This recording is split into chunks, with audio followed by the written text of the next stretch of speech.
to infiltrate data vaults and retrieve highly sensitive enemy information. Grineer prey on the weak, but we prey on the Grineer.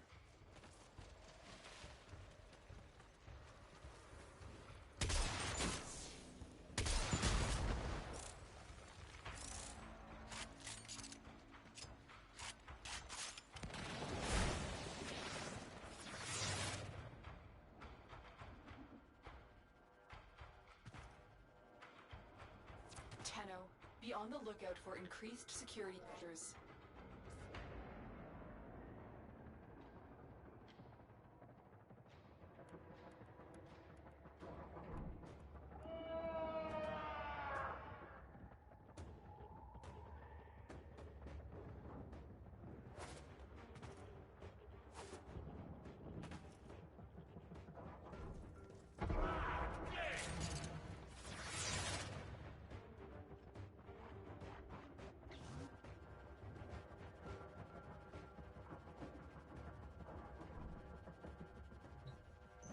You're nearing the console. Trigger the alarms now, and they will start destroying the data.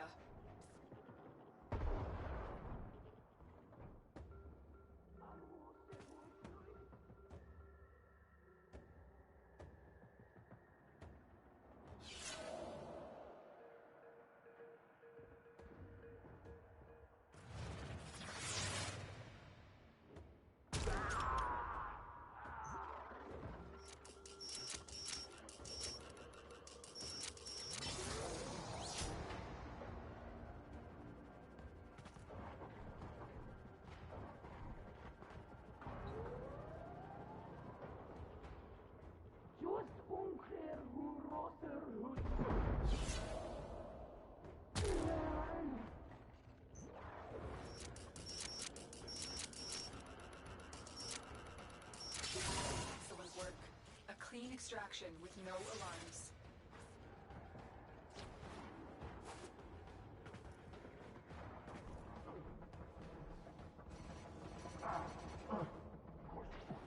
Eyes open. There's glass resonance in your neighborhood.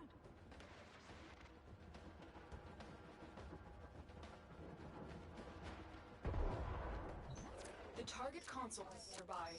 If you trigger the alarms now, the enemy will start destroying data.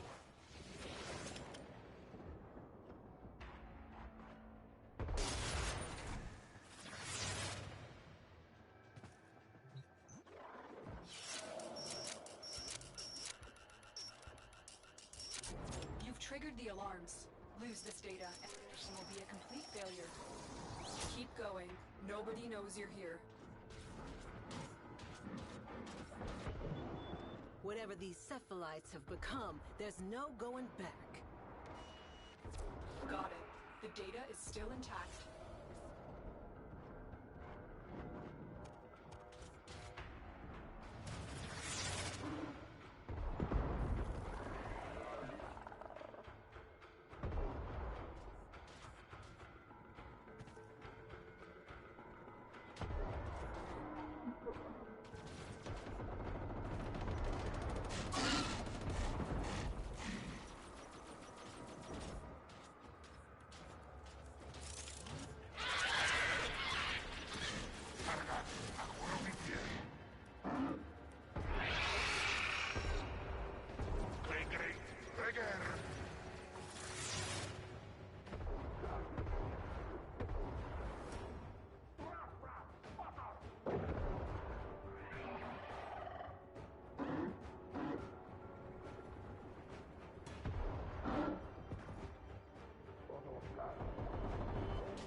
console is nearby. If you trigger the alarms now, the enemy will start destroying data.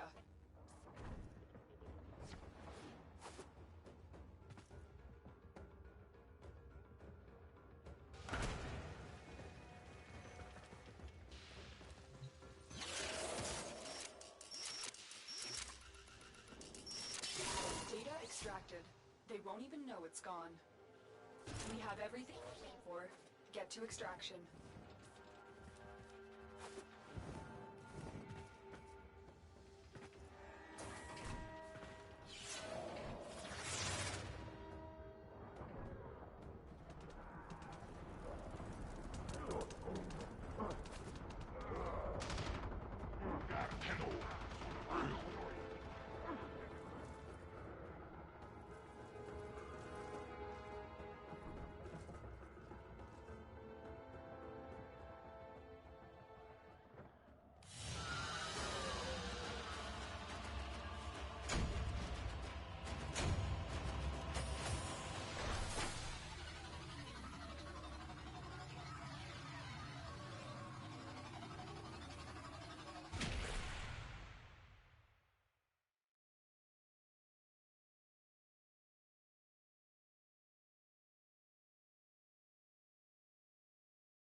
Hello and welcome to Friday in the Snake Pit. I am just literally trying to fly through the sortie. Anything about orders in there? No, Barrow is back. We'll check out his stuff later.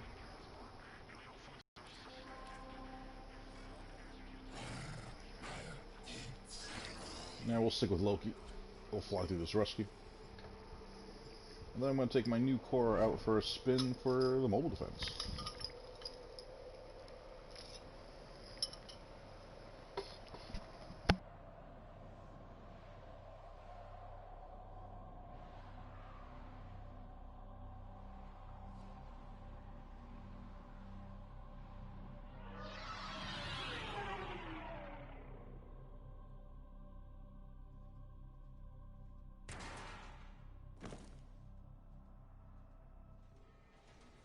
This is a rescue mission. We need to find and liberate the hostage before any harm comes to them.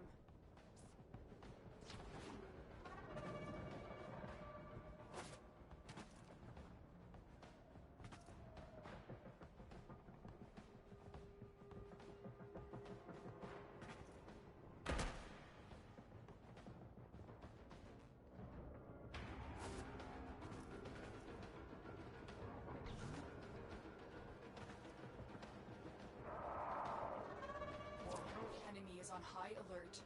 The moment you enter the holding area, they'll trigger the execution sequence. Rescue the hostage before it finishes.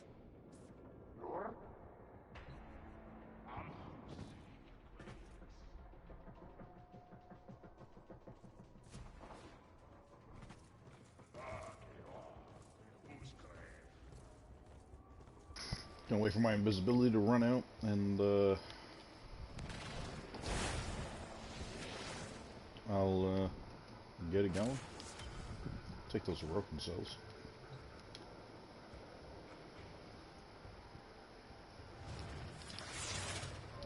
The hostage is almost out of time. Hurry.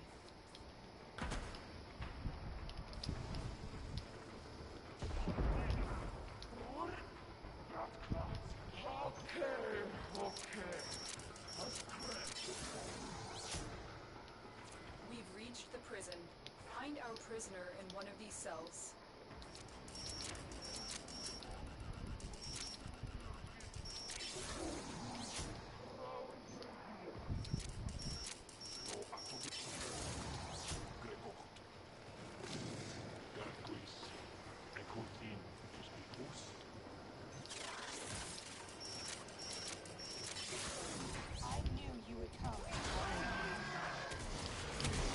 Prisoner located. Get command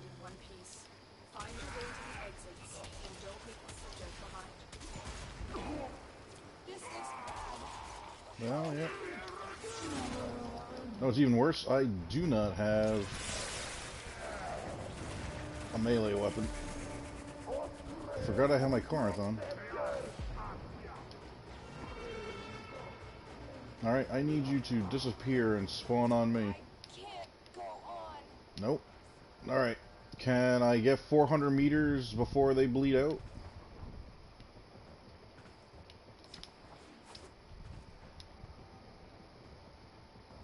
You are surrounded by Marines. Nope. They're gonna die. Thought I could make it. Serves me right for not bringing a melee weapon. This mission is over. Can't tell you the last time I failed a rescue.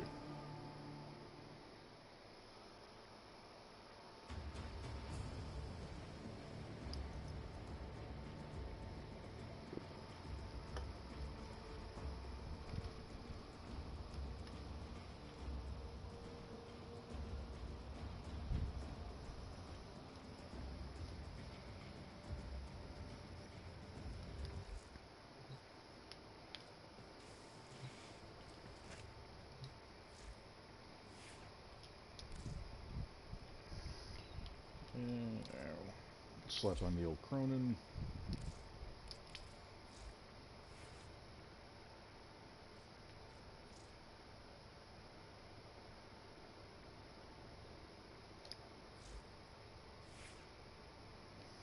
Oh, wait a second. No.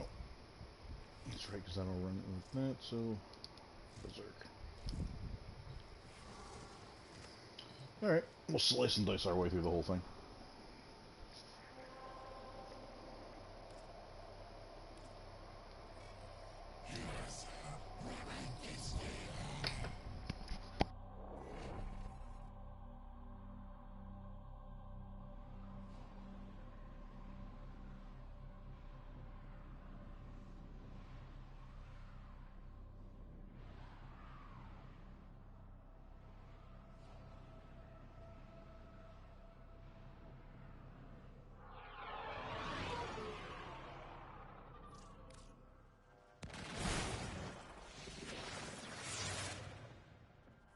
This is a rescue mission. We need to find and liberate the hostage before any harm comes to them. You'd think they'd clone something a little less ugly.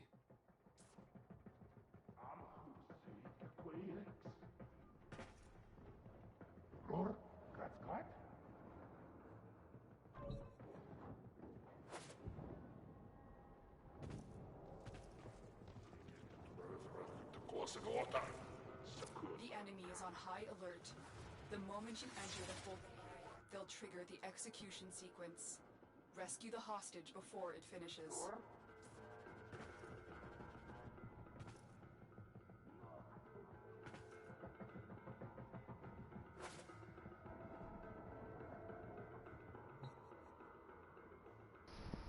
I'll wait for my invisibility to run out, and we'll do this again.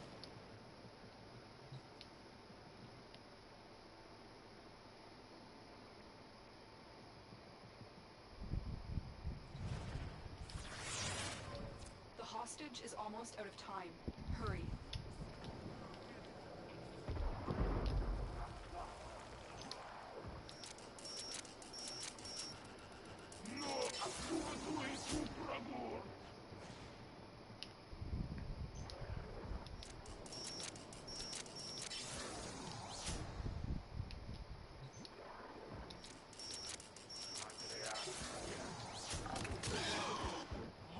Here are the holding cells. Search each one for the hostage.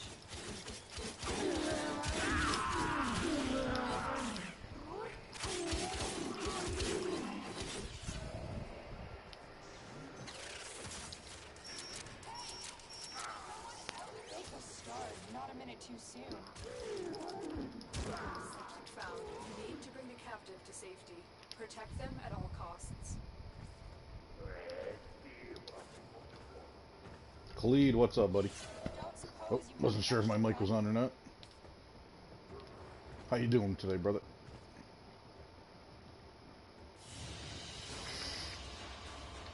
Stream team assemble!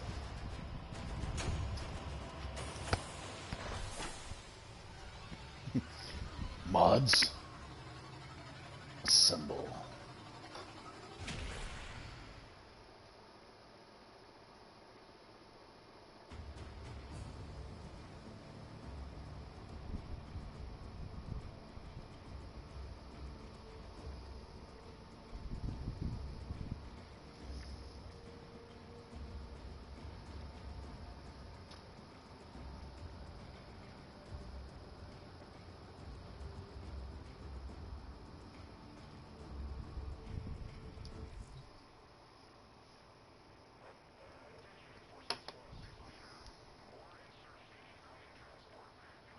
Oh, dude, you're so lucky there aren't flashbangs in Warframe. Just remember, blink really fast. It helps you see clearer.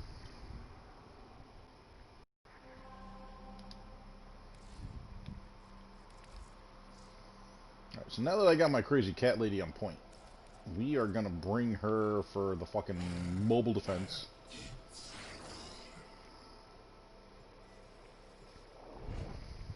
A mobile defense at Hydron.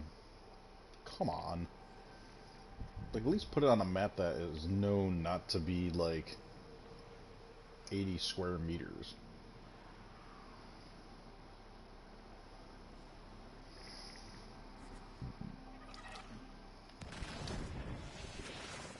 No, that's right. This is a defense mission. You must deliver payloads and defend a number of locations while I break into the network. Be prepared. We're running nothing but our stat stick. I can't do this without you. You'd think they'd clone something a little less ugly.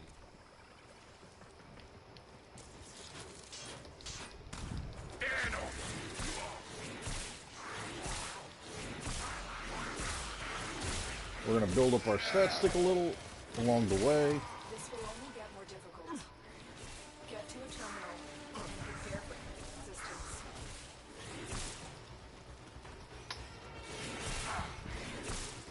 Definitely need a group of enemies. Keep moving. None of the scanners detected you. Like right here. This will help build up my stats.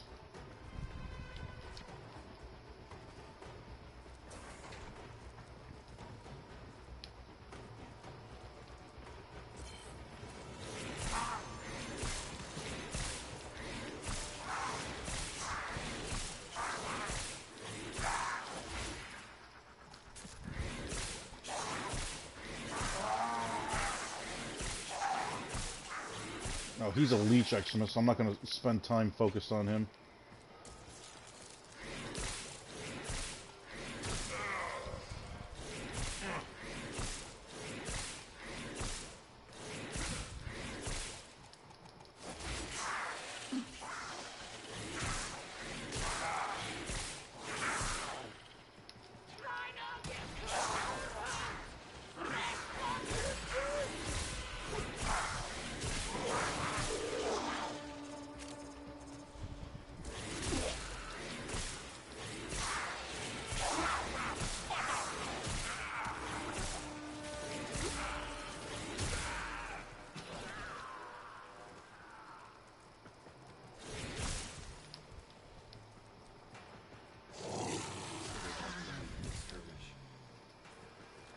Terminal spotted.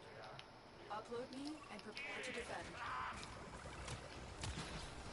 I'm in, Tenno. This will take a moment.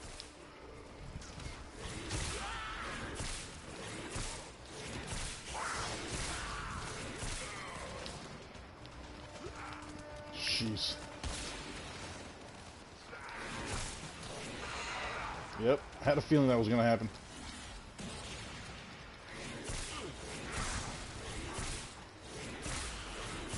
Without the proper build-up,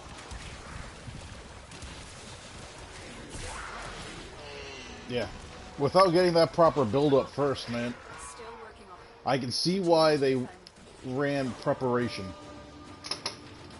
So I can't trigger that until I have her popping off red crits. I haven't run Korra on high missions before, and this is not even a high mission, but I did run her on Steel Path yesterday, and she did great. So this is going to be a matter of don't waste time and energy on lower level enemies.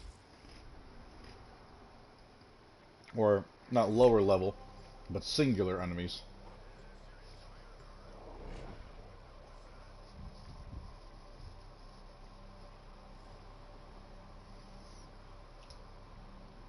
I have no idea what double asterisk SM frame is going to be, man.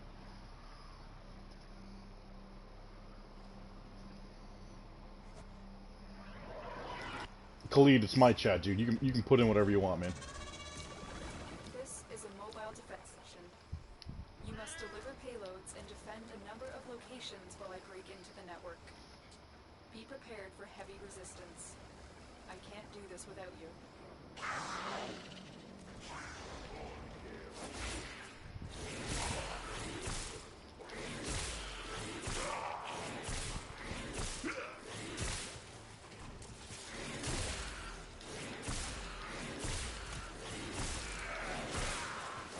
This will only get more difficult.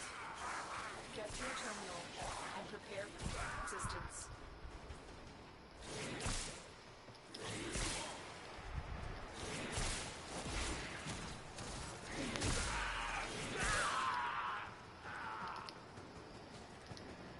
BDSM? Yep. Change and whips excite her. There's a terminal. Get me in. Alright, you know, I'm gonna go against my own advice. Because at least I have high ground and edge shield. I'm in, Tenno. This will take a moment.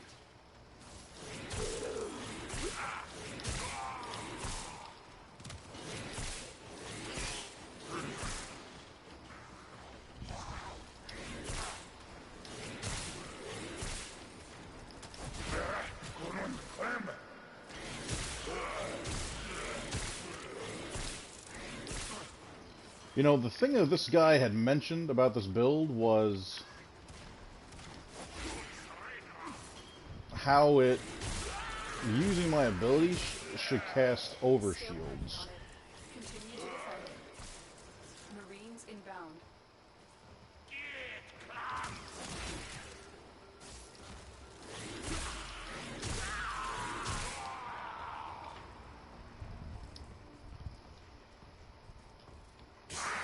Man, the thing is, they are draining my energy at the same time.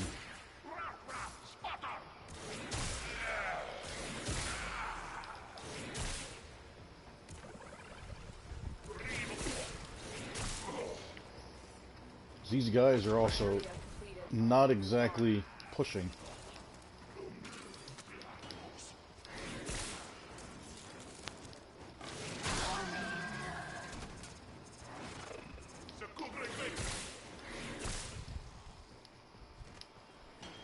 I mean, I am having no trouble one-slapping them at this point.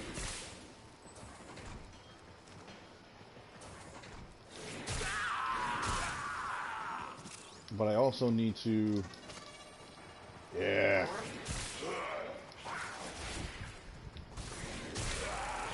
That's what I'm talking about. Location reached. Drop me in and defend our position. I'm in, Tenno. This will take a moment.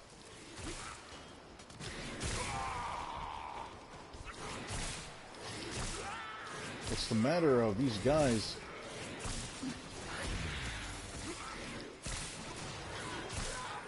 I mean, they are really putting the hurt on Korra, though, when they do get a shot on her.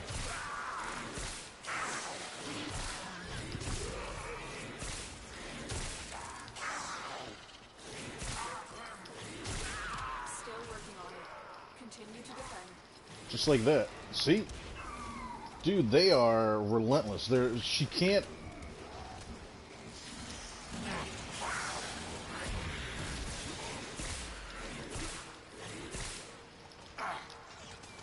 Yeah, and that's it. Now she's out of energy. I gotta build it up.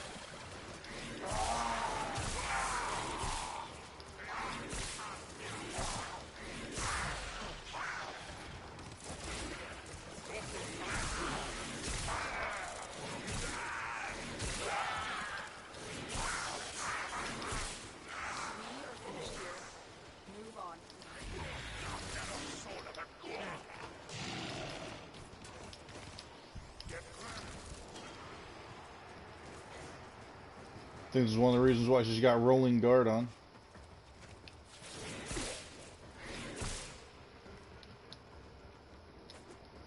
That wide open area?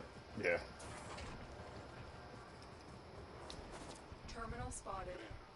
Upload me and prepare to defend. I'm in, Tenno. This will take...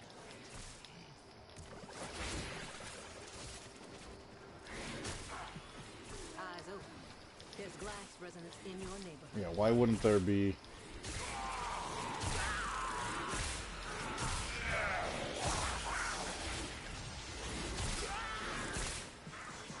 Circle up. Time to smash some glass.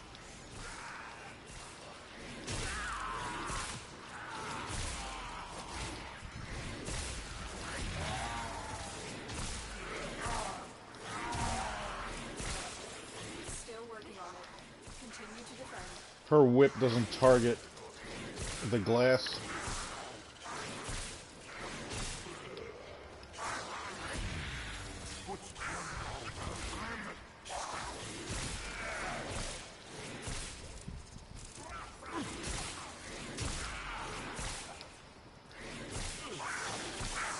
Alright, so a mobile defense for Korra, still not completely viable.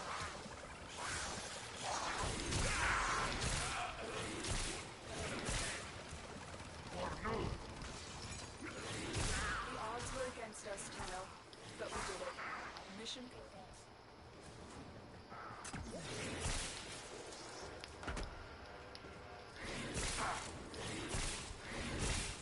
I'm not getting the full effect of my bonus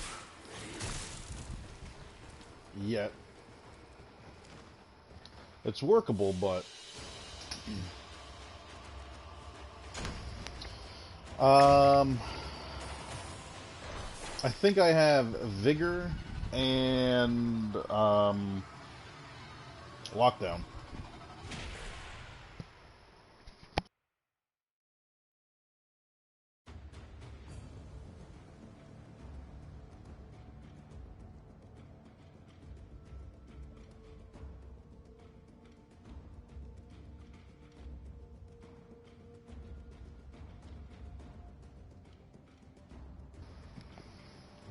No, you're absolutely right. And it's not vigor, it's nourish.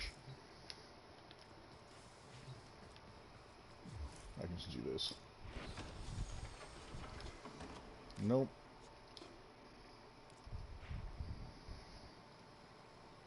Yeah, nourish and lockdown.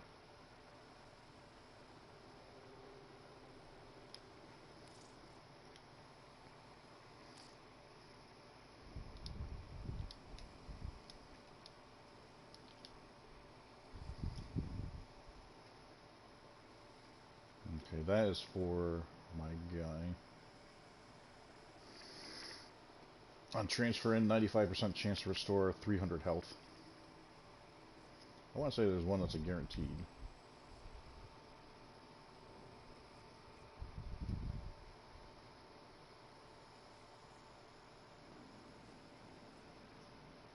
That's right, I need one more nourish to max out that. So elevate.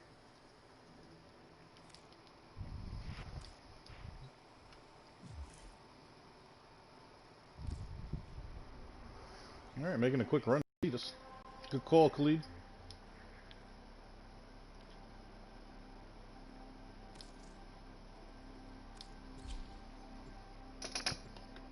Eight, nine. What's up, man? How you been? Captain, what's up, man? I am putting stuff together and working on my Korra build. Actually going to run her on Steel Path in a little bit. I want to be able to get far more comfortable with her. Oh, dude, I completely agree. It's great. Actually, Korra will probably be pretty decent for the new open world, to be honest.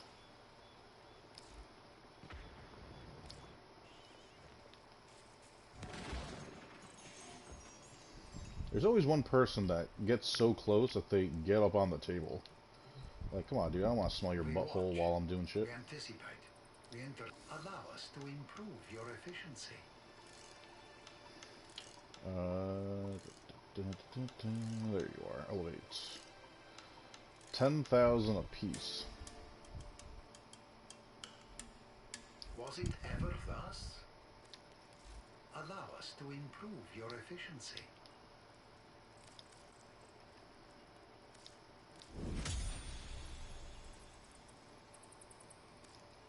These will assist.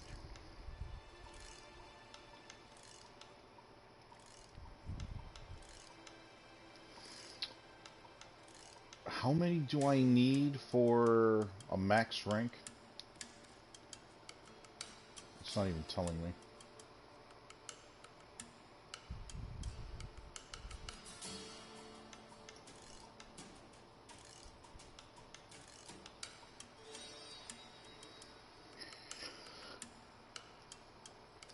I wish there was a... Oh, wait. I know what I can do. The history you will have.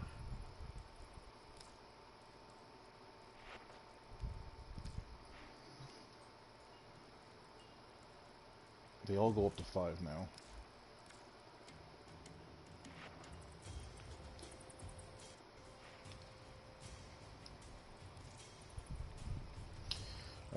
One, 2, 3, 6, 10. Shit. I'm not going to be able to get enough. 15, 21. I need 21 arcanes to max it out.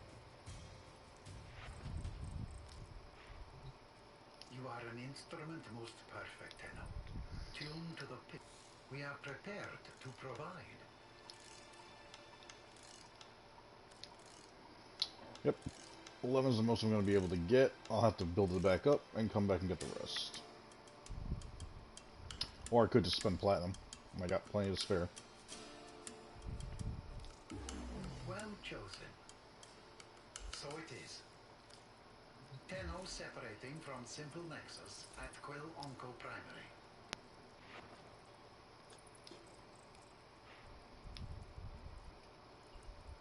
You know, I wish there was more than one build-up. More than one... Oh, wait a second. This is just going to be for his physical looks, is it not?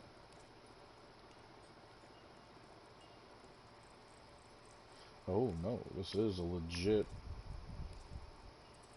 So if I go here...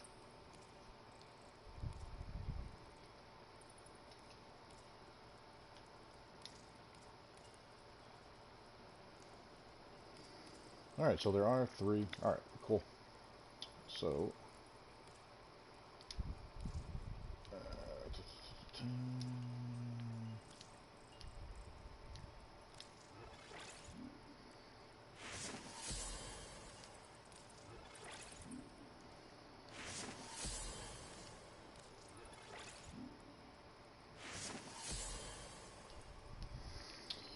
and I need 6 more.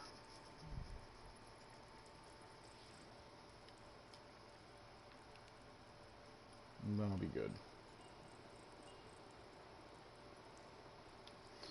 So, 85% chance, 250 health.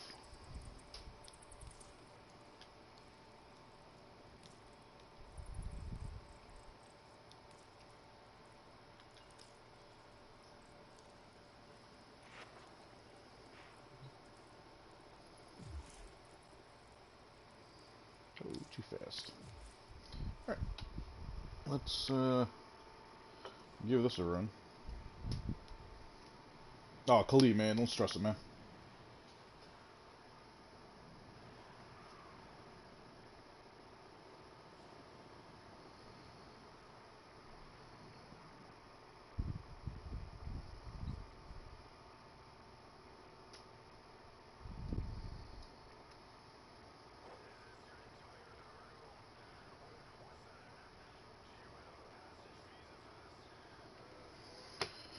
Alright.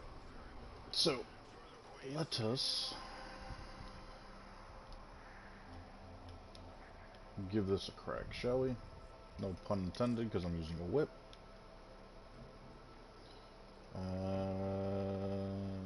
Let's see here, you're an excavator. Penetration. Capture. Mobile defense. Interception. Yeah, that's going to be a team effort. I want to be able to test my... Yeah, we're just going to go through Exterminate. We'll give us a run, see how Cora feels.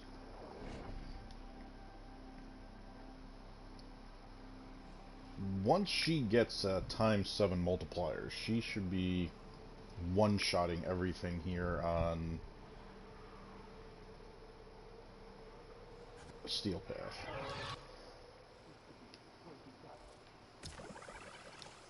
Accept your death. Oh, that's right. And you may yet avoid it. Trust in your training. If only Arcane... Well, I'm not picking up an energy glob. I'm being fed energy. If only Arcane Energize triggered off of that.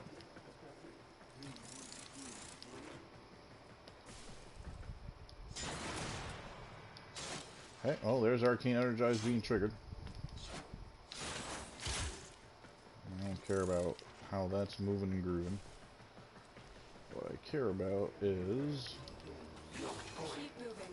None of the scanners have detected you.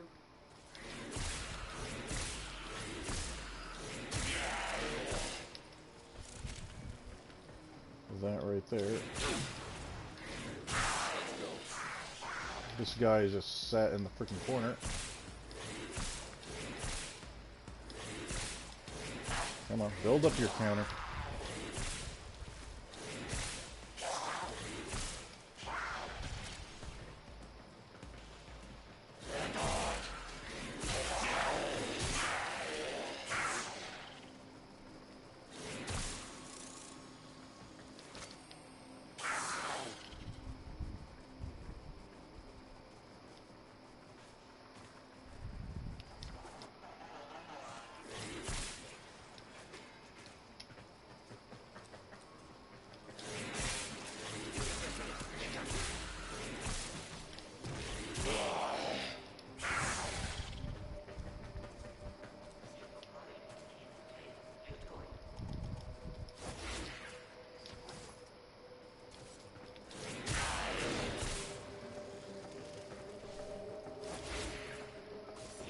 Pull them all in.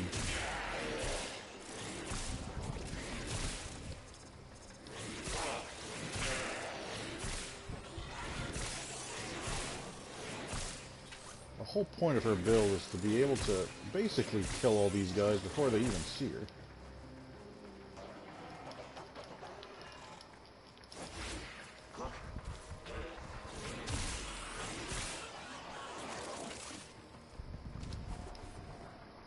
Of course they would send a ship right now.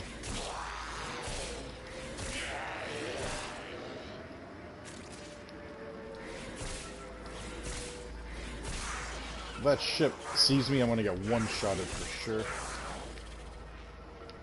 Well, shield gating. But it's gonna put a hurt on if it does.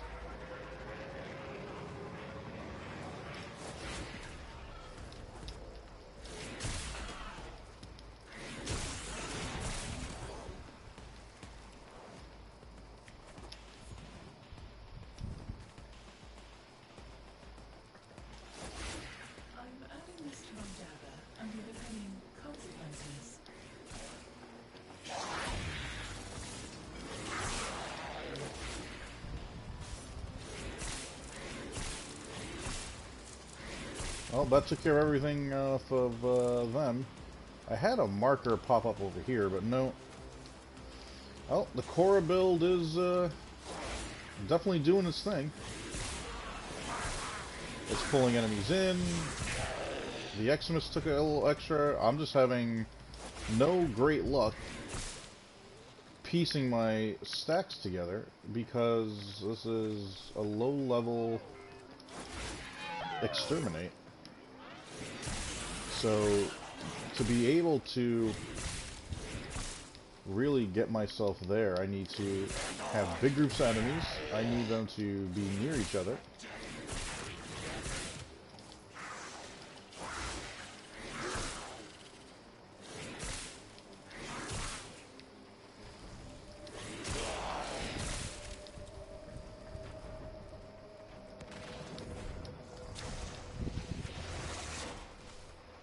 Like this area right here.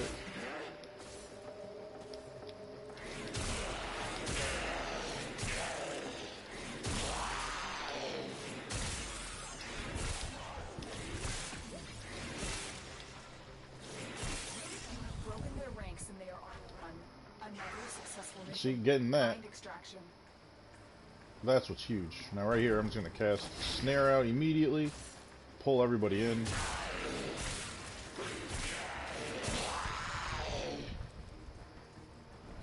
Combos out of 4.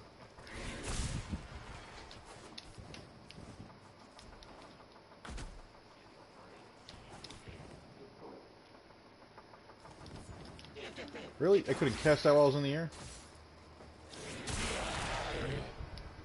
Alright, so having Korra go through Steel Path is good. I just need to be able to... Sparky, what's up, man? Good dance on.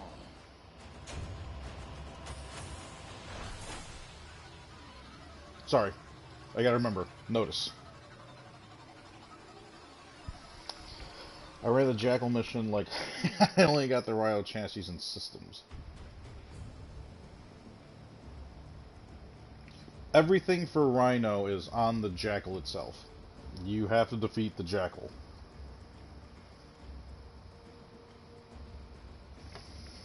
Now, if you're looking for other frames, other assassination missions will drop them.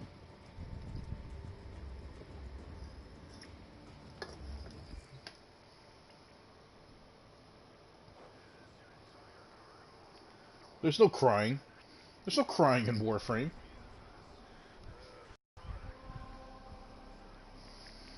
My luck is interesting to say the least. You're the interception.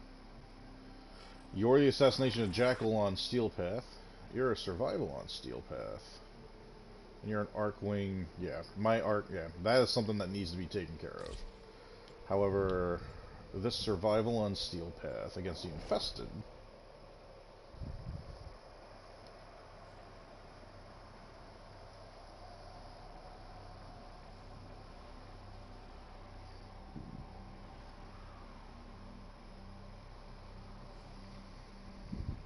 So we're going to give this a go. And I'm going to do it old school. I'm going to try and seclude a room. And just have Korra shit with everybody. You must provide cover for a low... I got to remember, that doesn't drop energy for me. And I can't wait for the last of these pads to That was a juggernaut. They were lured out by get the used death up. of Infested. So I can start using my Shield hundreds. away or amp up the fight to draw it out. And I gotta wait another, what, 42 seconds? Yeah.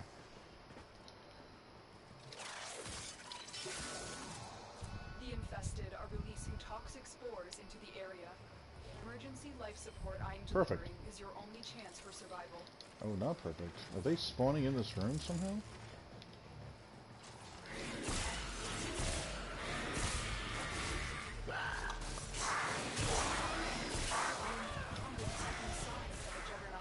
Move on. You are safe.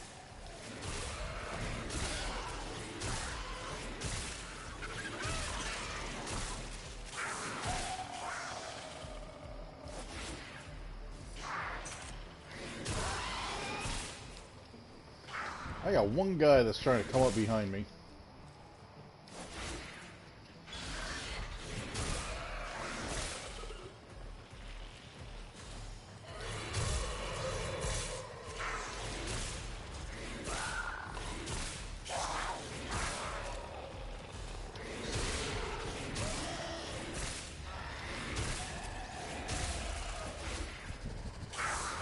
Life support on the way.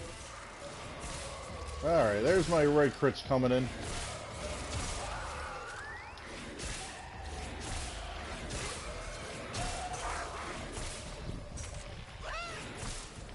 Now I need to make sure I don't get myself in a position where I'm going to get compromised.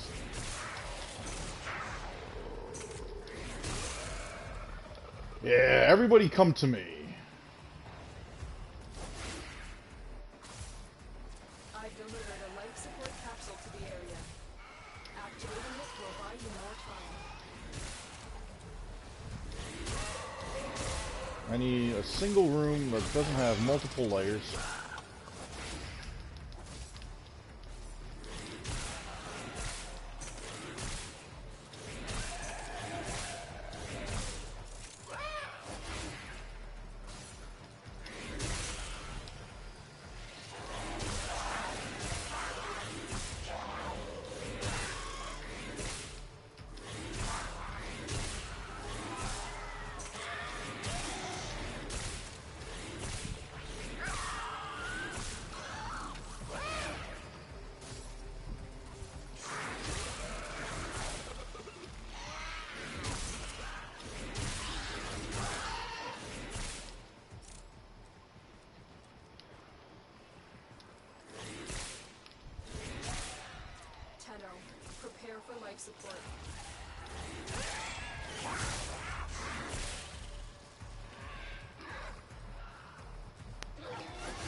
Rami, what's up, buddy?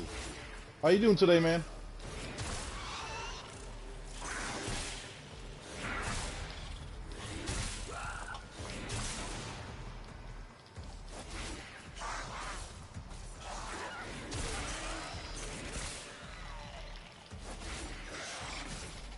There we go. Everyone get pulled in on him.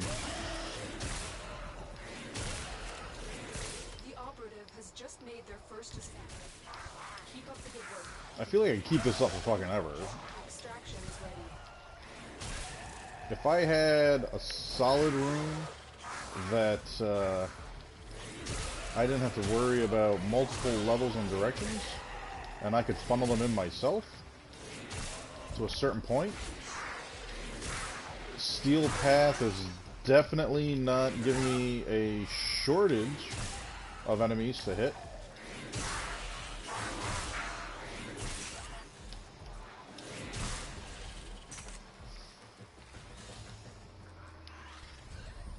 I'm doing great, brother. It is a good Friday here in the Snake Pit. Enjoying some high-tier murder. I want to push kind of towards extraction. I want to see where I'm going to end up.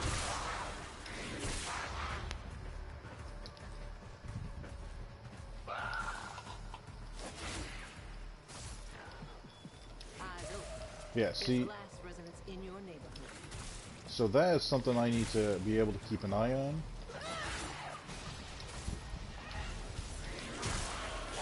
Because with the glass enemies, I need to use my actual melee.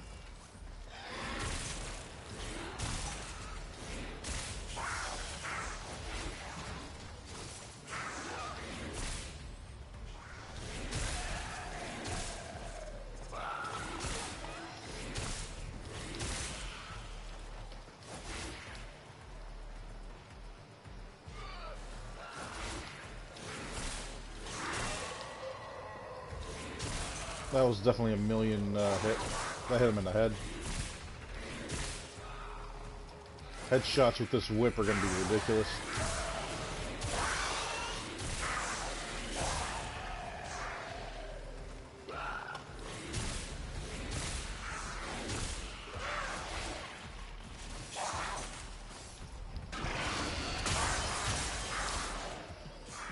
They're tough, but no glass is unbreakable. See, I gotta use my regular melee for the glass, because it will hit the glass enemies.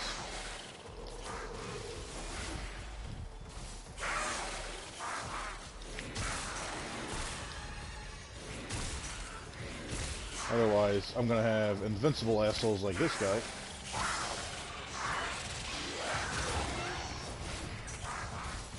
Running around. Can't have that.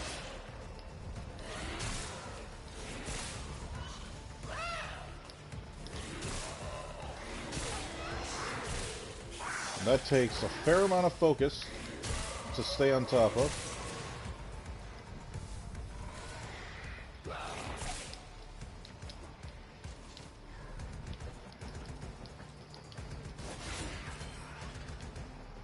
Come on, you gonna pull them in?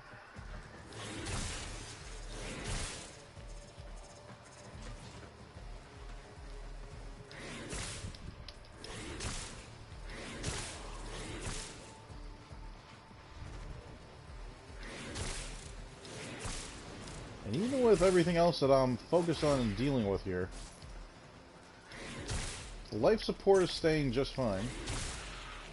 But I think it's mainly because of this sheer number of enemies will bind you guys all together. The sheer number of enemies that I have coming. I mean, I'm getting the number of enemies you would get. Probably should stay for the minute. I'm getting the number of enemies you would get for probably 3 people, possibly even 4 people, to be in that with me. I mean, they were coming full force.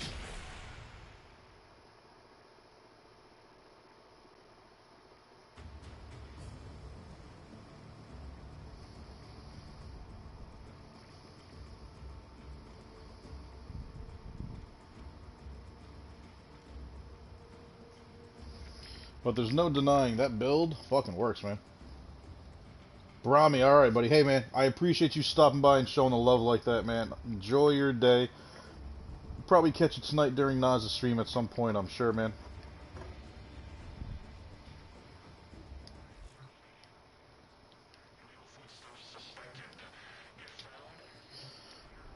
Alright, so she works.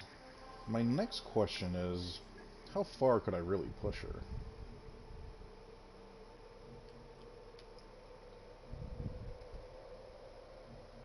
This is...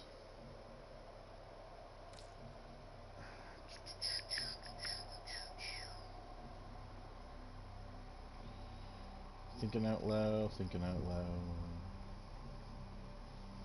Hey, baby.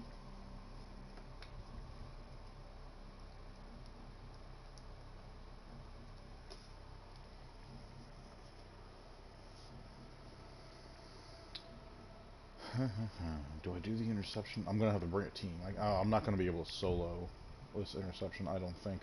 I need to be able to build up my combo, though. If I can build it up, and this isn't... No, it's gonna be multi-leveled. I could probably solo this if I had Slova.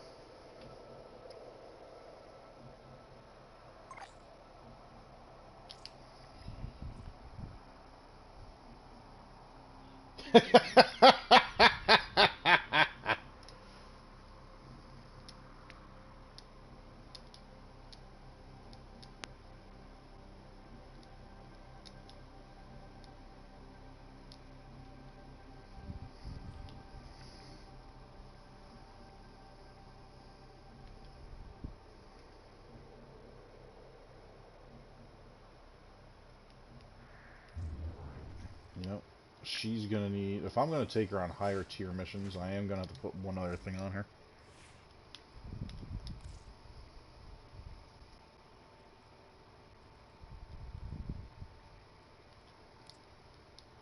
Broken frame deserves a broken weapon. I am, baby. And I did get your messages. I just haven't had a chance to respond to them, but I have been reading them out of the corner of my eye.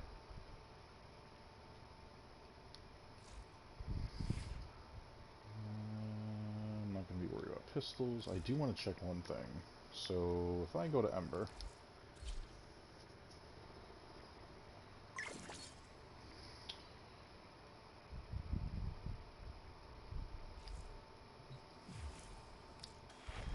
and I go to my operator. Now, is he going to be... Yeah, see? That's what I didn't want.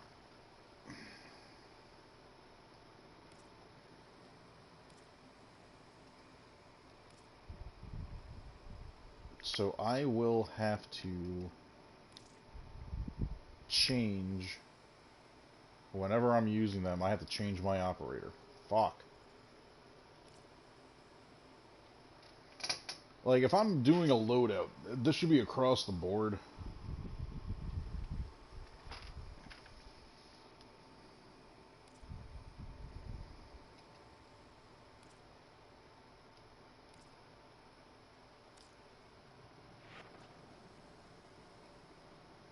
Oh, baby, I never worry when it comes to you and certain things. You know me.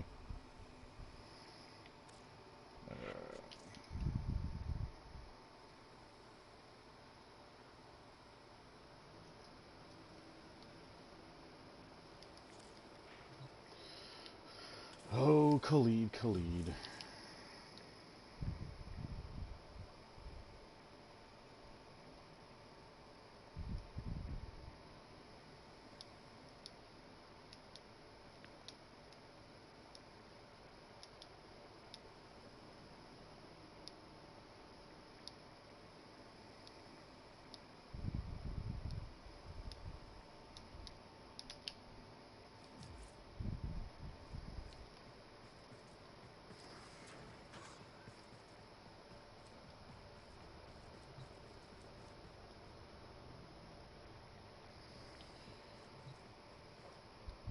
I had a feeling Khalid was going to do that the second he mentioned it in chat. And something tells me, knowing him and the big heart that he's got, he probably didn't even have all those extra elevates. He just decided to use his standing to help me out. what a great ally. I treated him like garbage last night. I flashbanged the fuck out of Khalid last night. Blew him up, but he blew me up too.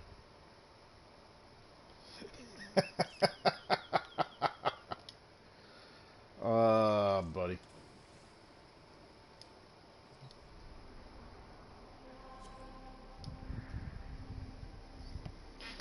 I'm still in game chat because I dropped out yesterday, so I knew that immediately. I'm like, oh, game chat's still on.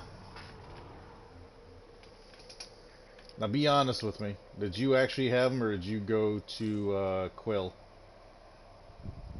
Oh crap! There you go. It keeps cutting in and out because we're traveling right now. Oh no, you are legit just cutting in and out on yourself.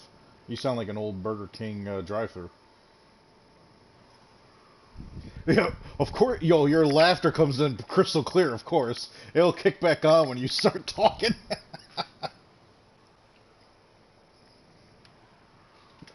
Like, fight and eat burger.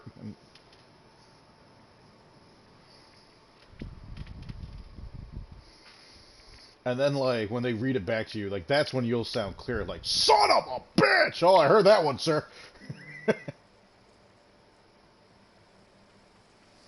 Well, we don't have any sons of bitches, but we got some assholes. That looks like an Avara logo that just popped up on my screen. You don't have Avara Prime? Oh, they didn't make the icons look the same. They used to be different for primes and regs.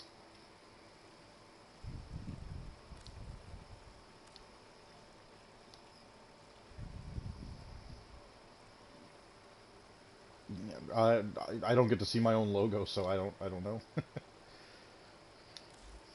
All right, brother. What you need?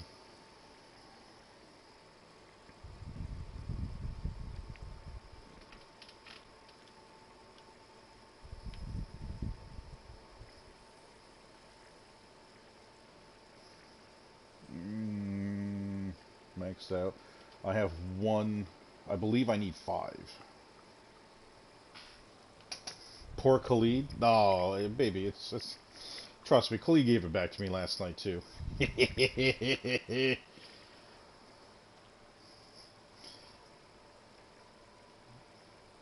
Trying to think of what I have of value that would be.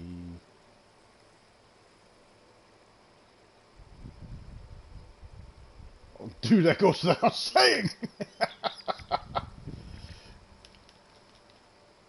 Let's see here. What do we have in Forma?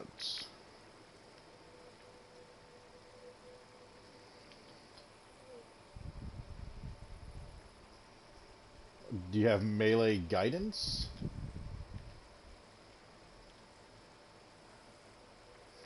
Reduce combo duration for self by 1 second. Increase combo duration for allies by 2 seconds.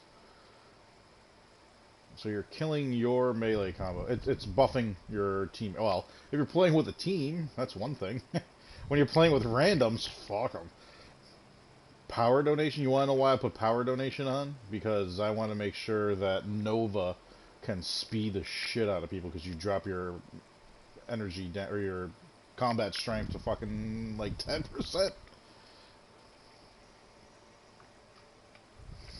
Combat discipline is another one. You lose health on a kill, and allies gain health on a kill. I would do that with Anaros just because he's a well of life. Who cares about that? But he doesn't gain any benefits from physique anymore, so man, I mean, can use it.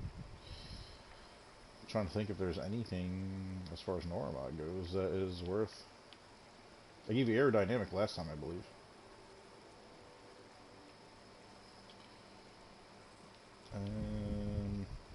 You sure you don't want a ribbon?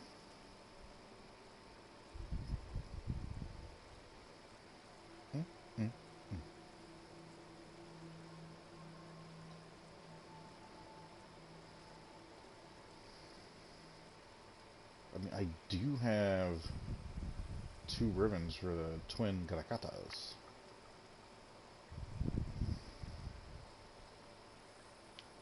Which one? The one that I just randomly got there for status crit damage and toxic?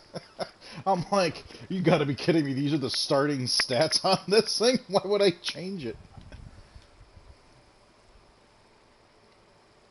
I don't know, man. You want arcanes? I don't even know what arcanes I have. Relics? Are you looking for anything? I don't think I have anything worth a damn in prime pieces right now.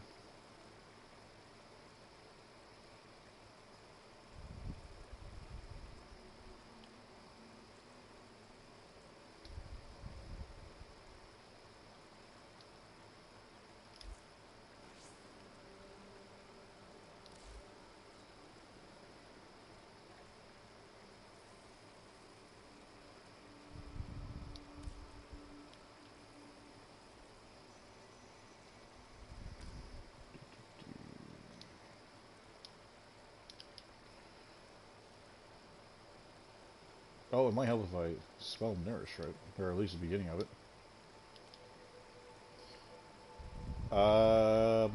I do have 5 extra ones, and that's only because I need one more to max out the one that I use. But hey, man, if you want them, I'll gladly give them to you.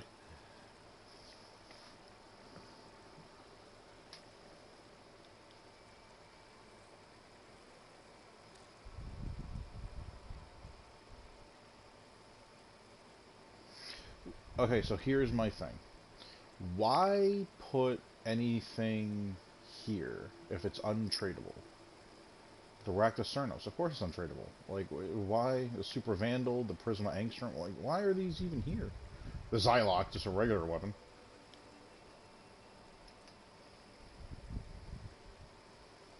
Need some lenses, some focus lenses.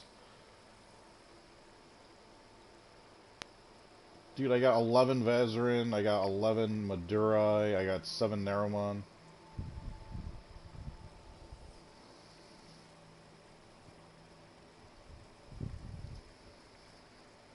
NOU. NOUR. I put NOR and I'm just like, man, because I just went Nourish.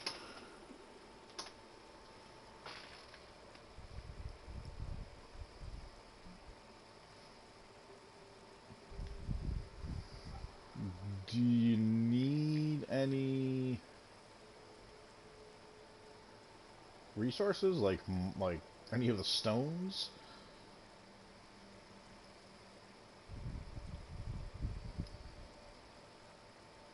Would you like an Ayatan sculpture?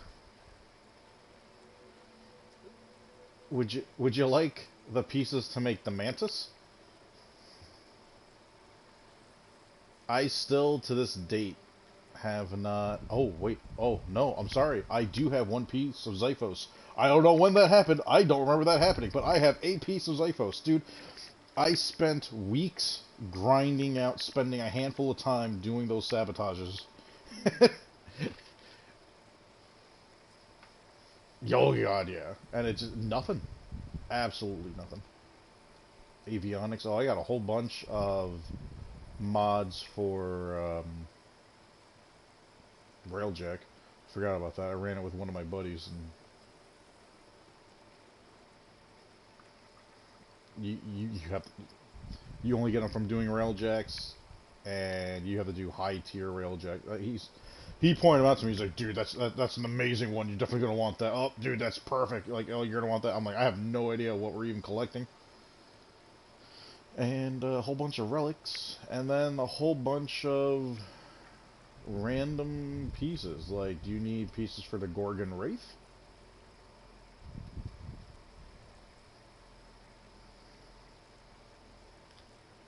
The Snaketron Vandal? Oh, dude, I got fishies. Oh, I can't.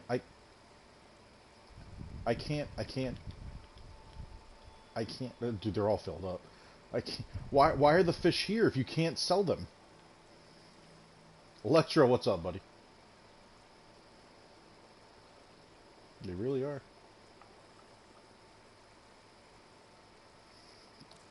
There you go, buddy. Bada bing. And you know what? Just to sweeten this up a little bit, really tickle your tits.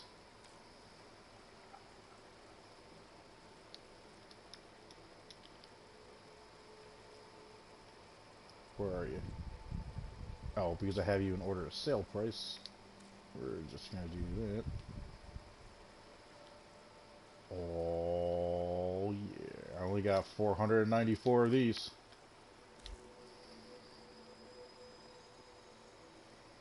Don't you spend that all on some fancy record player now.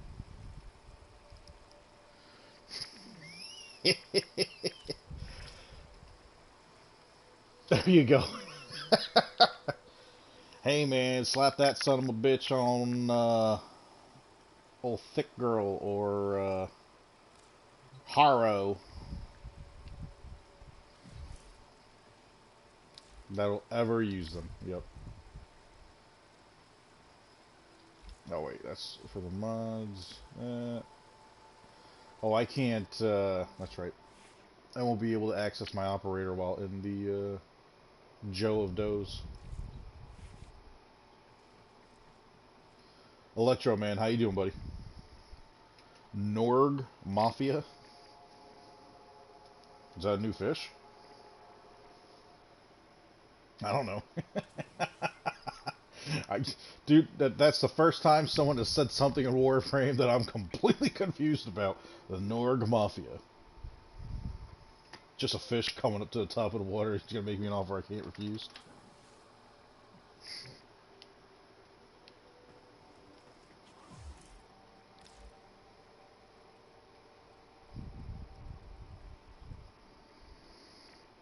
Oh yeah, dude, she's got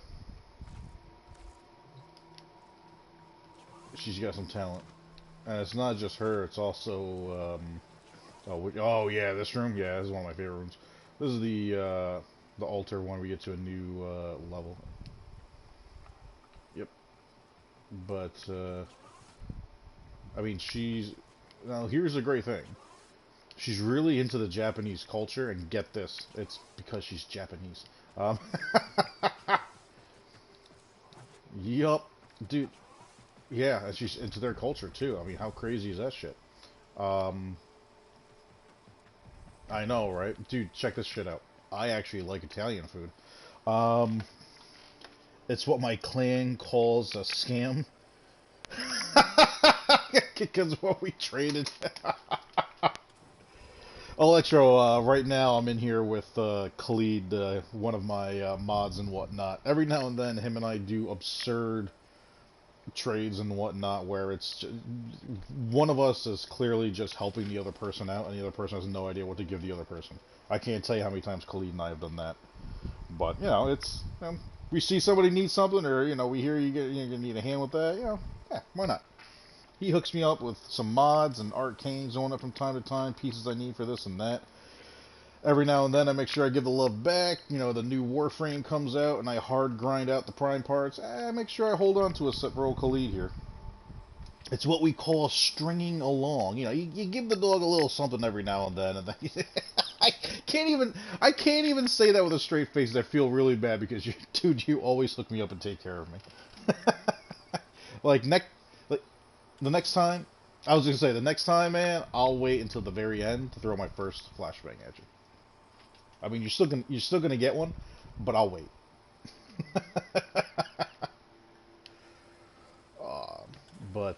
Yeah, no. She definitely has put in a shit ton of effort, especially with this main room, because this is where we all just pop in and whatnot, and where. Anyway, yeah, man, there is another one. If you go underneath the trade here, is where the teleport is. Robot Hall.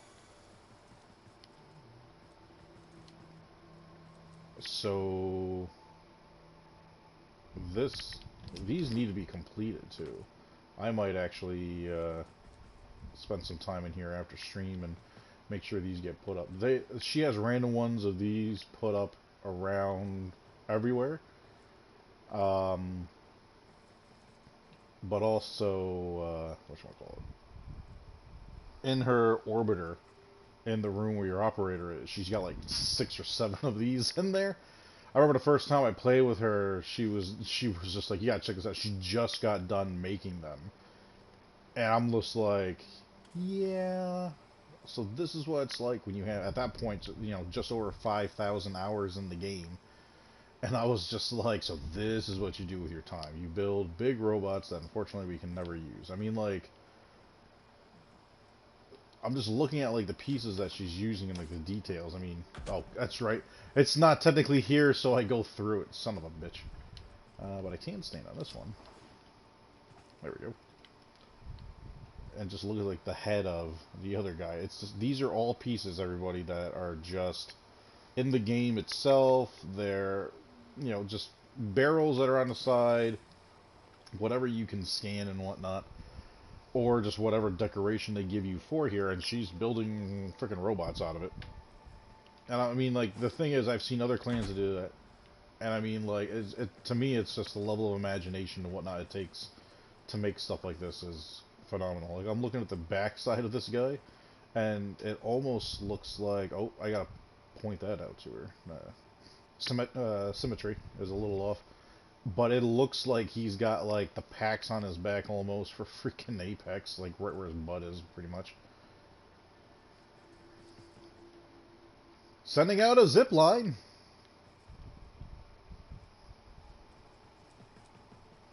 I won't let you down unless we're falling.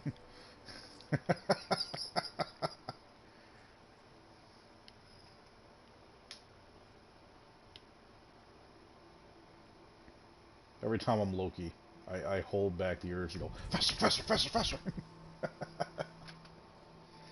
But I mean, this is some of the stuff that she's done. Actually, you know, it's been a hot minute. Let me take a peek at some of the other rooms and see what else she's done. Let's see here. This is just our, yeah, our Crimson Branch. So this is where you have to go if you want to trade Kuvaliches, the dual room, main hall, inspiration room entrance. So this has got to be her latest thing. So we got a big statue of Loki, and I spawned right under his nuts. And this is what she did with all those Ayatan sculptures.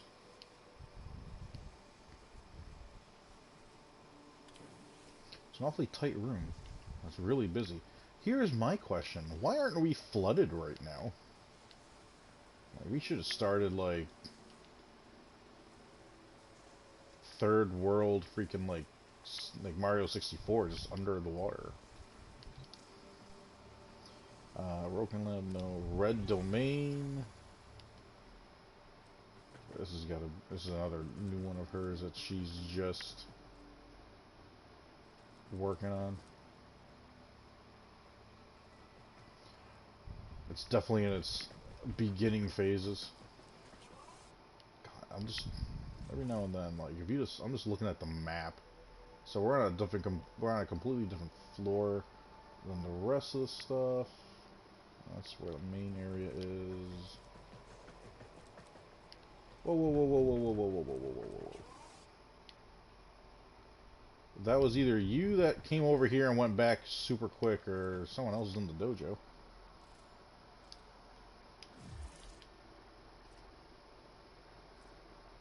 Nope. Nope, just us. No, it looked like somebody came flying over towards me, but you know how everything's on a delay if you jump and move sometimes? Yeah. What?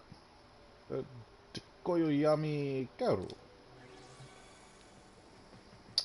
This room, yep. This room is technically flooded.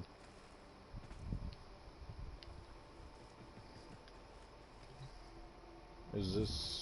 Yep, another trading post. This room, though, is actually very well done. I've always wanted to do my backyard kind of like this. Almost like Mr. Miyagi's backyard. Like, just have, like, this, like, this one area in, like, the back. And I mean, like, my backyard is like this... Before you hit the tree line to my backyard for, like, the wooded area that's attached to my property, there's maybe 90 yards from the house to there, and in the middle of there, there's, you know, a patio, well, a deck area and whatnot, the gazebo and all that shit. The pool's on the one side. I always thought on the other side of just making it like a Zen garden kind of a setup. And the only thing that makes me not want to do that is with New York State, the upkeep for the water going through the cycles of the seasons. In a warmer environment, say Florida, a little bit easier to maintain because you don't have everything freezing over. And then during that process, stuff getting trapped under the ice, every now and then a squirrel.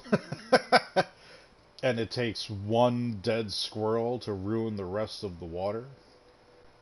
And yeah, like I see my father deal with it. We have like a makeshift like pond, like waterfall in the front of my parents' house. That literally we went to, I don't remember if it was Home Depot or whatnot. It was so long ago. I was probably 14. And it's literally just this big basin, like basically installing like a bathtub in the ground of like a pool. And then just covering everything around it and putting stones and getting moss on the stones and then but maintain that thing. It's probably the size of a large jacuzzi, really. But maintaining it is like worse than a freaking pool, man. Like a pool you can hard cover and you put your tablets in and whatnot. These smaller things that are surrounded by nature, quote unquote, that animals try to get into thinking there might be shelter underneath the rocks and whatnot, and then they die in there. Yeah, that decomposed body just hoard for the water. And then you wait until the end of winter and see how bad it is, and then you're basically trying to drain the whole thing or dump so many chemicals in it. But to have a garden like this, like, dude, just the idea of having like this like nice little lily pad like walk area right now.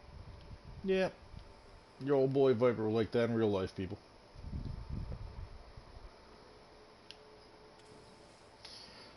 Oh, hell yeah, man. Nothing but Kobe beef and Wagyu will be served out here. Which means we're going to be eating once every other month. In here, at least. Because, yo, man, fuck Wagyu prices.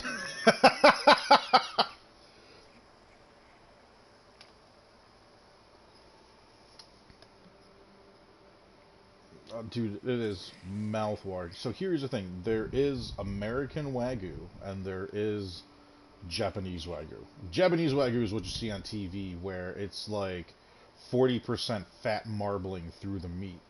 And, dude, it is incredibly tender. I've gotten it once myself. Mainly because of the price. I mean, like, I got a ribeye that was Japanese Wagyu. That is on its own, and it wasn't big. It was just a pound. It's a $60 freaking steak. And I'm like, I need to savor the fuck out of this. It's why it's served in small pieces.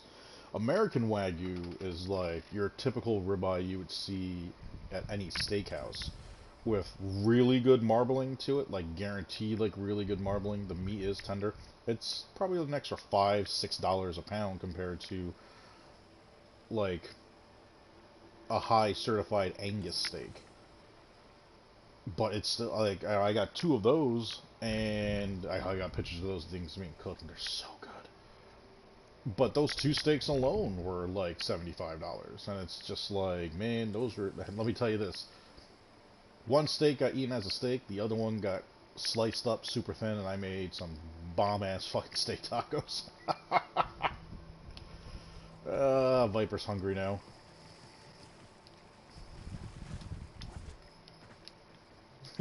this relationship, no. Oh, that's right, the obstacle course. I forgot about this thing. Isn't there supposed to be a post of... Oh, somebody figured out, and it got reset too. So there's a member of our clan, Werepool. Now this is somebody I used to play a long time ago. He's a record for the obstacle course, 1.1 seconds. There was a glitch. Obstacle course, alright, thank you for your patience. Did he... I mean, it's giving me the option to destroy the room. I mean, this obstacle course, it looks like there's nothing to it. Course is incomplete. Obviously, it's incomplete. Gee, oh, man. I think somebody fucked with the obstacle course. There actually used to be a very good obstacle course. And then, of course, somebody had to ruin it. Oh, the observatory is where the Arsenal basin is. Alright, brother. I'm going to dive back into the game a bit. I appreciate your time. I appreciate your generosity. And I'm sure I'll catch you sooner or later. Well, I'll see you in the stream itself in the chat, but I'll probably catch you later on after I'm done with Guy's Night and Naz's stream. Is he doing Warzone tonight? Okay. Alright. I'll make sure I give him a plug from time to time for that, get people in there. Oh, and Khalid already left because game chat. And actually, I'm glad I remembered game chat because...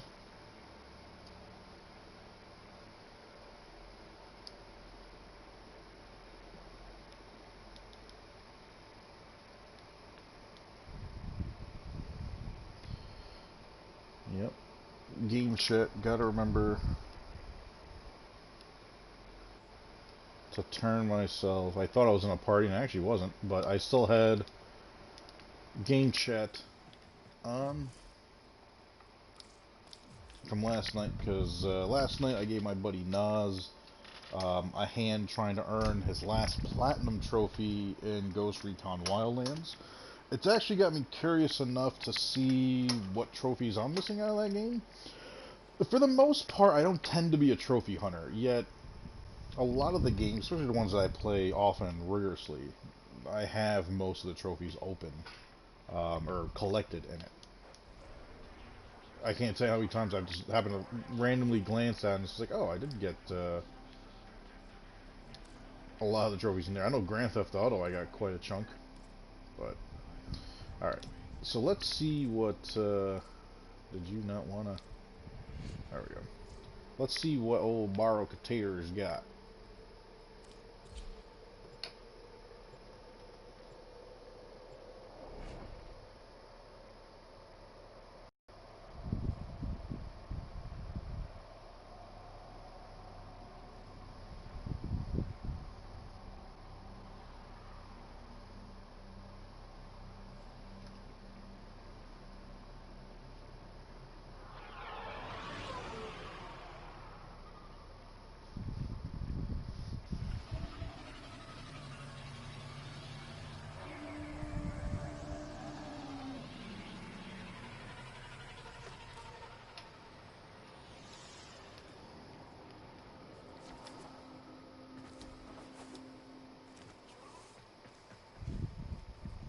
Come on.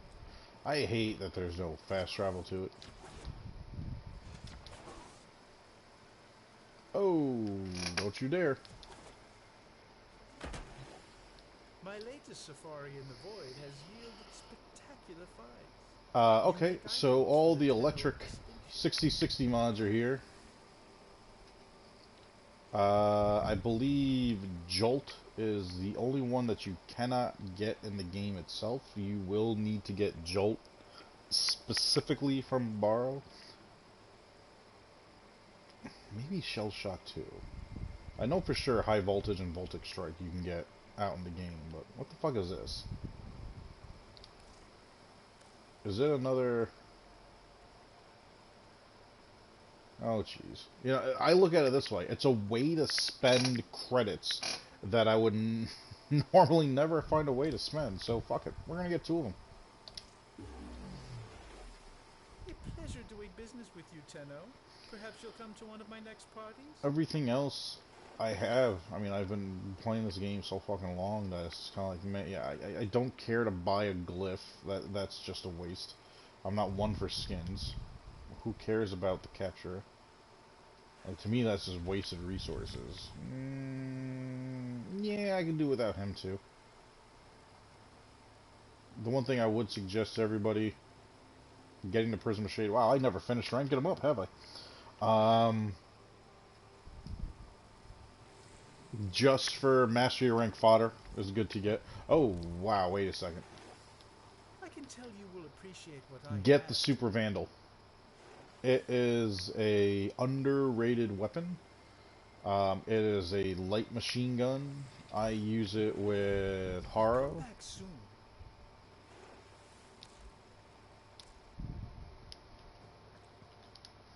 Just so you can get an idea of how it works.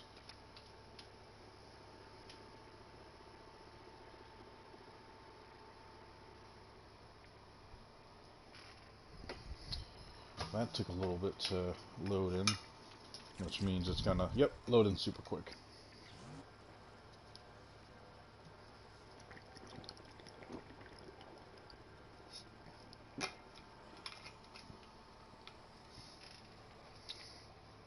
You'd never know how much water a snake really drinks until you saw your boy Viper here glugging the water down.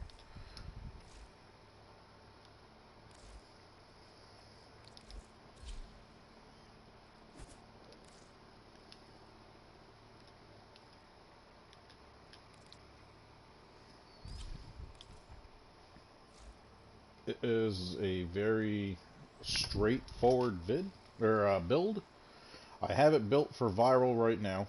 Cold, multi-shot, crit damage. However, you can... Why are you...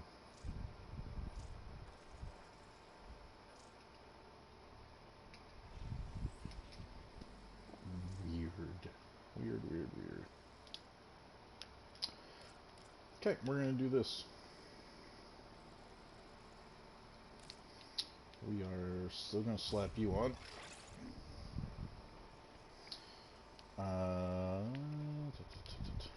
I know this is going to take up some room and throw some people off, but we are going to use you and you because we're going to get cold and corrosive going.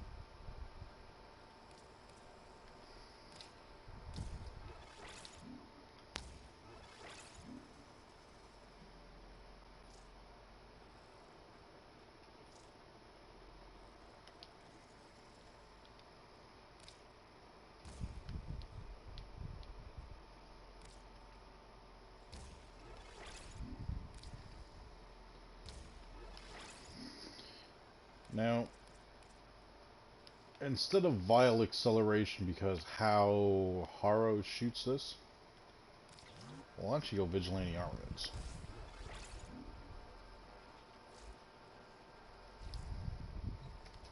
But, sorry, last night I was putting on a show for Mrs. Viper.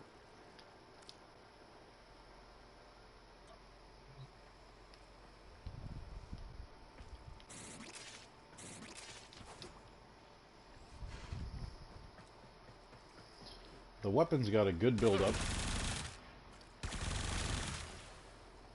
You can really just hammer in the shots.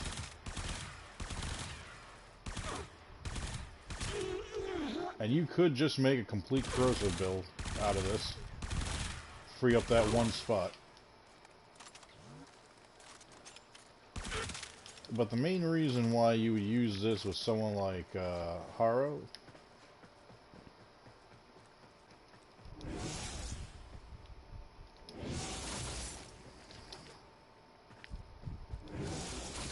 is for how his abilities ramp up.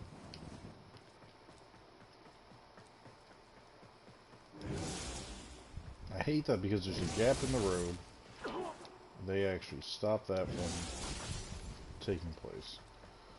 And just for demonstrative purposes,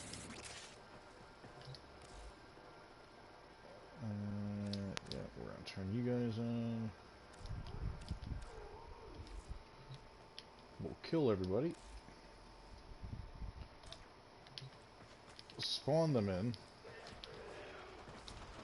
We are going to sacrifice our shields that we built up for the fire rate.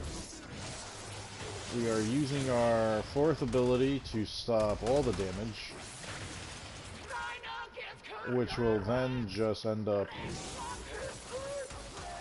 giving us a massive boost in crit damage. We're getting a huge fire rate boost from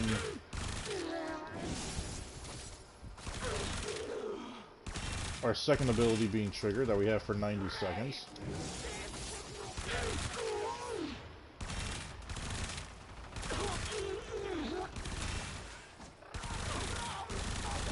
Now we still have that fire rate.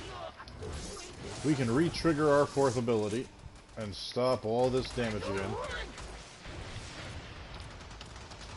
And that's going to be enough. I'm going to grab a little bit more energy here because it's not like these guys are going to drop it.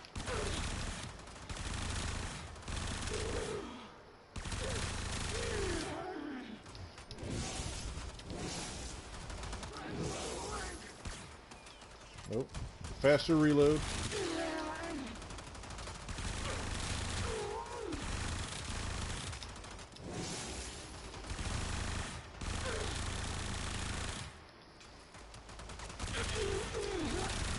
Don't know where you came from.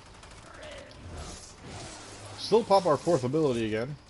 We got plenty. We got our second ability already built up, so we can sacrifice those shields. Guardian will automatically get our shields back up to full. And we're going to chain these guys up because we want clear shots. Get those headshots and prop those red crits. Now, can you do this with other weapons? Absolutely. Could you do this with a weapon that has a higher crit chance? Sure, absolutely. I find that using the Super Vandal on this build is probably the smartest because of the size of the magazine. The stats that you can build on this weapon are more than enough of what you're going to need to have a well-suited support frame. Could I drop this and put in, you know, point strike? Absolutely. That would be your smartest choice for swapping out. You'll get yourself a 40% rate. The only thing you're sacrificing there is, I lose my cold, no big deal. Multi-shot goes down, still 2.5. You're still probably going to shoot 3 bullets at a clip. Lose a little bit of critical multiplier, and that's it. But you got a higher critical chance. I mean, like, to me, this is a more than efficient build to use on it, and it gets the job done just fine.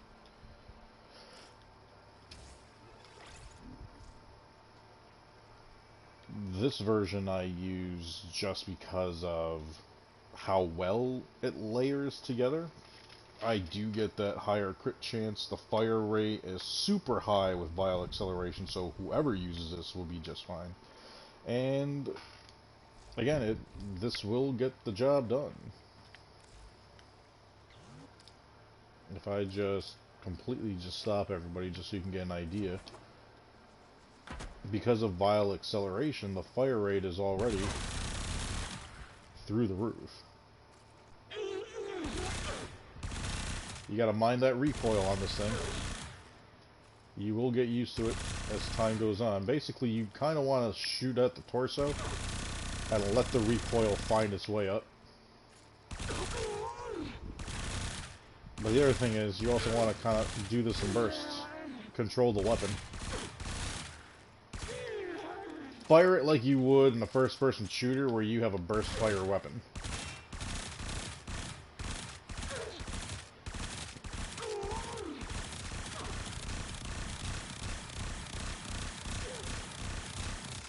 Like, that's all you really have to do. You'll get head and body shots. But more importantly, you're not wasting bullets. Everything you're firing is making contact. That's the big thing.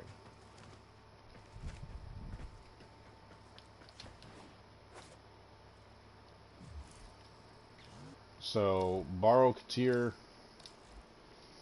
he's got the Super Vandal. I would suggest anybody that is gonna go for anything that he has, get that, get Jolt, get your 6060 mods, make sure you got those. Those are, to me, the important things for a person to try and focus on if you don't have anything else to get. Or, not that, is just, for me, there's no reason for me to get them because I already have them. The other stuff aren't things that are important right now. Those I would get now because what else is there to get? But priority, those mods, and the Super Vandal. Super Vandal is a great weapon. I feel like is just underappreciated by a lot of people.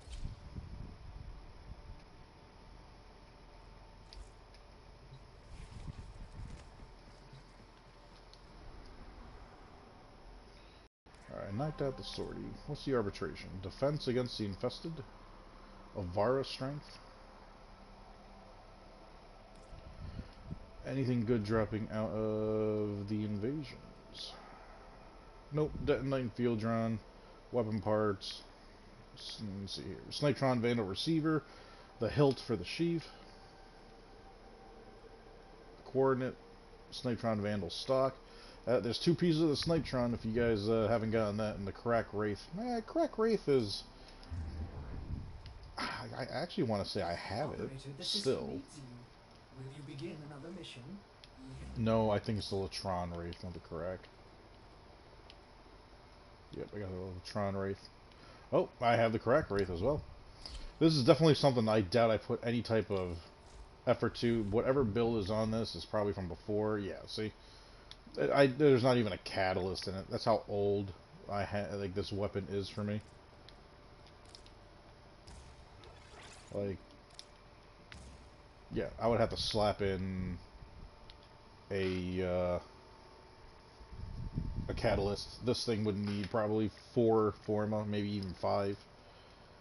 It's got a decent status chance. It's gonna proc impact before slash.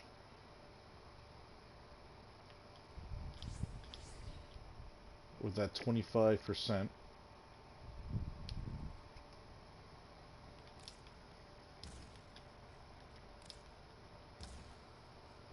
$55 with 260/60 mods, which is more than enough status. I mean, I'm just looking at...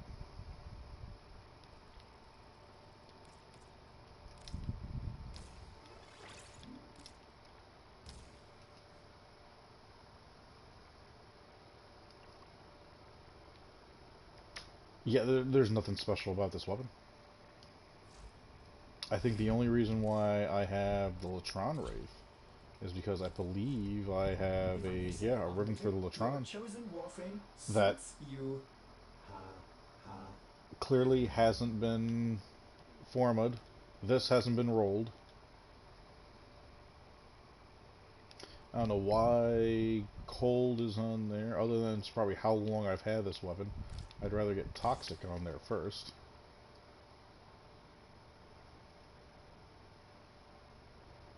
It's got a decent crit chance.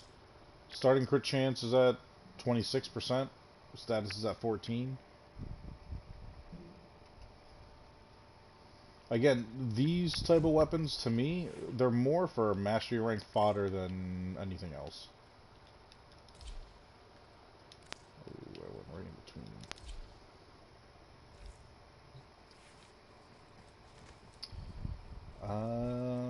Do I continue my way on the steel path? I know I have to get that interception out of the way, so I am going to get my Slova on. You should already be on Slova if I remember last time I used you, and you are. I'm not going to worry about the Ignis. Definitely going to bring the Brahma.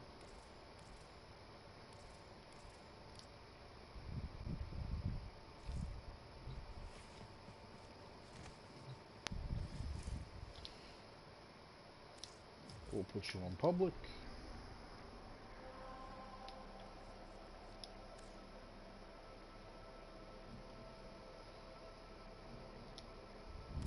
Now that's discerning. Is there an open squad for the steel path on this?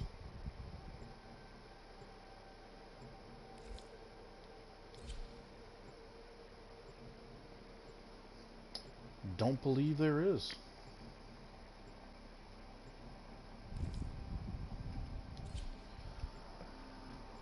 One last try. I'm going to give this a go just the same. This is going to be an interesting one to say the least as far as trying to maintain. If it's the map I think it is, it's going to be a massive corpus room with multiple levels.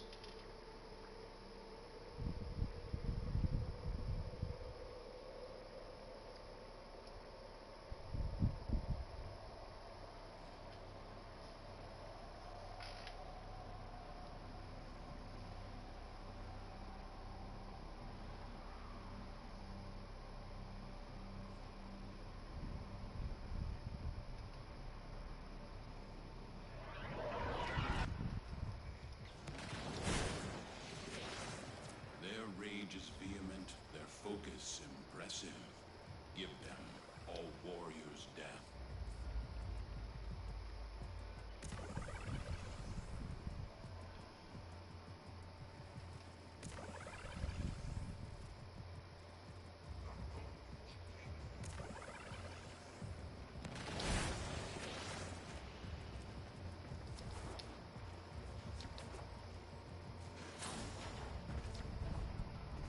Yep. Massive room.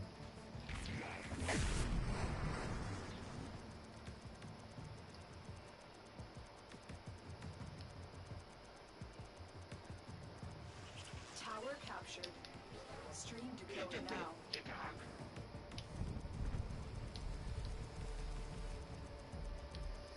A is actually underneath.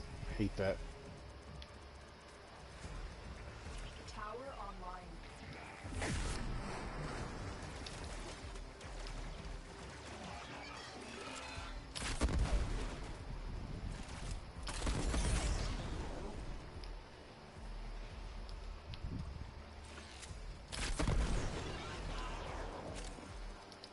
I was wondering why I wasn't capturing.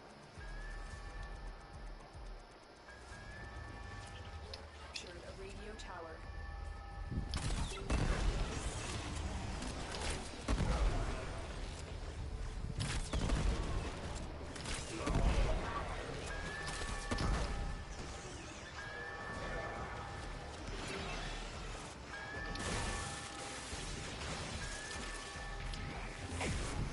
Yep, knew that was coming.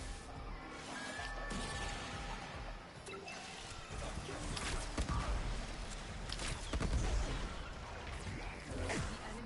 captured a tower.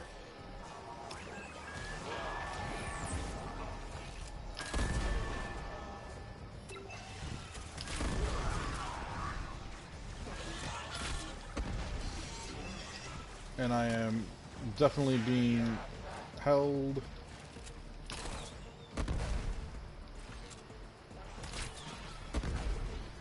Yeah, doing this solo right now, not exactly in my favorite.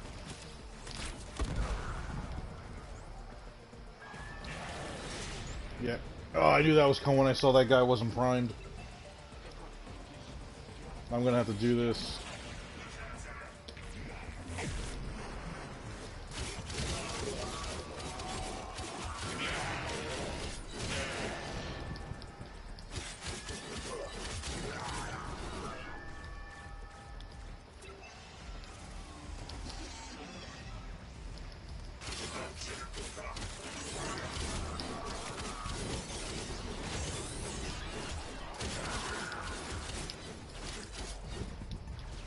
See? Yeah. Can't solo this. There's no sense in it. And the fact there's no open squads to run this interception on Steel Path.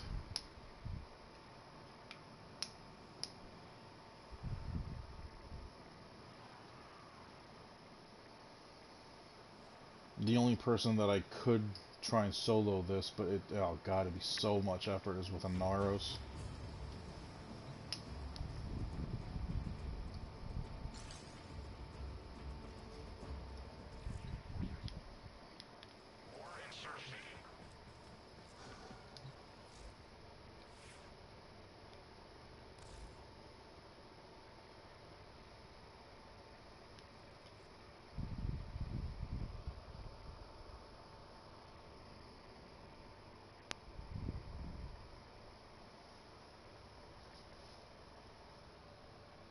You know, just out of my own curiosity, I'm still not done with her build.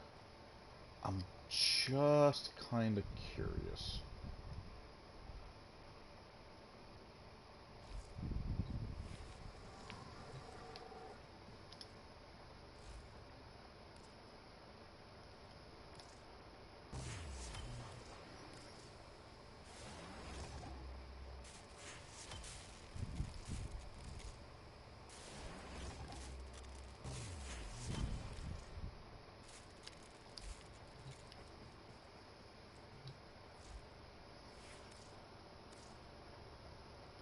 Everything in orders, operator?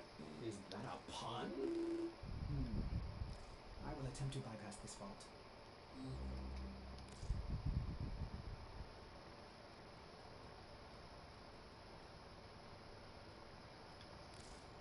Still want to get rid of that.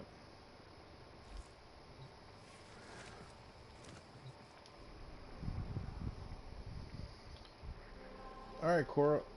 You're up. Let's see how well you do on this. 3 open squads, my ass. Foundry items can be claimed, operator. Are you pleased?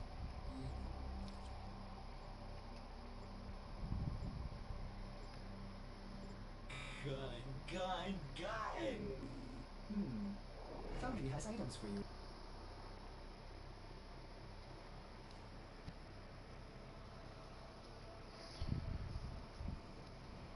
Let's see if her damage output can outweigh everything else.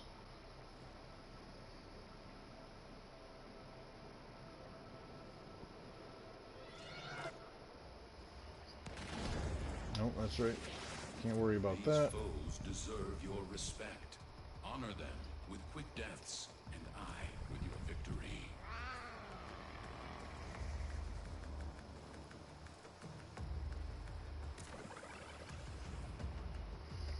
Yep, pose for the guys. Gosh, she stands like an Instagram model, like popping her fucking like pooch out with her butt out so far.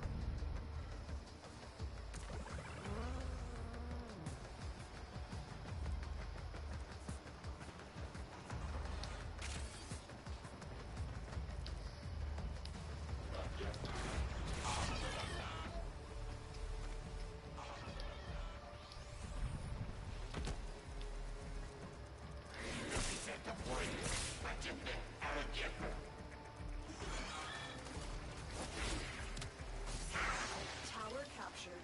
Deploy now.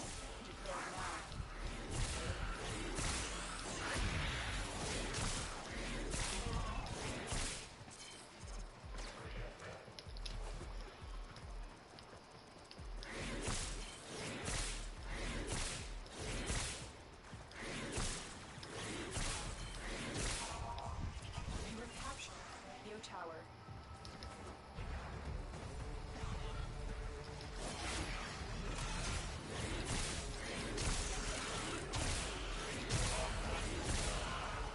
Alright, there we go. And I triggered...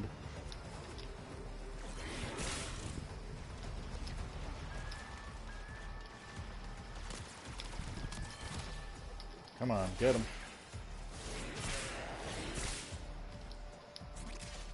We have lost control of the tower. How? How do they already capture it that quick?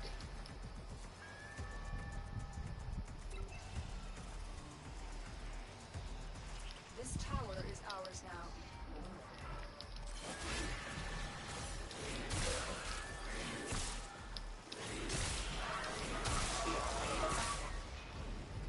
And something just rocked the shit out of me. The enemy captured And the I tower. just remembered something. Didn't switch my operator. That is going to be a big pain in the ass. Remembering that not only when I switch loadouts, I have to switch what loadout my operator I'm doing separately instead of all together in one shot. That's going to be a big pain in the ass. But running an interception like this solo, covering all that ground while being so vulnerable and her build's not complete, there's no rolling guard on her or adaptation.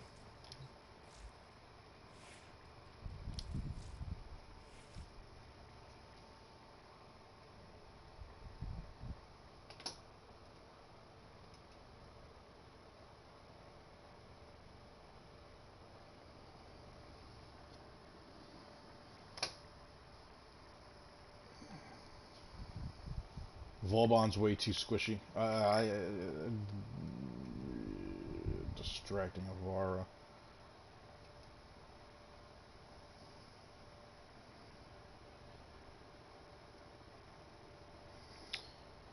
Mag is not a horrible idea, to be honest with you. So I won't be able to fit adaptation because I'm missing a Forma. I would have to get rid of you, but I like the fact that I can increase your cast. Operator? Ordis wonders You is who I what replace, are you and I would thinking put about? in adaptation, although the person that I spoke to and watched a video of uses rolling guard. But I feel that adaptation probably be a little bit better. Granted, I'm still going to get hit pretty hard, but... Although, your idea of Mag... It's not a horrible one. If I may say, Operator, your chosen Warframe suits you. Balls.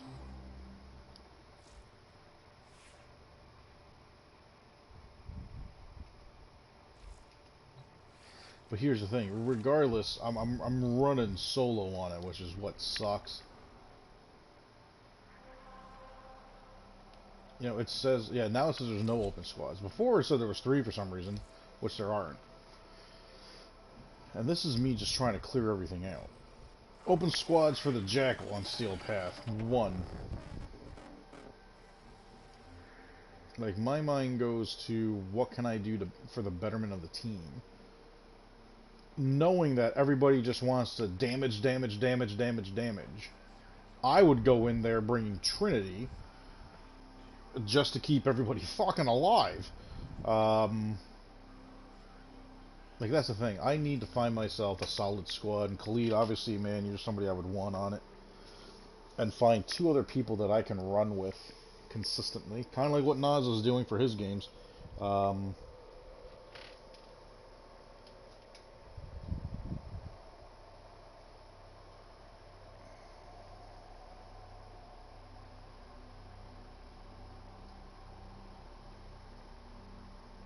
If it wasn't Corpus, I could use Limbo and blanket 2 of those points.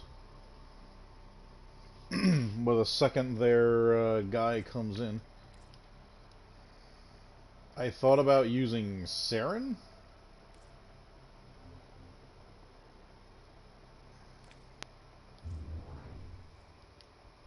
Which honestly isn't a horrible idea.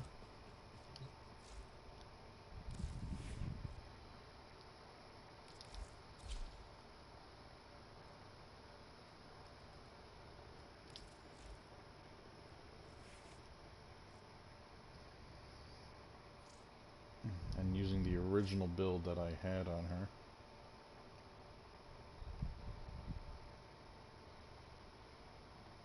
But I got nothing to beef me up. That's the downside. Seriously, man, we absolutely do. And, like, that's the thing, like, it's finding a squad that can keep up and actually put in the effort and, like, can handle themselves. That's the hard part, man.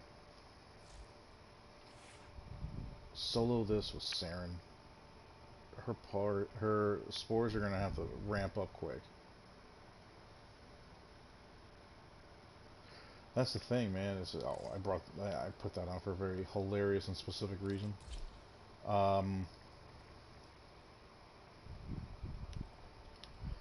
That's the thing. We're at the point now where everything has to layer together, and if you're gonna be doing a mission like this, running it solo is no easy task. My best bet is to use Slova, because at least I can control the pace of them.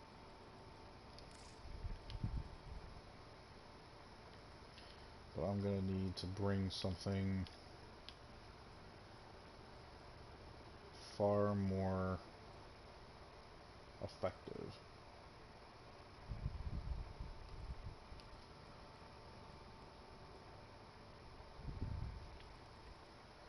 I know the Convectus will be able. The Convectus focuses on one person at a time. The Kuva Brahma, it pops them off, but it gets them. It doesn't. It's not dropping them fast enough. So, out of my own curiosity, we'll give this one more go, and we're gonna go with. Man, you say open squad.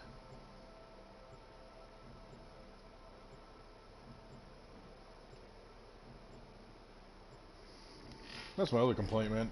Yeah, there's clearly not an open squad.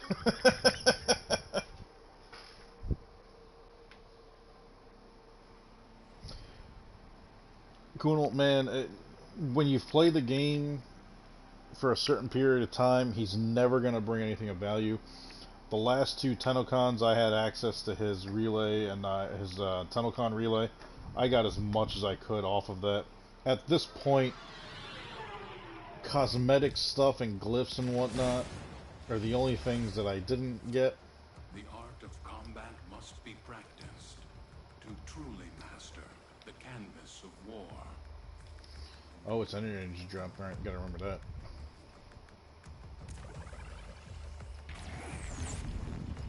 This will give me a little more survivability.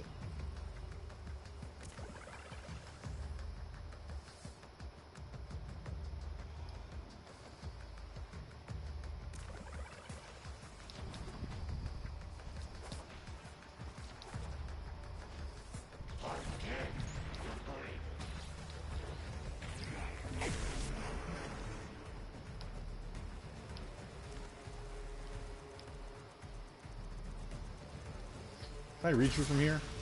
Nope. This tower is ours now.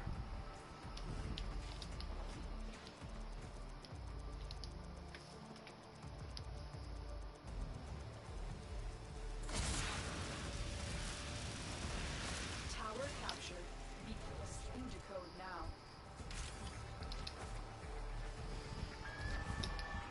Already.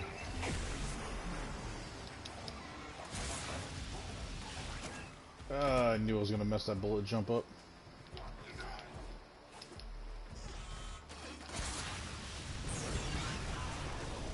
Come on, get through those shields. Proc what I need you to.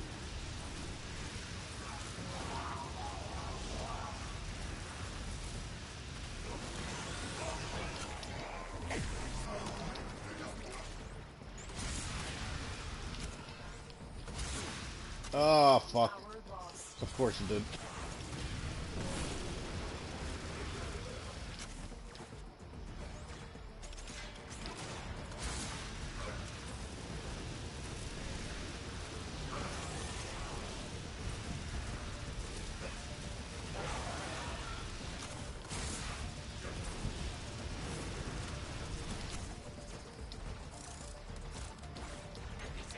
And that's the other thing, like, I can't run this solo. I need somebody in here with a Saren weakening everybody. I need somebody in here. Yeah. Stop them. You have captured a radio tower.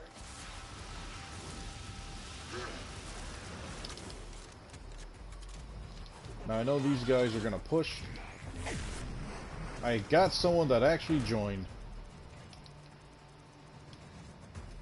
Curious to know who he brought. Wukong. Tower online.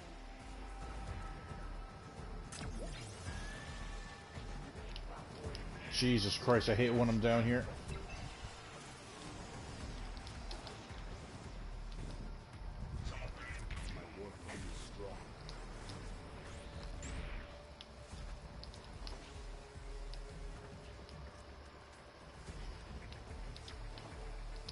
What the hell did I just hit that wouldn't let me jump? Is there? Oh god, it's... Eyes open. There's glass resonance in your neighborhood.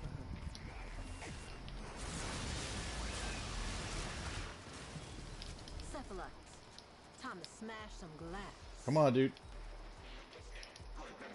The enemy have captured a tower. This tower is ours now. Son of a bitch, they're all right there.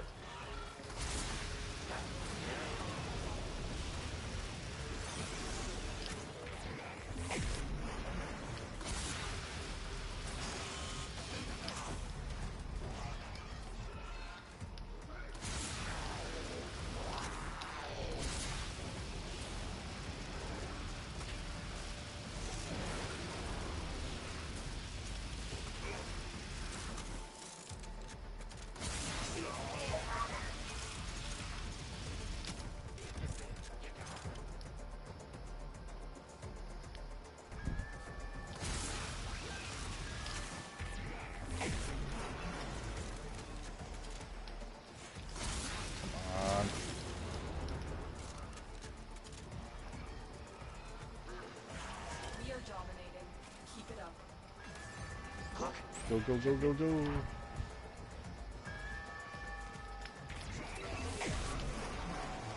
And of course.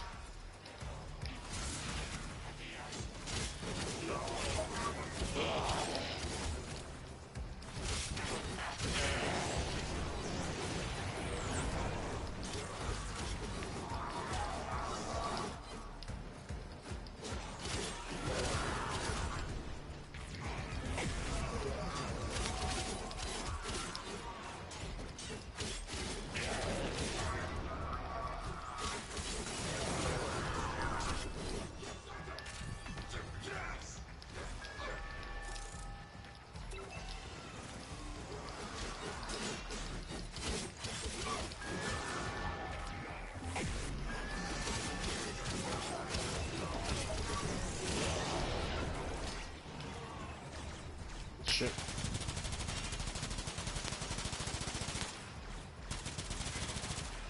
Now this is gonna be the proof. We cannot allow the enemy to learn our espionage. Eliminate the remaining enemy personnel.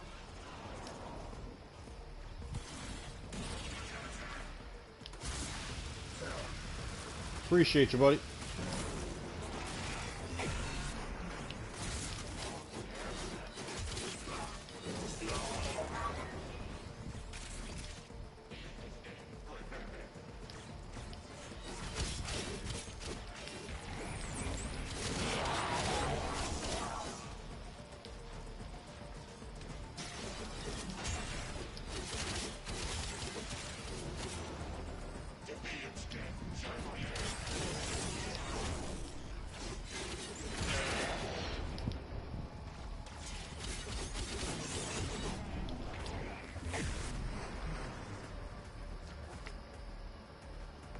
Extraction is available, but there are more messages to be decoded.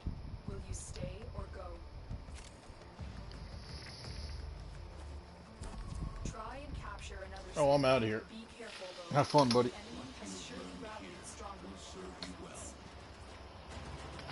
Your crowns are safe in my grasp, oh.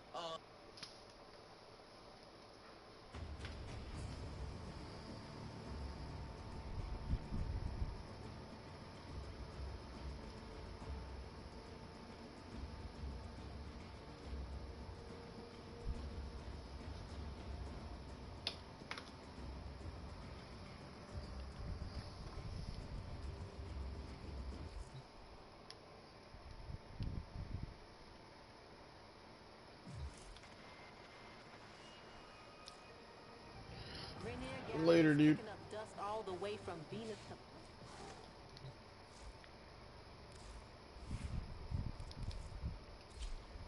So here's my next thing. Gotta kill the jackal.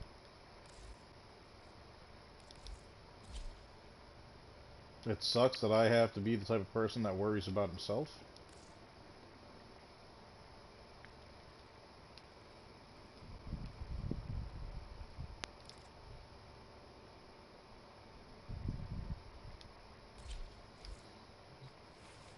I can't stand the fact of I'm gonna go against the jackal,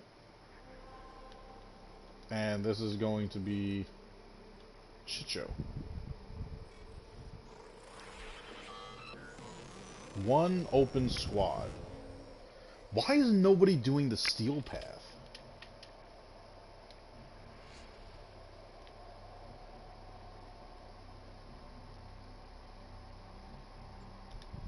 Operator, Ordis wonders, what are you thinking about?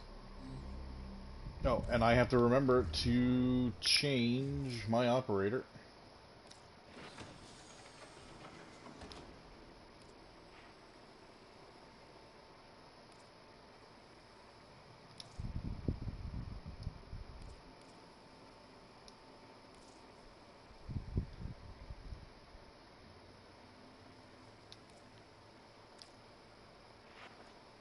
Alright, let's try that again.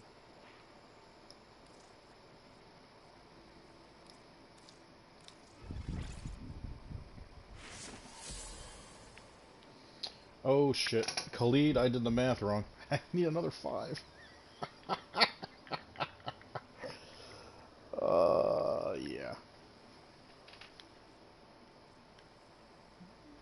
I forgot that it highlights the next one, not the one that you're on. That's what I looked at. Dude, it's all good. 85% chance to restore 250 health. That's all I need.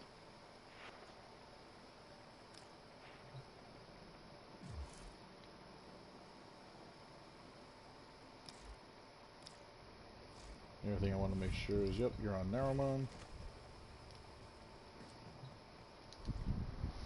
I'm gonna forgo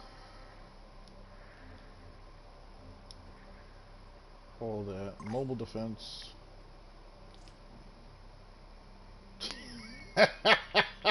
Motherfucker.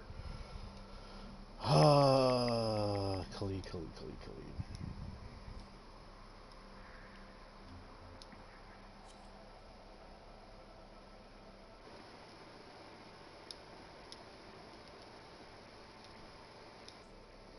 What am I gonna do with you?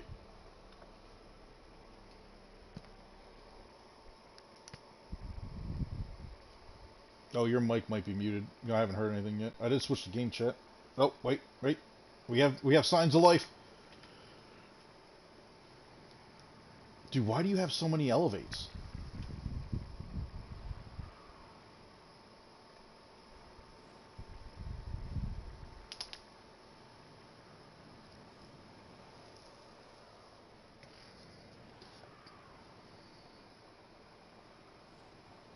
Gotcha.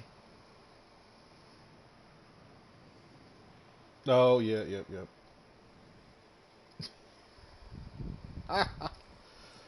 Oh, man. Dude, you want to run some Steel Path with me? I don't know what you're going on. I know you got work and whatnot.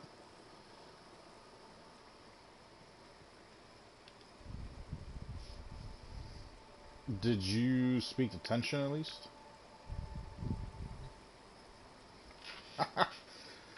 You too busy to say hi to Raiden?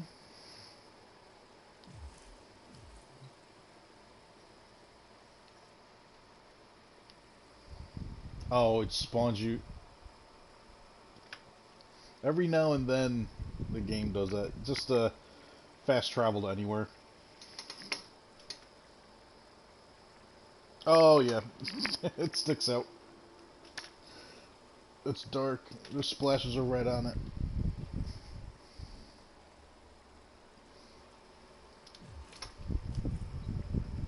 Yeah, I really don't understand. And that happens every now and then, a weird, like, bug. Like, people just spawn at a railjack.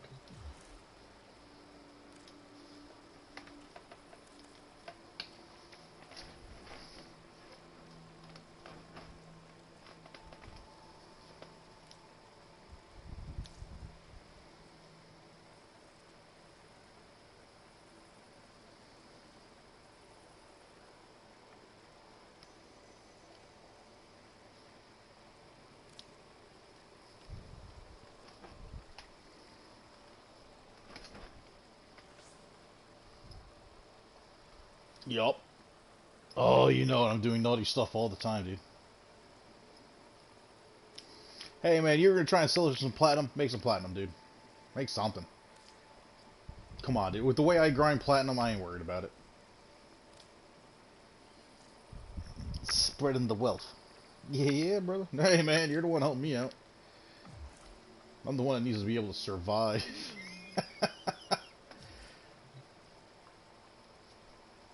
Oh, yeah. Definitely gotta keep an eye on that. You're gonna be tapping the shit out of the touchpad.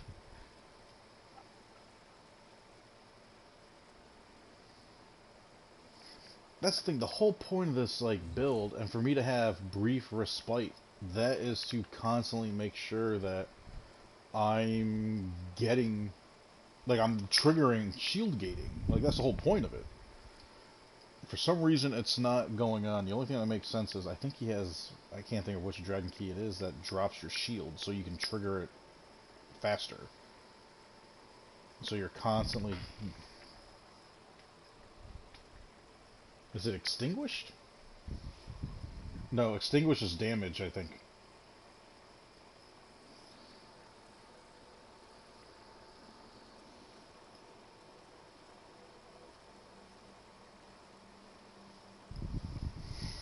Yeah, we all know what Hobble does, because we all hate that one.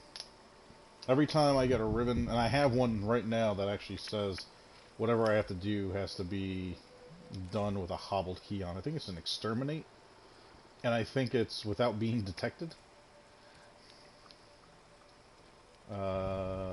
Complete an extermination mission with level 30 or higher enemies without being detected with a hobbled dragon key equipped.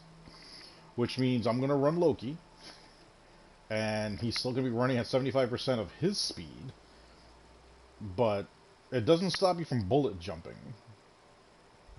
But I'm going to run with him and just bring whatever melee I can, more than likely just bring my Cronin, and just rip them apart.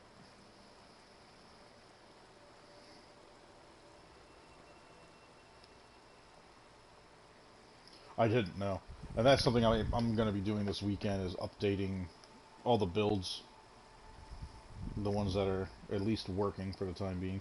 And I got 3 builds for it here. Actually, I'll put it up on the screen right now just so you can see it. I got 3 builds. Let me switch over to... I know Ember has it on her already. I got 3 builds that I run with the Cronin. The first one is the one I run with everybody. And it's going to proc viral. It's got an 88% chance on it, so you're definitely going to be proccing it. But I run this one with pretty much everybody because I'm using Berserker on it.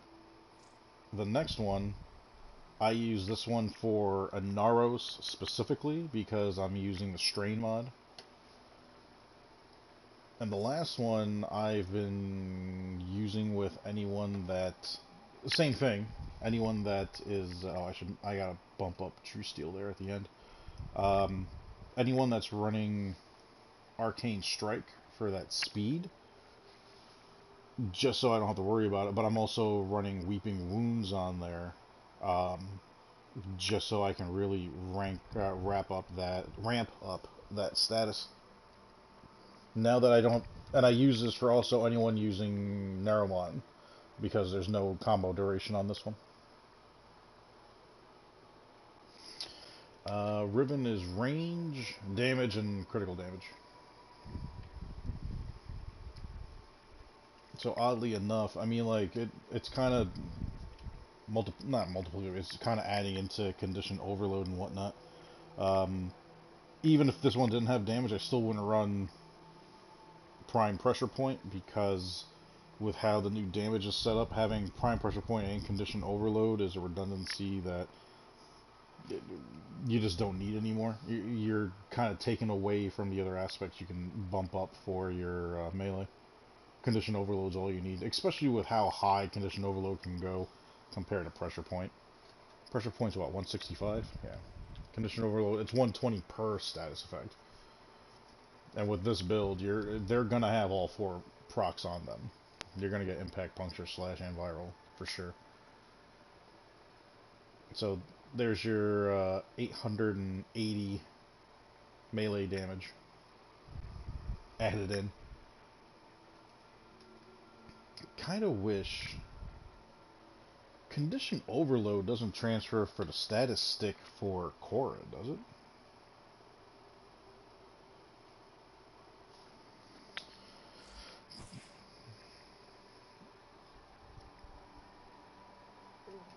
Yeah, well, I mean, I know Bane mods don't.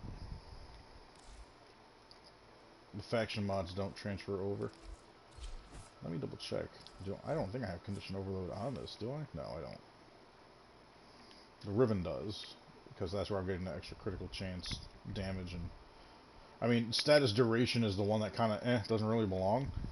I mean, I could put on, well, the only reason why I say status duration doesn't belong is because she's ripping them apart pretty good. The status she is putting on them, none of them are really going to quote-unquote worth lingering other than slash, but I mean, any damage that takes longer to come off, I guess, is better than damage that comes off quickly.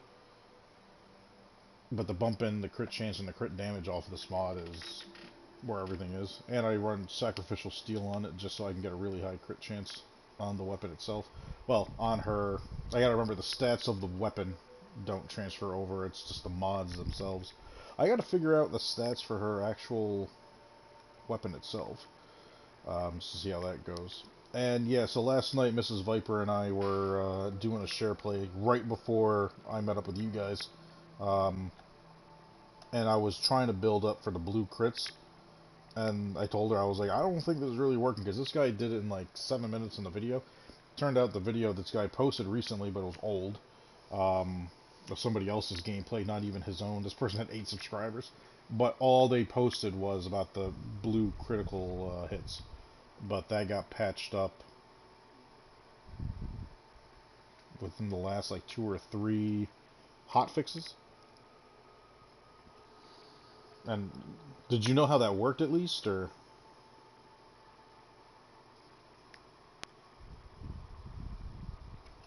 Yeah, what Electro was saying. So the way it stacks up is you get that critical chance buff off of Blood Rush. So every time your combo multiplier goes up, you get an extra 60% critical chance. Same thing with the Gladiator mod. So basically, you ramp up your weapon, get it to your times 12 multiplier. Make sure you have Affinity Spike on.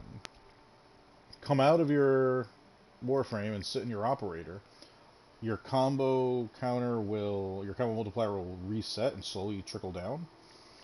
You go back into your Warframe, build it back up again. So the easiest way to think about it is, it's almost like a balloon. You put all this effort into blowing it up, you run out of oxygen, or you hit the cap of how far up your stack can go. So you take your mouth off of it, you pinch it, and hold all the air in there, but you regain all the air in your lungs. Then you take that and you blow it into the balloon, making the balloon even bigger. So basically, when you come out as your Operator, where your damage is, your critical chance, stays where it is, regardless of the combo counter going down. And then when you go back into your Warframe, you're now building off of where you left off and further increasing your critical chance. So you could infinitely scale it, and then you end up getting these blue crits, and what the blue crits are is actual negative damage. The blue crits register as like negative, like the guy was doing negative 12 million hits. And I'm just like, alright, if it's negative damage, why would it kill them then? Technically, negative damage would be reviving them. Yeah, exactly. But that's just the way the game ramps it up. And it's interesting that there is programming in the system for that to happen at a certain point where you get blue crits and they register as negative. So my mind goes to, if you have a weapon, I mean, that's the thing, you can never get it down to 0 because it's a percentage of whatever the critical chance is. Like, your critical chance could be 1%, and you could put on a ribbon that gives you negative 90%. Well, it's still 90% of that, so there will always be something left over, so you'll always have positive critical chance. There is no way to give yourself negative critical chance. But apparently there was something broken in the game that you could do that, and then that caused you to get these blue crits. And they did damage, and outlandish damage. I mean, like I said, this guy was doing 12 million. And that was after like a half an hour of like just cycling that through over and over again. And I mean, he was able to cycle through that in 8 minutes. So last night when I was doing that with Mrs. Viper, I threw up a share play, and I'm like, alright, we're like 15 minutes into the share play. This is not happening. And I was already stacking it before she joined. And it just wasn't happening. So I'm like, it had to be patched. Or I'm missing something. But, eh. Yeah. Pretty much. Well, I mean, here's the thing. If it's a bug or a glitch, as much as I would love those to stay because it gives us that hard extra advantage, I understand that being patched. But if you have a Warframe that has abilities and whatnot, and then you take that ability and go, it's too much, and you take it back, no, just leave it there. Like, right now I'm thinking about how good Ember would be with her old build on Steel Path. Being able to just keep everybody off their feet and start picking them apart with whatever weapons she has, or melee weapons. Dude, she would be my go-to for sure, because no one would be able to stop her, because no one would be able to stand up near her. The only place that she would have a hard time is if it's open world. Because, you know, there's going to be enemies shooting further away than your world on fire would reach. Even if you refresh it and double its range again before it shrinks down, increasing its strength, it's still only going to reach so far out. I think mine only reached out maybe 30 meters. But it's going to instantly start shrinking down because it's going to start ramping up. No, it was more than that. It had to be like 40 or 45, because once it shrank down, I was still hitting enemies about 20 meters away, give or take. But I mean, if I'm going through a Corpus ship or a Grenier ship and there's hallways and whatnot, no one's going to be able to touch me. But, well, this is where we are now. Like, they should go through all their nerf hotfixes and just delete them. Bring everything back. Bring it all back.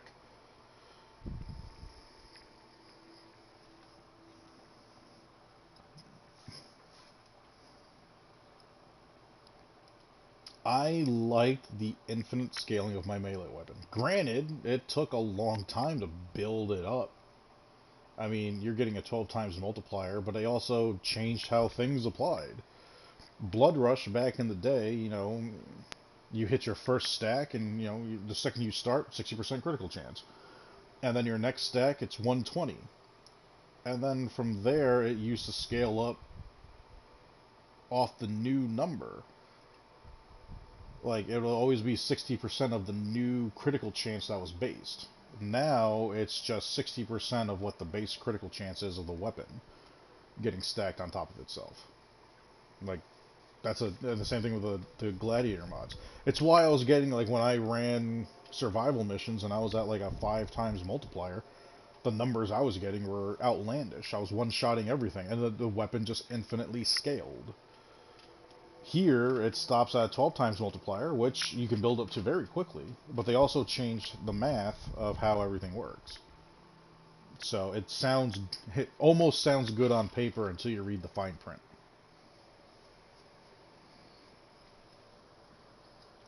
But, you know, they found other ways to kind of balance it out, like, you know, slash and viral, now that combo is, like, ridiculous. Heat is stripping armor away and crowd control, so they found a way to kind of balance out Ember and whatnot, and just using fire in general. But it's still kind of...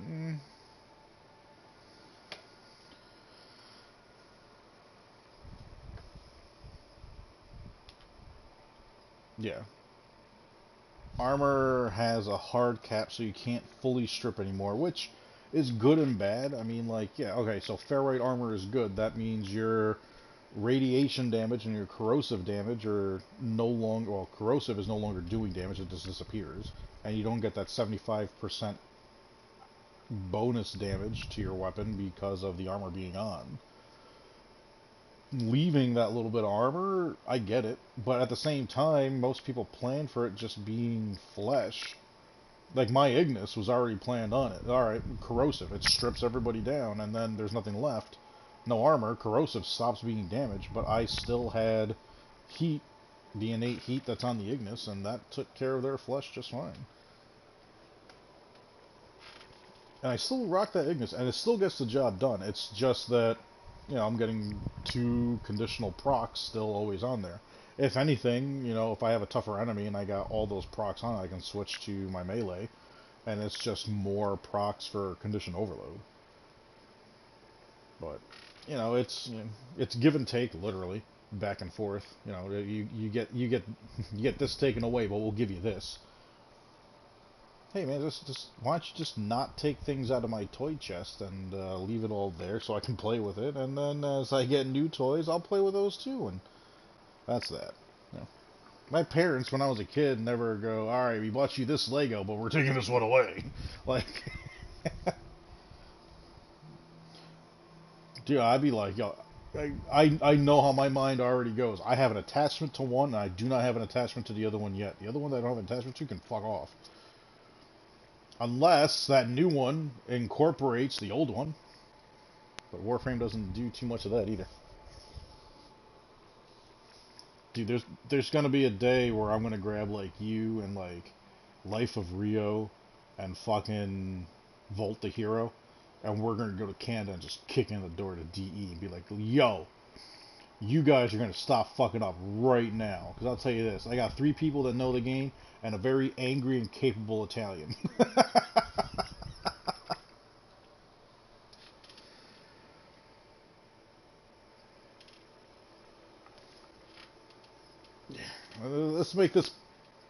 Let's make this pleasant for you.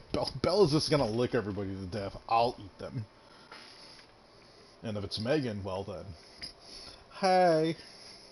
Put her on a plate. Hey man, that's Mrs. Viper's words right there. Yeah, I was all set on kidnapping Mrs. Viper and us going to TennoCon. And that didn't happen this year. We'll see what happens next year. Dude, I had so many fun plans of traveling like this year that just got railroaded. Dude, and here's the other thing. With New York State, we cannot ship anything out of state without having confirmed paperwork. Within the last week, confirming that we are COVID-free. Meaning, if you want to send something, you have to get the test taken, get the results, then send it. And then if 2 weeks go by and you want to send something else, you have to do it again. Sorry, I'm not going to trust some kid that's still in medical college jabbing a Q-tip that's 9 inches long into my nose for a depth that they really don't know because it's not the same in everybody. You stop when you feel my medulla oblongata, please. Alligators are hungry because they have a smaller medulla oblongata. There's something wrong with his medulla oblongata. Would have been great if he was a fuck up kind of tenders. But, yeah, and now they changed the procedure. Apparently, putting the Q-tip in and twisting it once is not enough. They now twist it 10 times. And then they pull it out.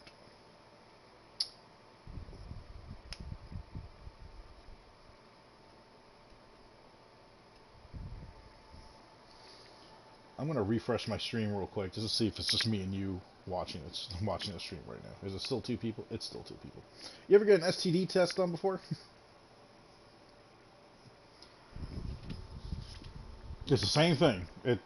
Whoa, what? Nope. Nope. That is not the full encompassing one. That will test for HIV. But for any type of a sexually transmitted disease otherwise, and the only reason why I know this is when I used to train and compete, everything was included, so it's just like, your boy Viper had a girl in different states and whatnot. Like, hey man, I fought professionally for a living. Trust me, man, it wasn't that hard to just like show some abs and, get some slut. So anyways, damn, man, I don't even have you watching my stream anymore. You don't want to hear this. I just dropped down to 1 person watching.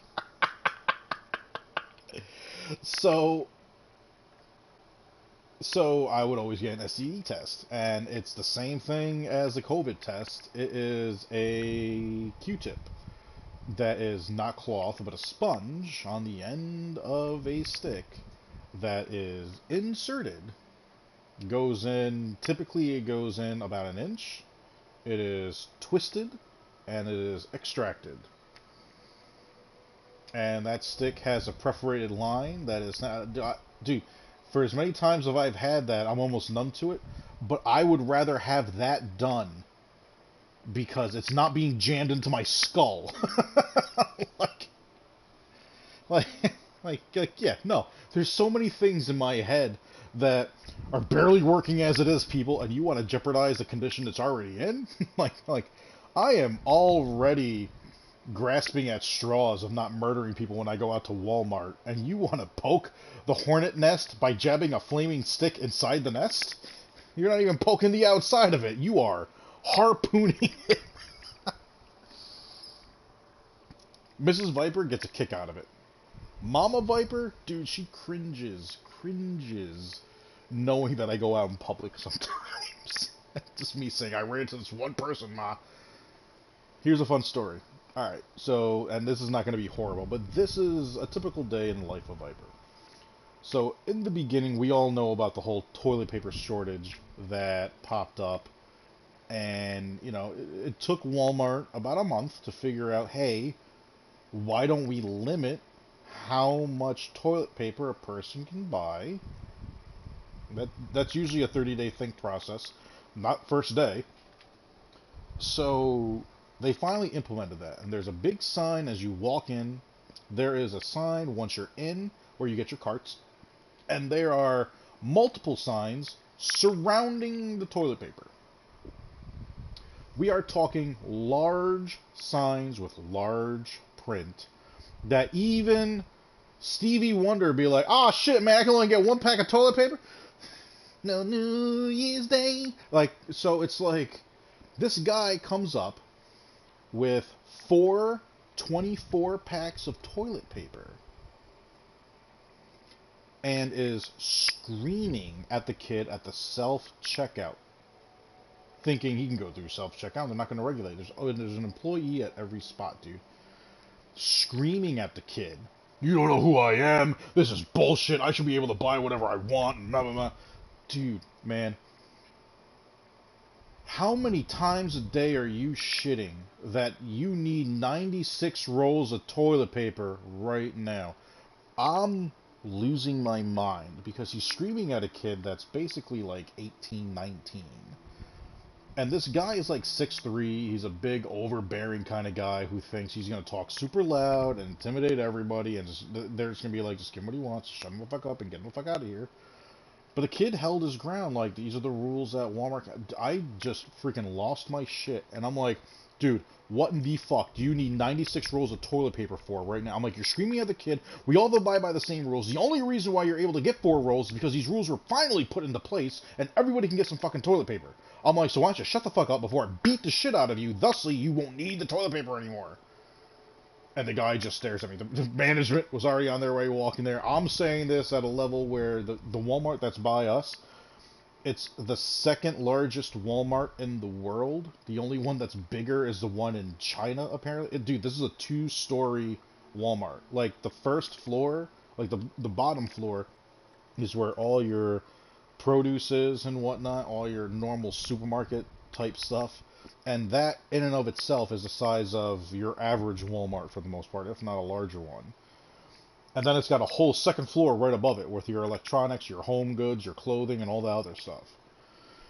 Second largest Walmart, and not exactly the best neighborhood, mind you, because of the type of people you're going to get, but it's on the bus line to, like, the shit part of the area. Won't lie to you. Upstate New York has its own version of Detroit, and man, does it live up to the reputation.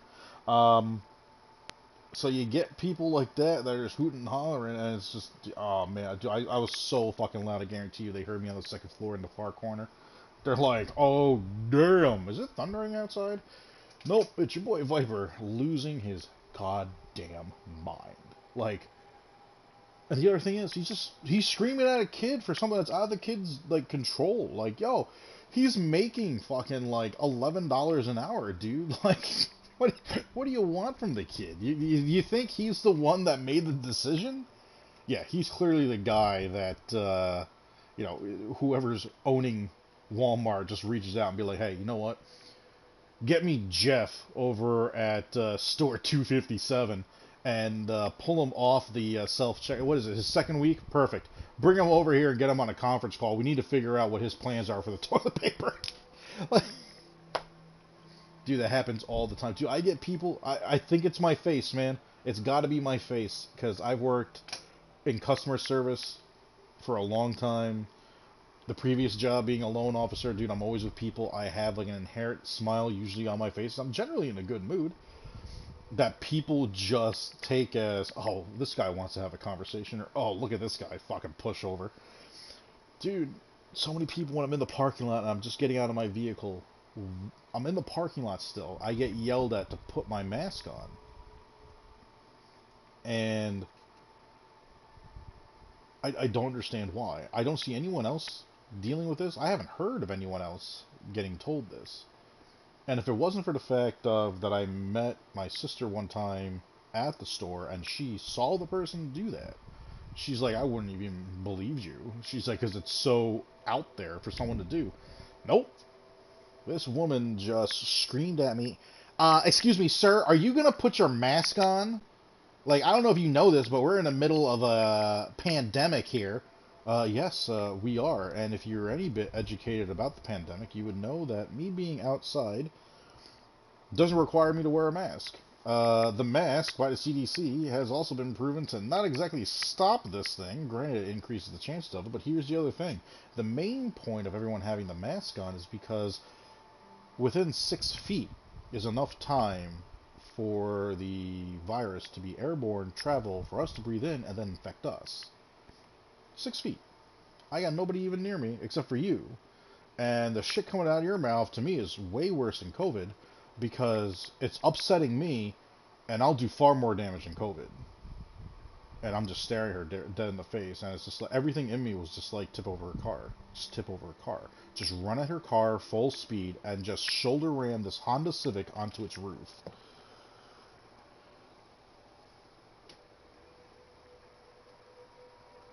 Dude, they find me, man. They always find me. I can't go anywhere. You're gonna put your mask on, sir? The people that are wearing the masks while they're driving by themselves are the same type of people that would wear a condom to dinner. Hey there, buddy. Little early on the jump there.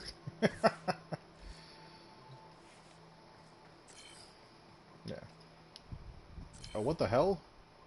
Helios is scanning stuff inside. Yeah.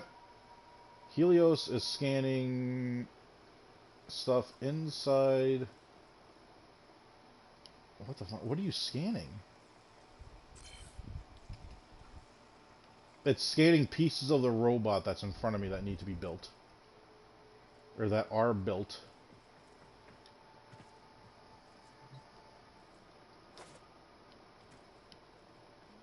It scanned the 2 dragons in front of me. Alright, so now I'm curious, Helios. Let me fast travel to... Oh, let's go here. I know there's not going to be anything to do here, but there is a travel pad. Let me go to the Hall of Robots real quick, or Robot Hall. See anything in here you like here, Helios?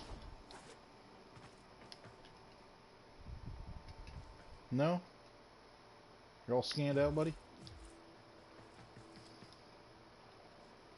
I rarely have Helios on. The only reason why he's on is for the Deconstructor and Gladiator mod boast.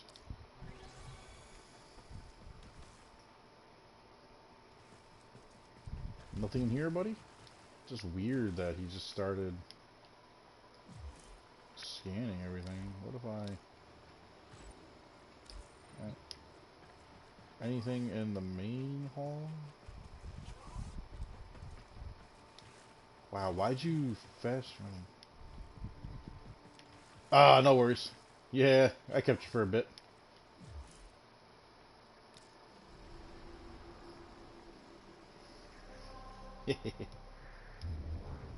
Ah, no worries, brother. Do what you gotta do, my man. Appreciate the help. I'm gonna go apply those arcanes and get that taken care of. Ah, no worries, brother. Alright, man. Later. Alright, we're gonna fly back to our... Oh, let me switch back to party chat. For those of you that are curious about who I was talking to, that was one of my mods, Khalid. He does play Warframe as well. Do check out his channel, by the way. He does every now and then some random streams. This, Apex, Fall Down Guys, Hollow Knight, Monster World Hunter. Show that man some love, people. Nope, I gotta go here.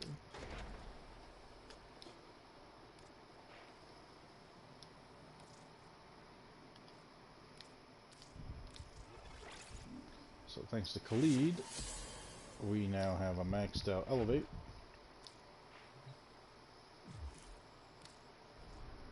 Alrighty then.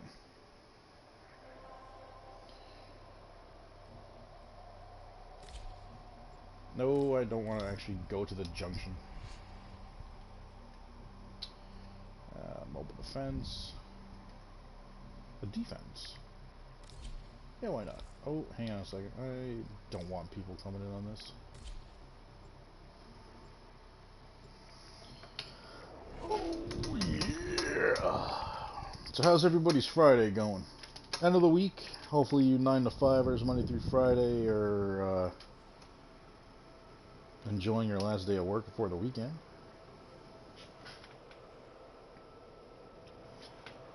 Zutsu, what is up, man? Interesting set of emojis you got there. Never seen somebody's eyes be right next to their face. Combat must be practiced to truly master the canvas of war. How are you? Welcome to the Snake Pit, my friend.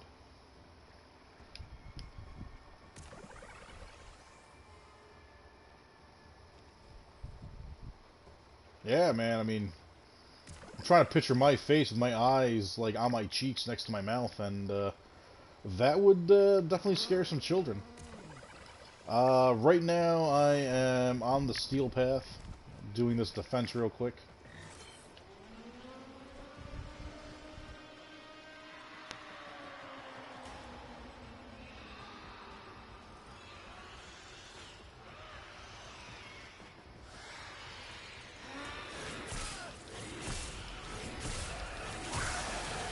We are going to do our best to build up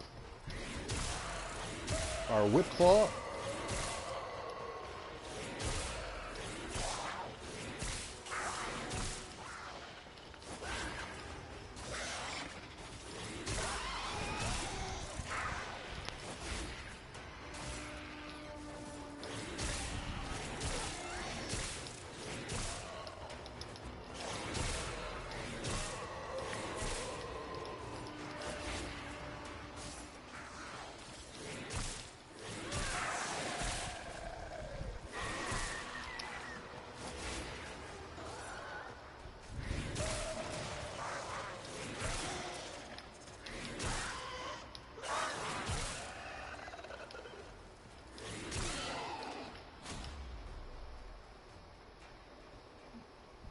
Oh yeah, dude. This is definitely one hell of a build, let me tell you. I'll show and explain it to you in a bit. But you're about to see this whip claw ramp up pretty quick. I just need to be able to pool together enemies properly.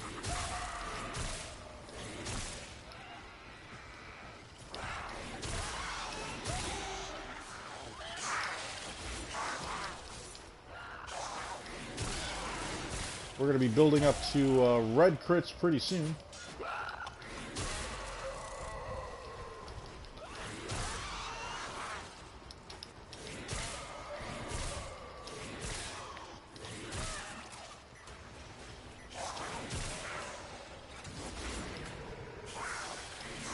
But range is definitely the name of the game that we went for here.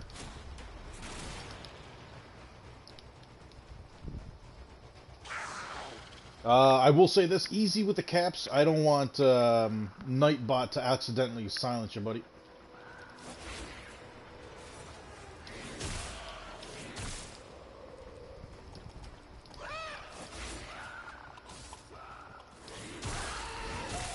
Come on, we're just about there. Give me my red crits.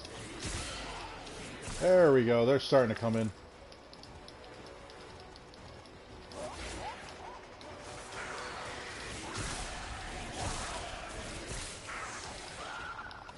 Only at times 7 multiplier, I believe. Once I'm at 9 is when it's full red crits.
Alright, times 10 multiplier. It's going to slowly go down, but it's going to build up. And it's going to hold at this point pretty nicely.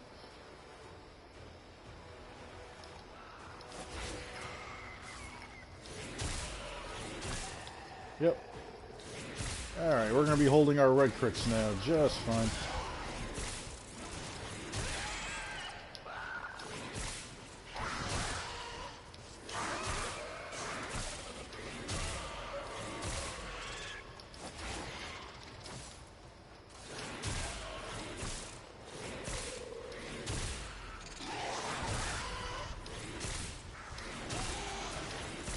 Now keep in mind, this is the steel path.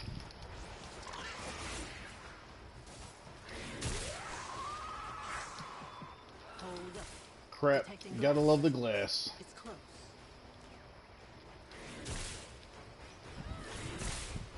Where are you, buddy?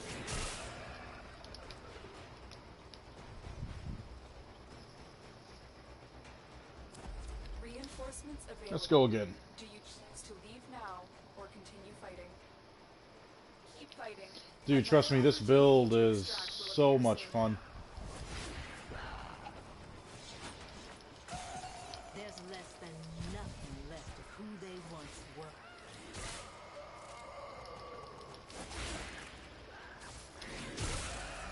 Now these glass guys are going to be the only thing that's a little bit of a challenge, because the whip claw won't break the glass. But no glass is unbreakable.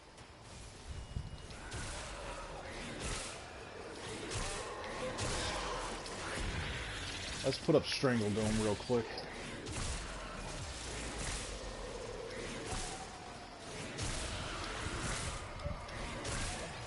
I need to be able to single these guys out.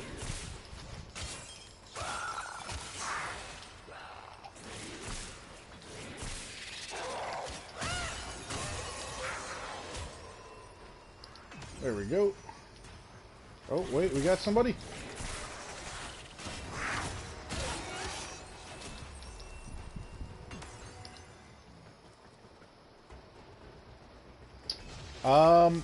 Honestly, I kind of thought about it.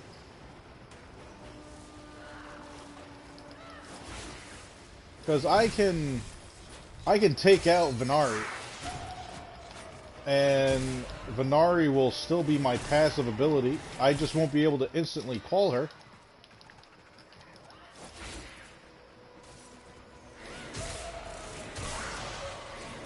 I have to wait 45 seconds for her to come back. I definitely got to put some effort into my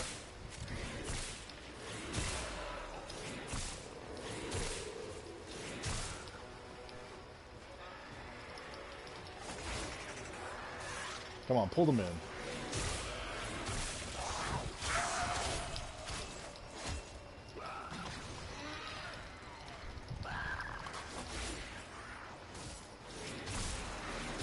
This is the other downside. Not having somebody else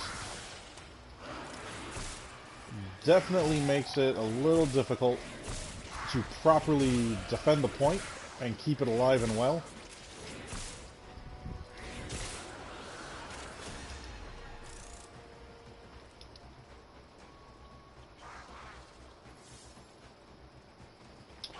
She does shields and armor, actually.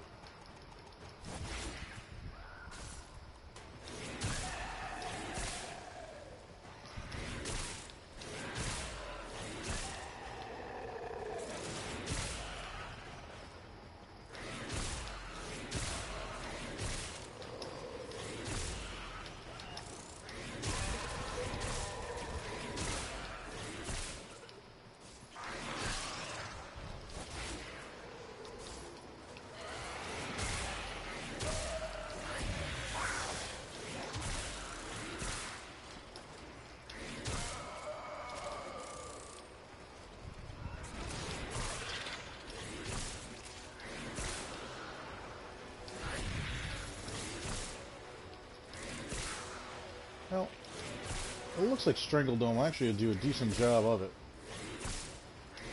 Because one, because of its size, but two, it's got an alright amount of duration. I can always cast two of them.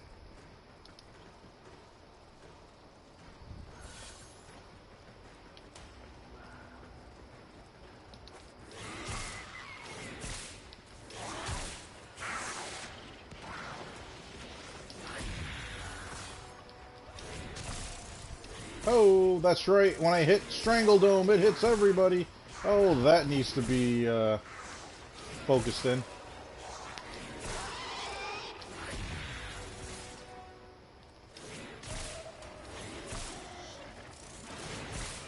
Oh, I just turned Korra into a nuke and I didn't even realize it.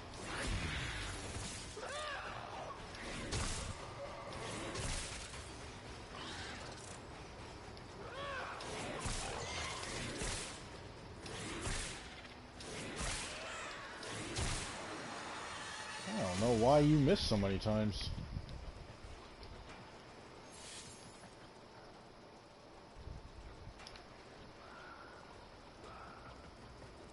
For more crowd control?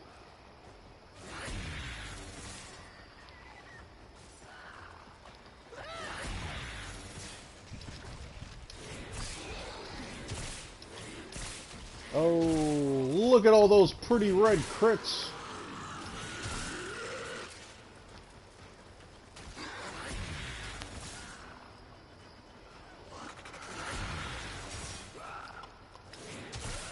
Hey-oh! Oh, did that chain reaction hit the other dome too? It did. Khalid, did you see that shit?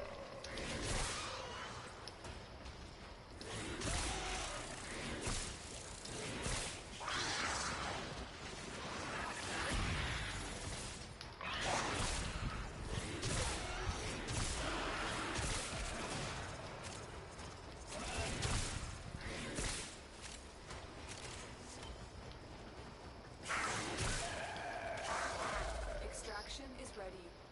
Unless you more of the enemy.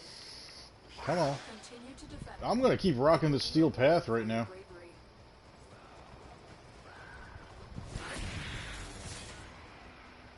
I want to really test out old Korra here.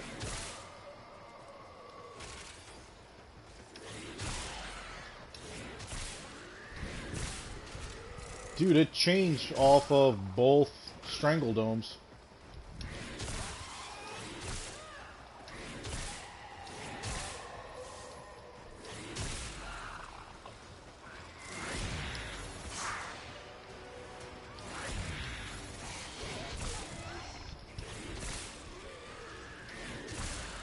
As long as the Strangle Domes are touching each other, apparently, it transfers the damage to both of them.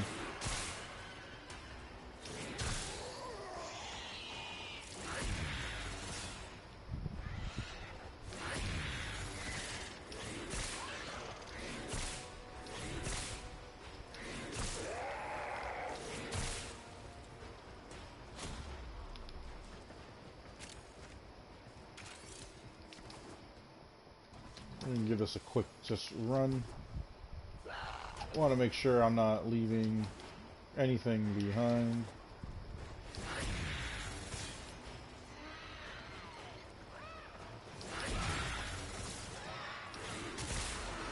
Look at that.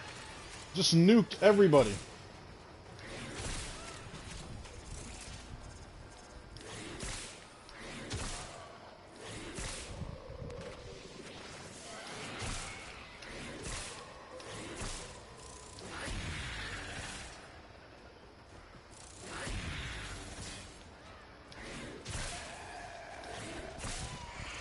Jesus.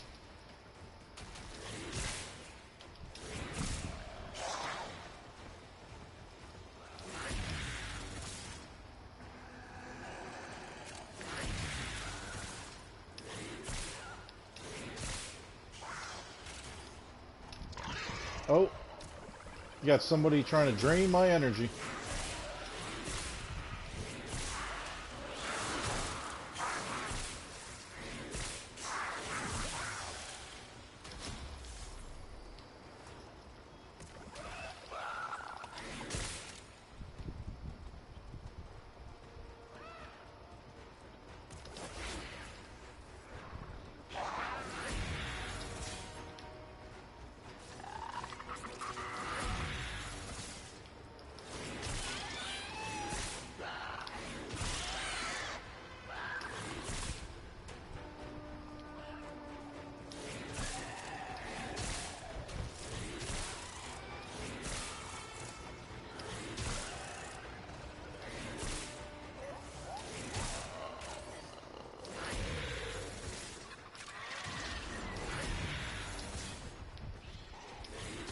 Nah, I think it's actually the price of Strangledome. I gotta see what Strangledome actually costs. I think using it as often as I am right now, let's see here, 368. Oh, that ain't bad at all.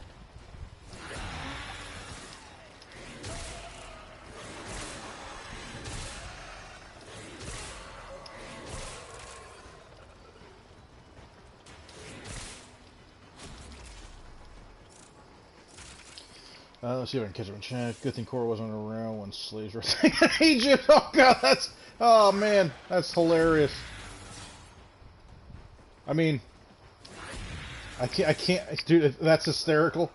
I'm only removing it because someone's gonna take that in the worst way possible and not just see that as a thing of humor. But dude, you're my kind of person right there, man. Khalid could tell you, that's my kind of joke right there.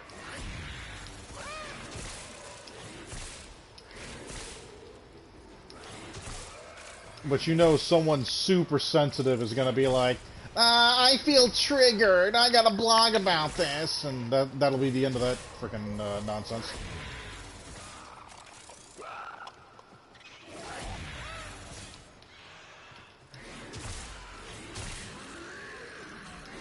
Alright, we're going to drop out at 15.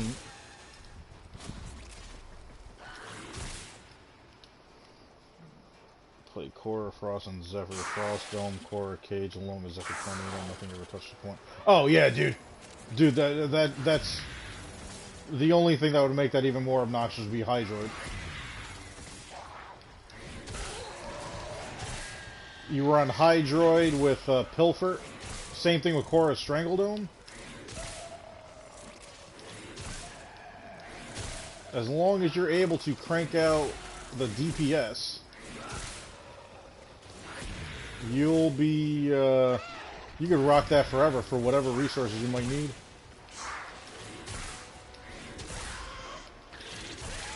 Dude, but the nuking capabilities that I just stumbled across here with Cora, definitely did not see that coming. Oh, I see you there. You don't get my energy.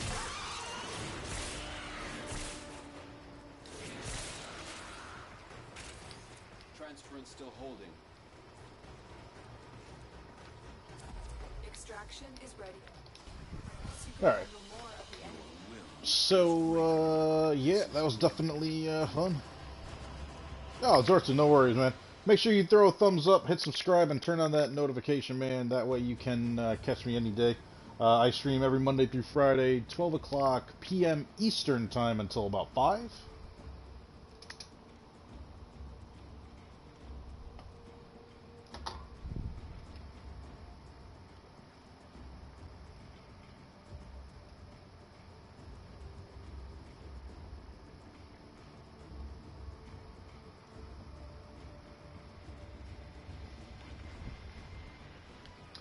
Man, I gotta admit, that was pretty decent. I have token for tensions of Steam.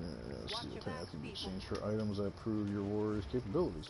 Oh, I didn't even think about the fact of there is shit you can get from tension for doing this shit.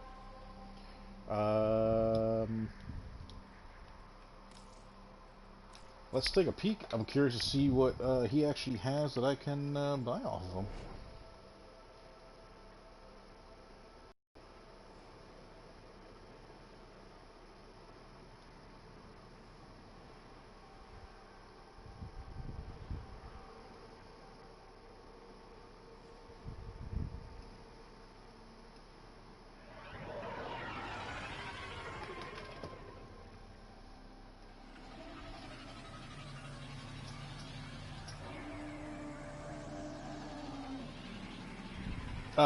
Khalid, what were you iffy about, buddy? Can I fast travel attention now? I think I can. Yeah.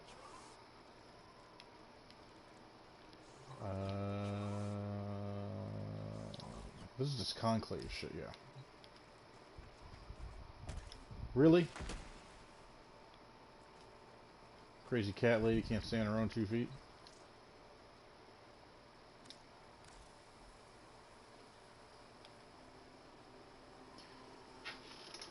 Stance Forma, alright. Kuva, that's always good.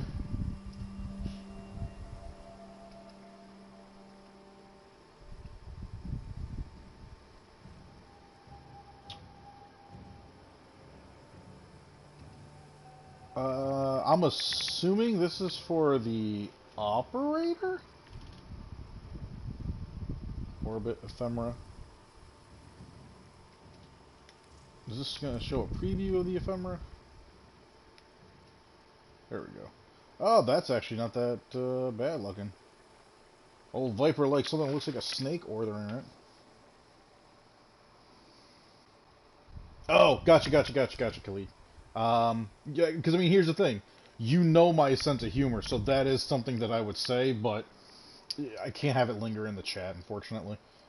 But dude, it was funny. Come on, man. Like, and that's totally something I would say. 10,000 Kuva. Can't beat that, man. Alright. Nope, we're just gonna leave altogether.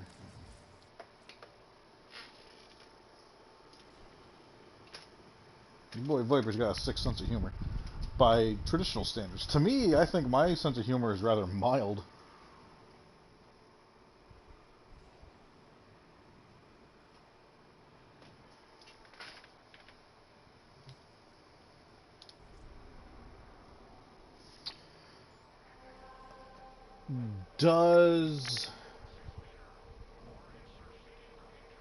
Does weapon combo transfer through each level of Sanctuary Onslaught, Khalid?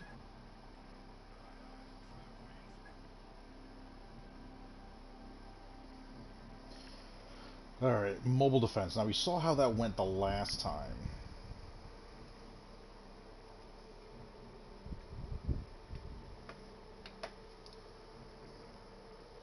Khalid, I'm gonna give you a taste of what my humor is like, dude. Like what my real humor is like. We'll see if we're still friends after it, buddy. It resets? Alright, I had a feeling it did. Because I was going to say, dude, bringing Korra along for that would be great, but not being able to build up the counter, I mean, or having to rebuild it each time, no. That's going to lose overall DPS. You need to get that abrupt damage that can just be triggered immediately.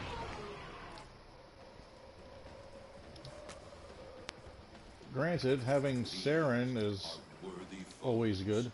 Underestimate them at your peril. I totally get preparation now, though.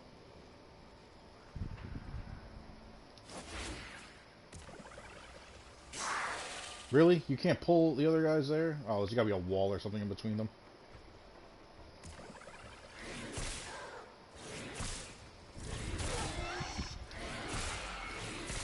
Yep, there's a door.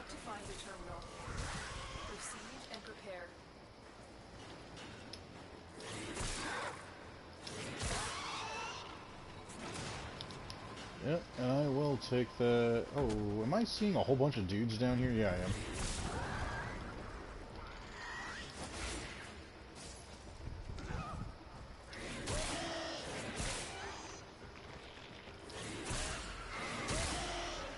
I want to try and build this up as quick as I can.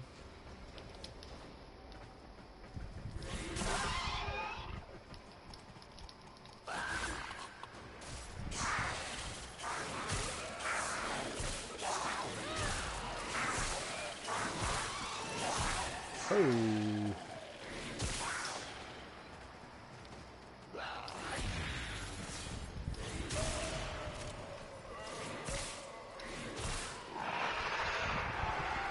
Well, we're going to test this out against the Juggernaut.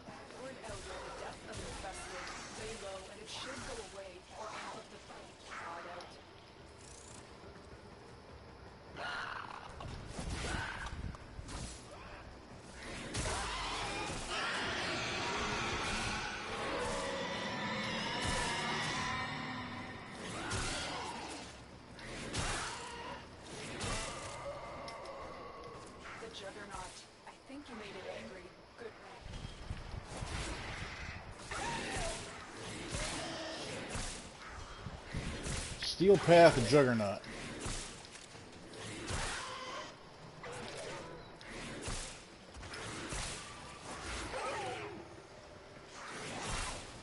I can't have him while he's by himself like that. I need to keep my combo going.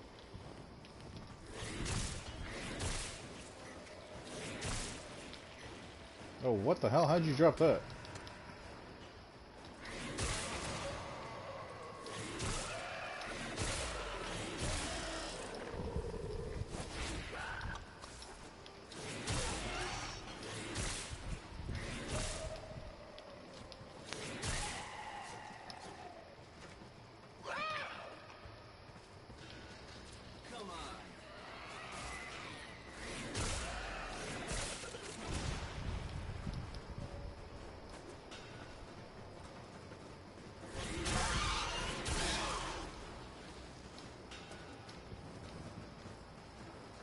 That is a lot of breakables.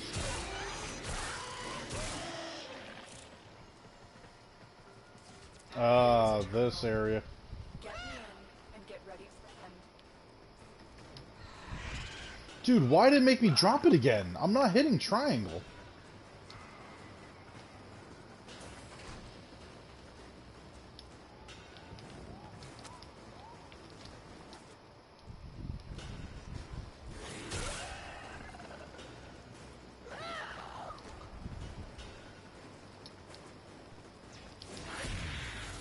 Let's just put that up real quick. I'm Tenno. This will take a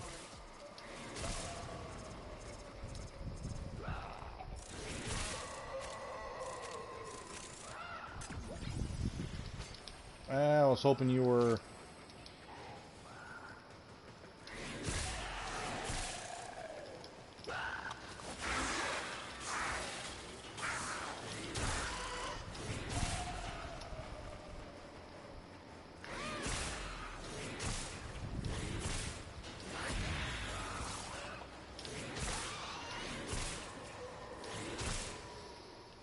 Zutsu, I appreciate that, buddy. I'm going to be finally upgrading. I just reactivated it not that long ago, so it's still got a little bit of time to Multiple biosignatures detected. catch up. We've got infested incoming.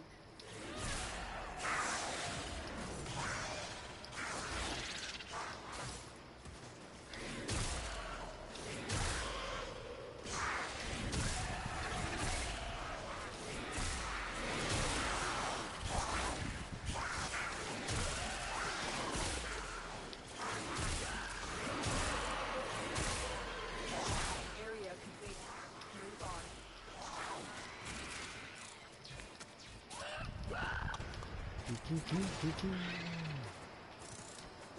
Take to the air. Come on.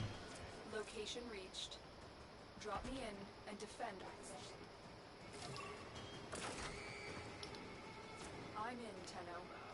But this will take a moment.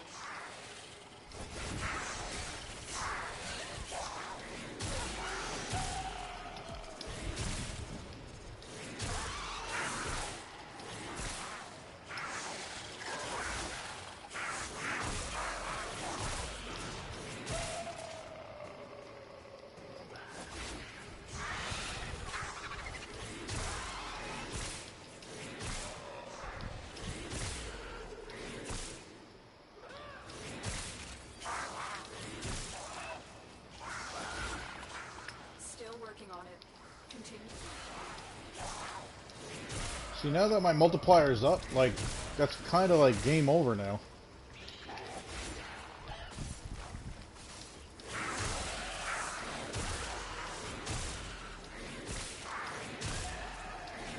I know I got that defense I'm going to have to do now.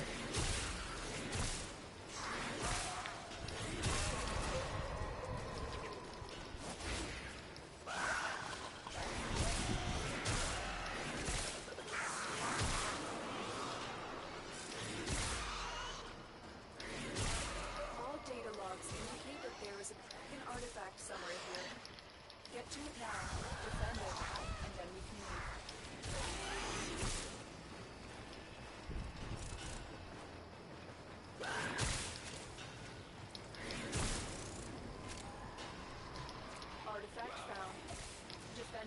until the extraction team arrives.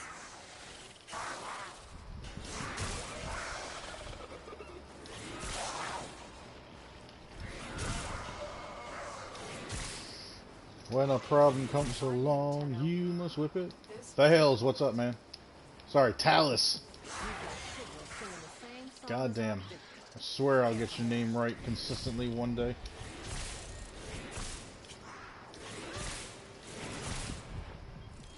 Whatever these sufferites have become, there's no going back.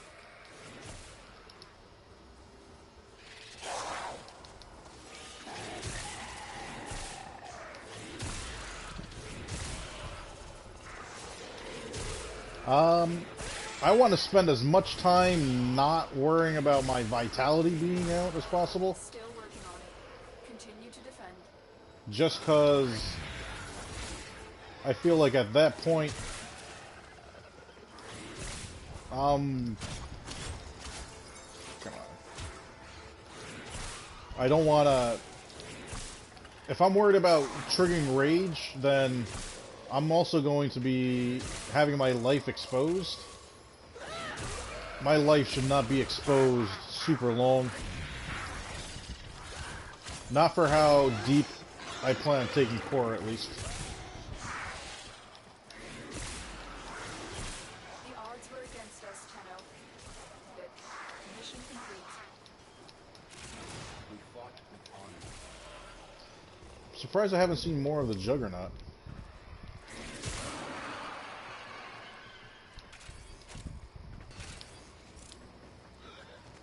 Not that I'm... Oh, that's why. Let's put you there. Hold them in. I always forget that.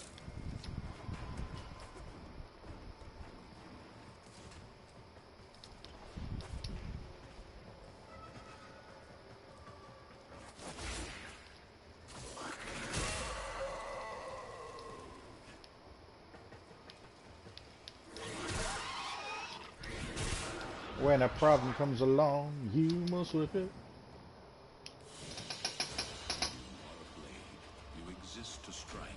You strike to Zortsu, I do not have any sets that I am selling right now. I actually just got rid of most of my sets. Are you looking for a specific set, or are you just looking to get sets and flip them? Steel Path definitely doesn't go stingy on enemies getting sent to you, and I like that. Doing a survival means I'm not going to run low if I'm running solo.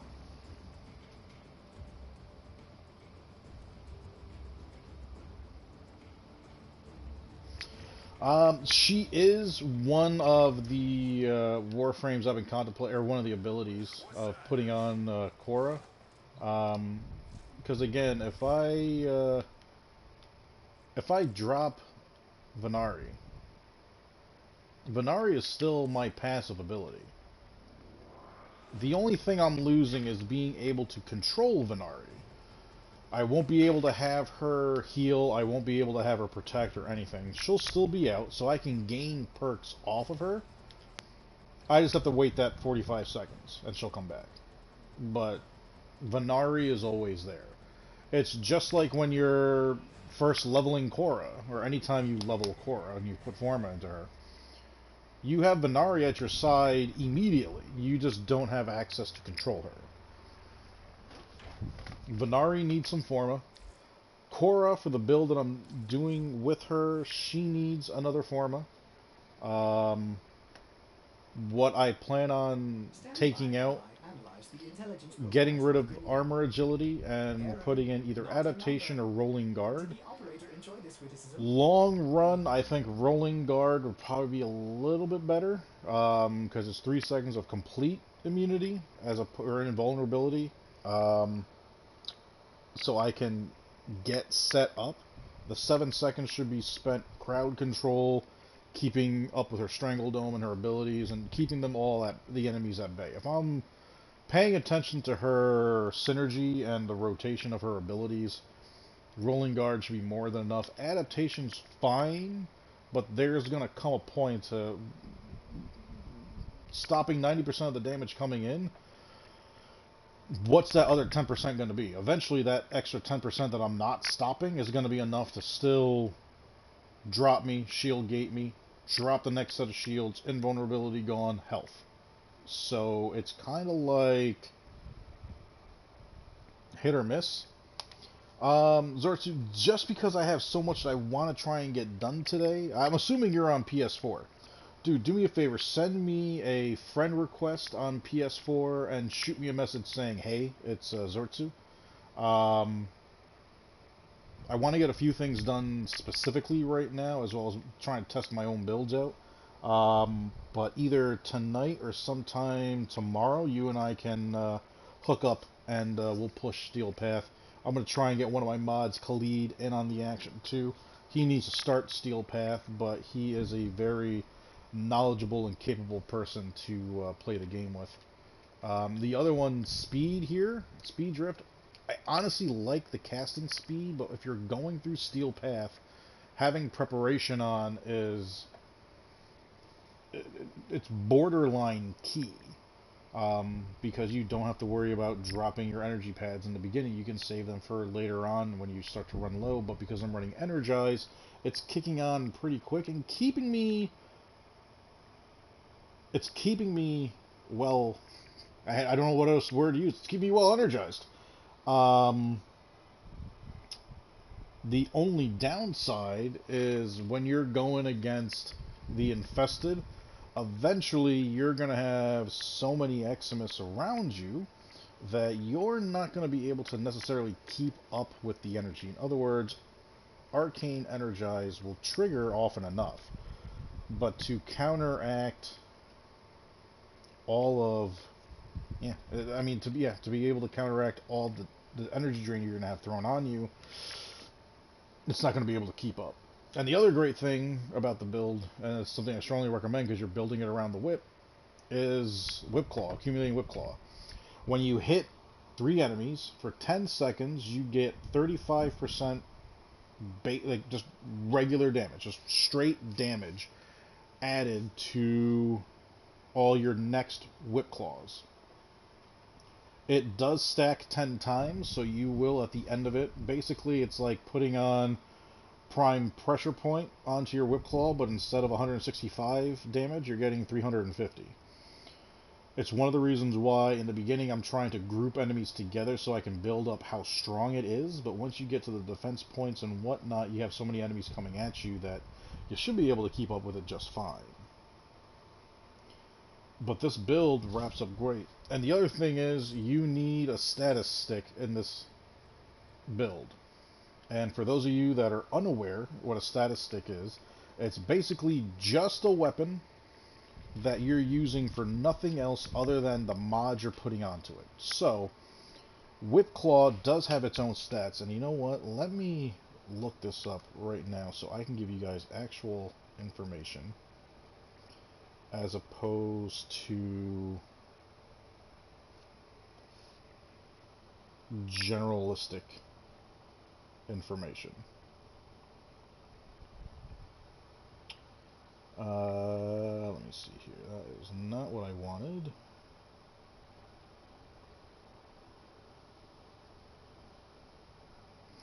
And that's also not what I want. I don't want to listen to people bitch and complain.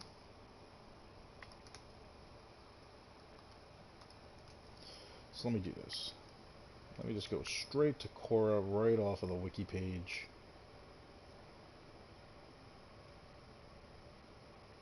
Jump to her abilities. Don't care about the passive.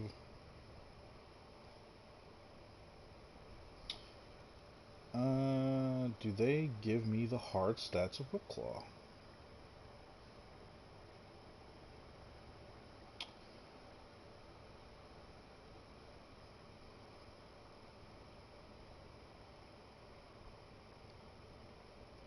They do not. The actual stats for Whip Claw are not there. I'll have to look. I know they're out there. I just have to look at where it is. But basically, you're using a stat stick, meaning you're using a melee weapon, and the only reason why you have it on here is just to give Whip Claw these mods inherently put onto it. So we don't pay attention to what the status chance is, the critical chance, the multiplier, any of that stuff. None of that matters. What we are looking for is the right mods to build up with Whipclaw. The combat counter will still be going up because it is a melee weapon. She is one of 4 Warframes in the game that has a pseudo weapon because of her ability. The others are Atlas, Excalibur, Gara, and Korra. They each have a weapon or an ability that will benefit from having a status stick. So we went for Corrosive because that is going to be our best bet because we want to weaken the enemy, especially at higher levels, the best that we can. A lot of people think that going with Viral is the way to go with this, but we have other ways of proccing Viral. For me, the way this build is, I'd rather proc Corrosive to make them more vulnerable. You can put Viral on all you want, you still have to get through the armor. Beyond that, I use the Riven that's for my Docrum, crit chance, crit damage, status duration. On top of that, Sacrificial Steel for the high bump in crit chance. 60-60 for our Corrosive. Blood Rush is huge. Your critical chance will ramp up with your combo multiplier. I just got a heads up from my headset that its batteries are running low, so give me 1 second to plug that in.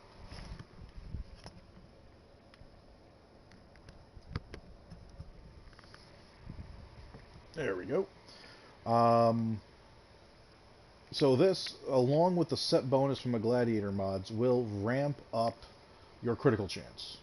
Every time your status goes up, you get another 60% added on top of that. The 60% is based off of the base critical chance of the weapon itself, as is Weeping Wounds, increasing the status chance the exact same way, 40% of what the base status chance is for that weapon. Obviously, Pressure Point for straight damage, critical chance, or Organ Shatter for critical damage. And then we are also running, and this is something that I need to put some time in Forma into, Helios. I want Helios for a higher survivability, but running Venari kind of distracts everybody. But running the Gladiator mods on his Deconstructor Prime, this bonus will work on your melee as well. The same thing with running Carrier Prime with his Prime Laser and running the Vigilante mods. You will get the set bonus to your weapon with these being on your Sentinel. I highly recommend bumping that into it. So instead of it being just a 60% off of Blood Rush plus a 30%, it's a 90% increase for every combo multiplier that you're going. So every stack you're going up. So all the way up to the 12 times. So whatever the critical chance is, let's say the critical chance is not a great number. Let's say it's 15. Echo, what's 90% of 15? 90% of 15 is 13.5. Echo, what's 13.5 times 12? 13.5 times 12 is 162. So, by the way, Echo, stop. You might love. Yeah, I don't need extra shit, Echo. Just give me the information that I need. So that's 172% critical chance added to the weapon just because of this set bonus, as well as the critical chance that's already there. So if, like I said, it was 15, that 172, the 15 on top of it, there's 187 critical chance. Now, granted, there are other things that'll come into play with that. The other, having sacrificial steel is definitely a big one on it. I could put this on here. That is not going to transfer to my weapon, as nice as it would be. There's no critical chance link that I can use. Well, not that I'm aware of. There's no critical chance link. You know what? I might just keep it there just to figure it out. To transfer that extra critical chance. The other thing that is very important is running Narrowmon with this build.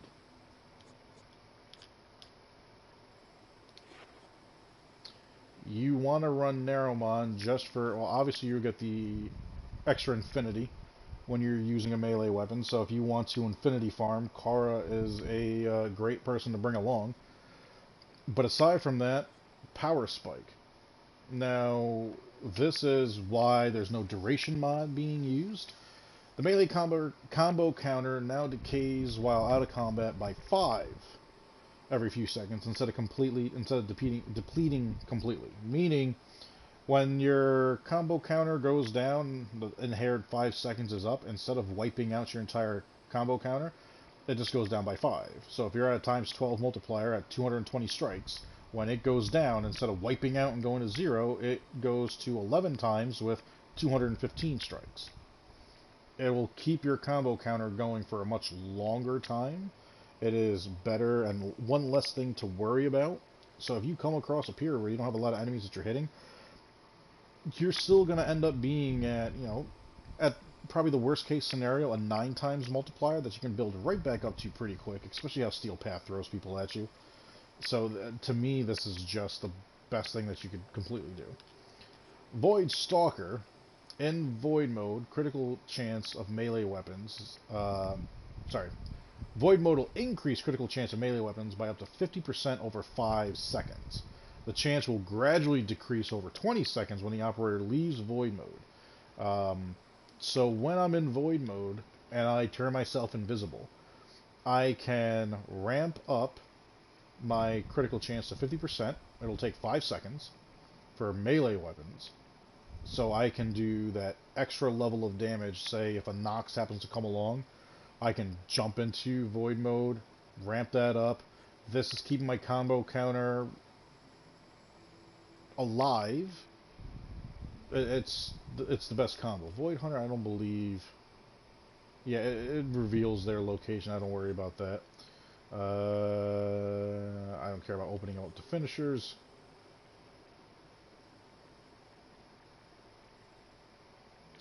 Yeah, don't worry about that. Void Blast represents confusing enemies, and Damaging Blast, yeah, disarming them.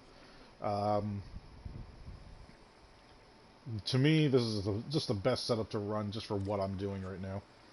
And it works out great. Oh, also, the arcane combo that I'm running. Nope. We're just going to hit no. I actually have to go and edit my operator. You have remembered well how the Tenno arm themselves.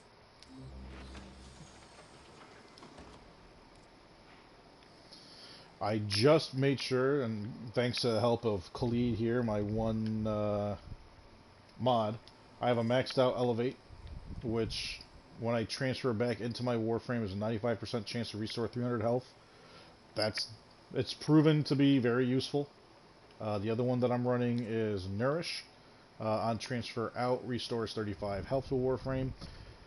In hindsight, I should probably switch how I'm using this and probably just use Vigor, which will just increase his health.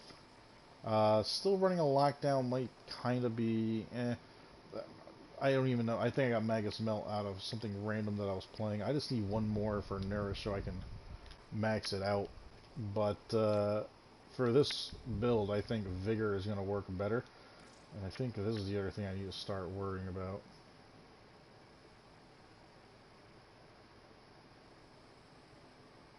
Yeah, pop out, do critical, extra critical damage. Yeah, I might start layering that in too.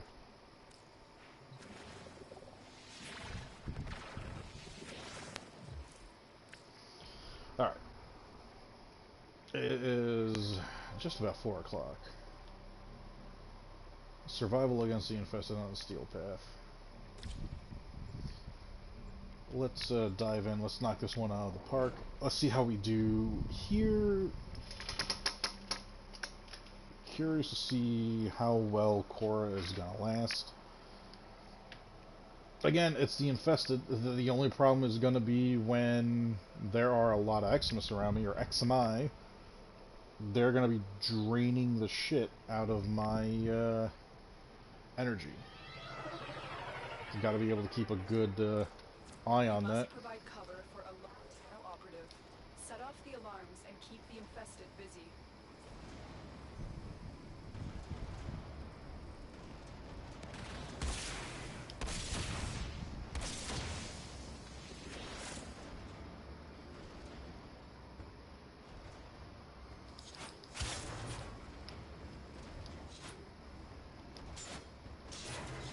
God, this thing is so slow when you're not using a speed mod.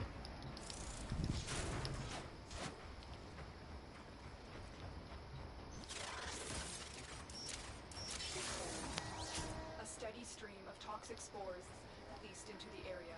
Hold on. Emergency life support is inbound.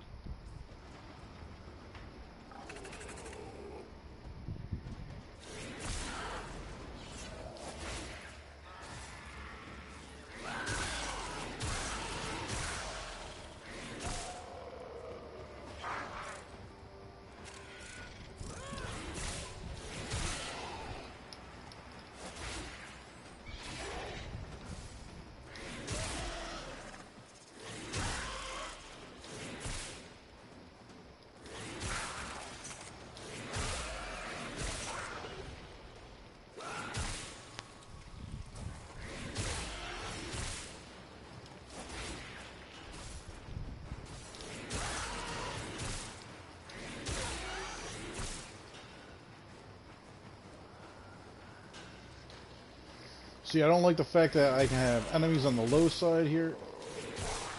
I want to find a nice comfortable spot that I can really start exploiting Cora.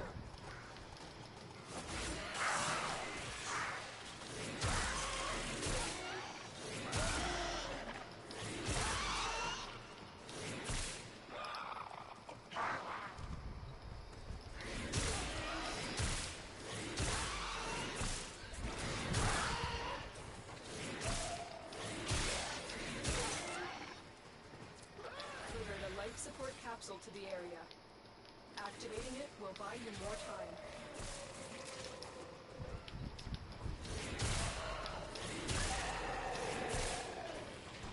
You know what? Let's give this a go, shall we?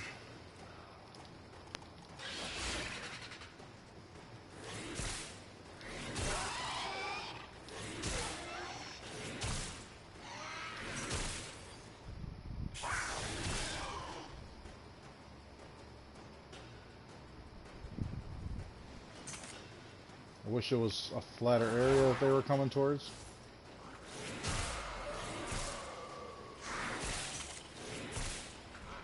Yeah, see, it's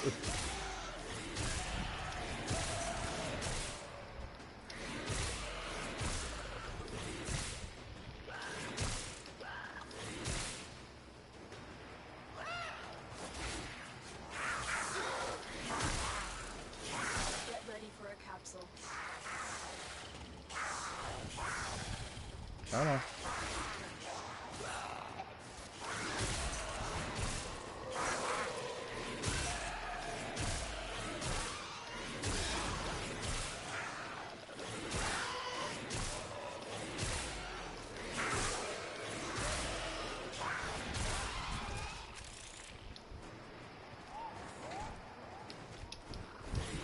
Another life support capsule is now available.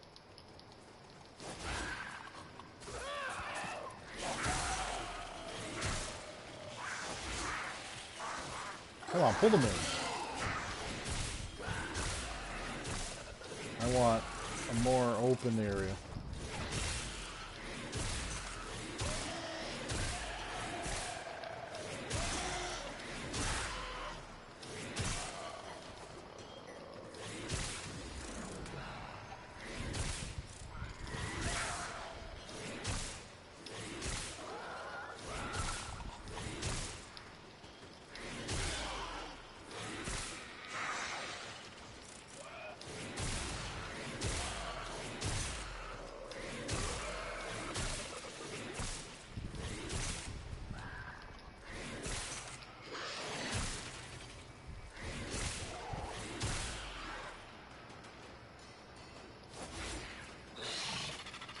Yep.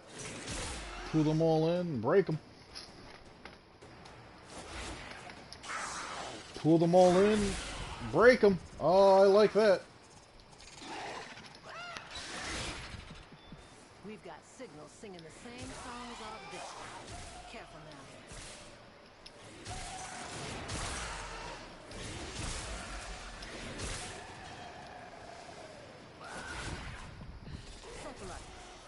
Now this can keep me out of range of all of the Exodus.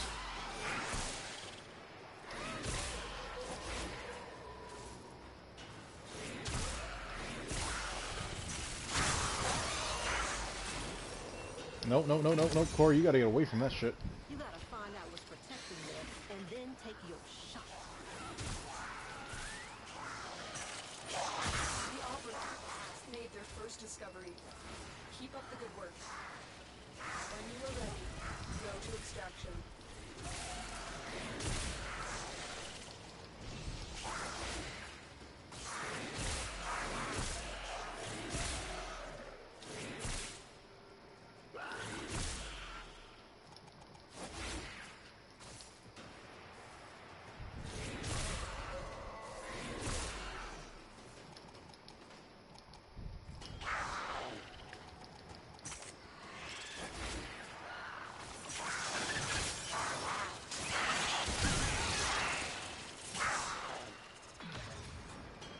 There we go.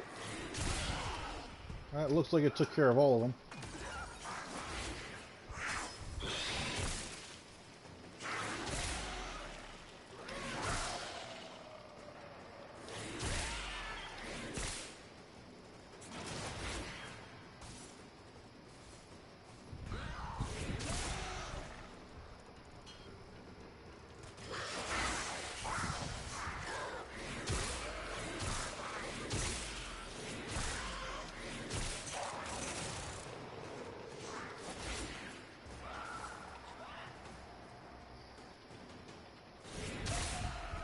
You can see that 350% boost I have at the top there. That is because of the augment for Whip Claw.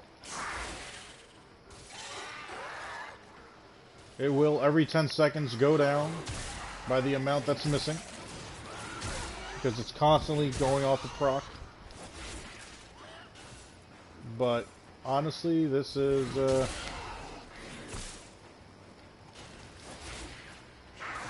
This shouldn't even be illegal.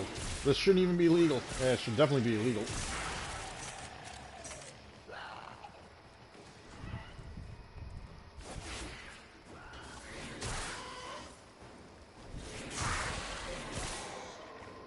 The range on this thing is ridiculous. It will pull in all the enemies. It will crowd control like a son of a bitch.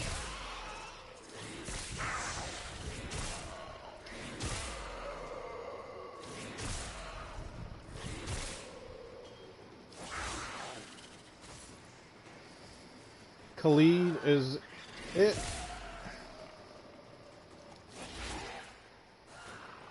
Which ability of Korra's does the helmet give you?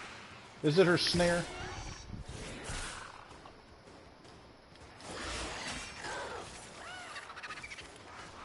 I want to say it is.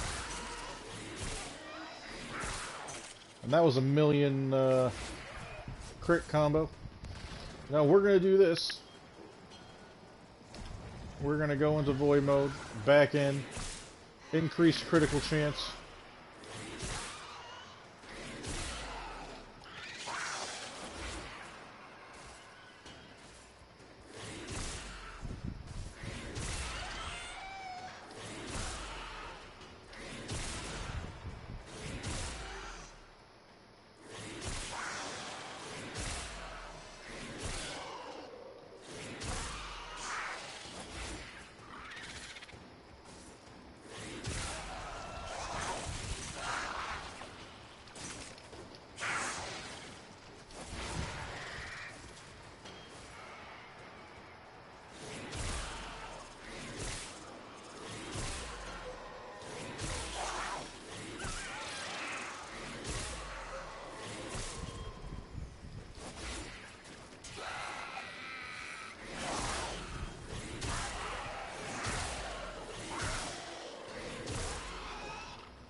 Oh shit, I ran out of energy.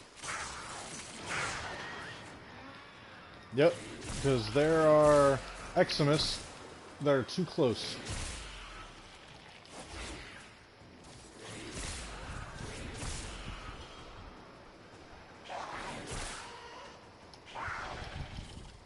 And that is the major downfall to doing this against a Corpus.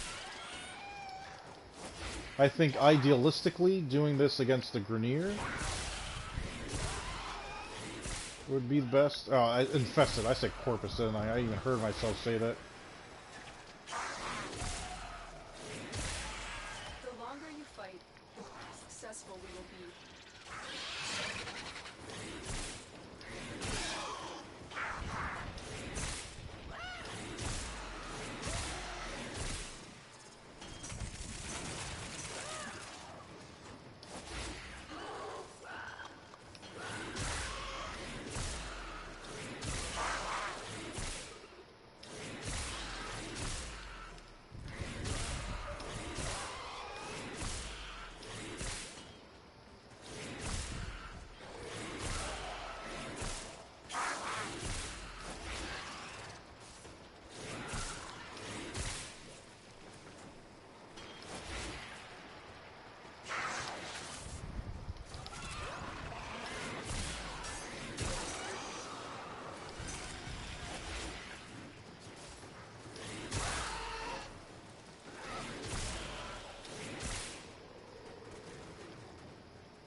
Yep, that's a smarter play.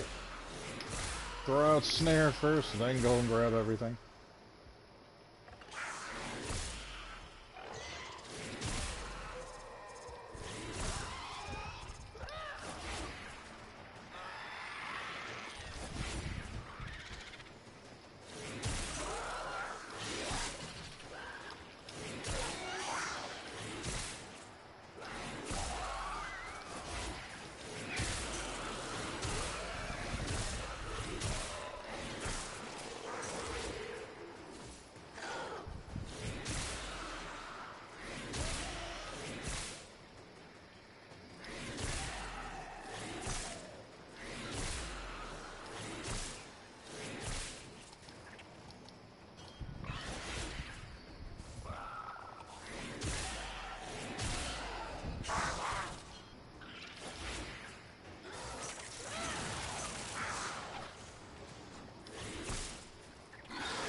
Pull him in.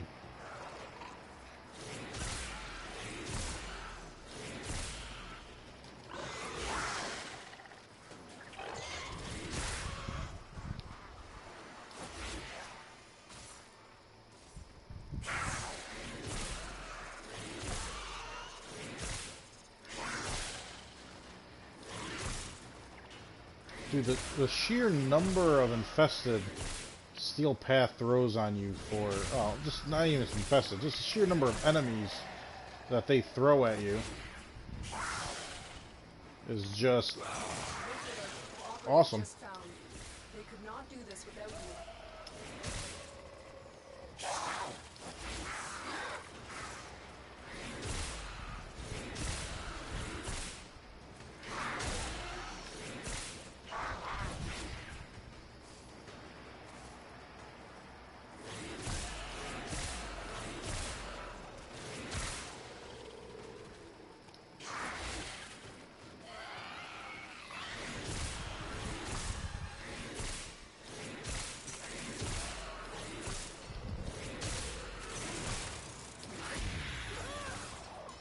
What if I just throw my strangle down for a second here? Look at that. Look at the nuke.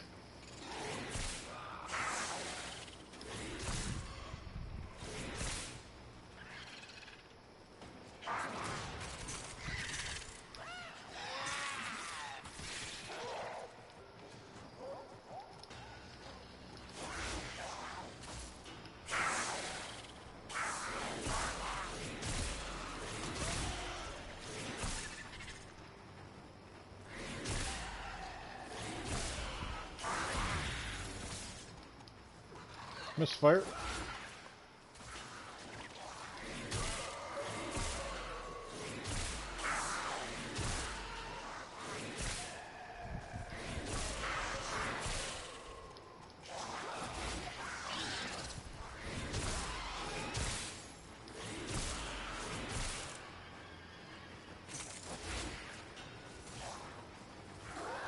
Right.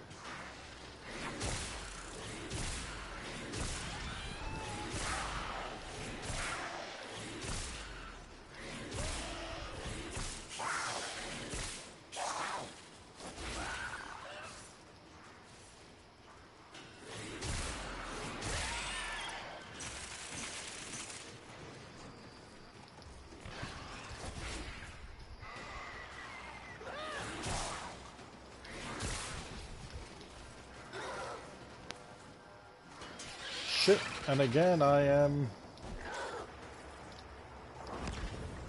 left with no energy.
Yeah, and there's another one. Yep, you can only go so far with the infested. Those Exodus, dude, they drain the fuck out of you.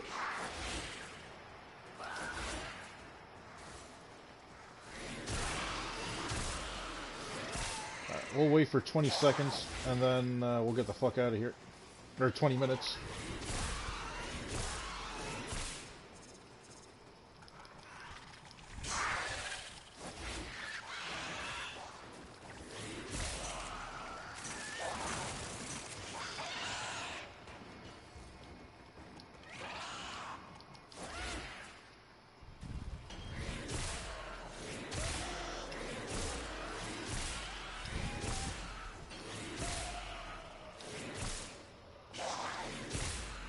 In hindsight, I think if I was going against the infested here like I am, viral would have been smarter for them at least. We will all share in this bounty. Hold out as long as you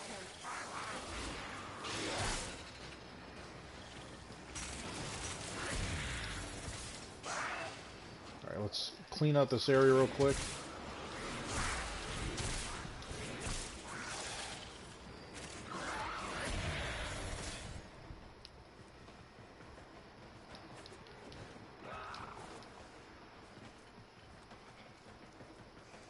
Wow, this is as far as I had to go for extraction?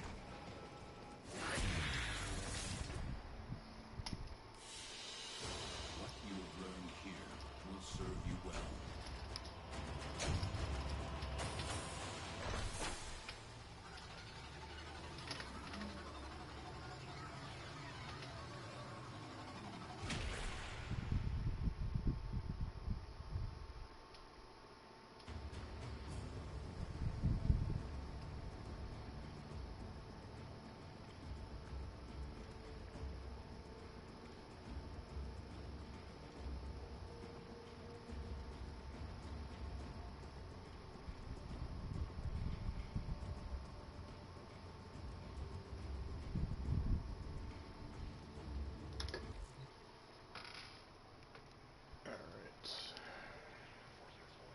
Yeah, this setup with Cora is ridiculous. I need to see if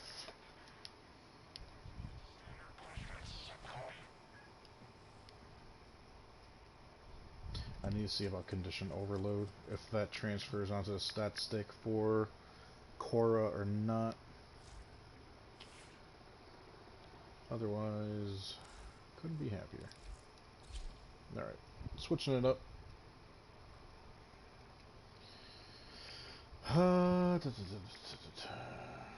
You are on Zenuric.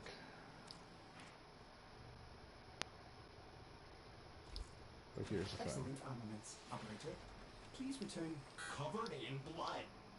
Safe and sound.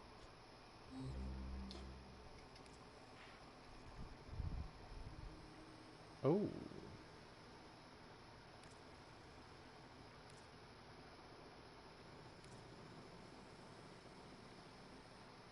Okay then.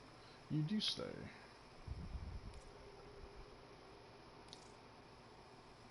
I want you to load out A.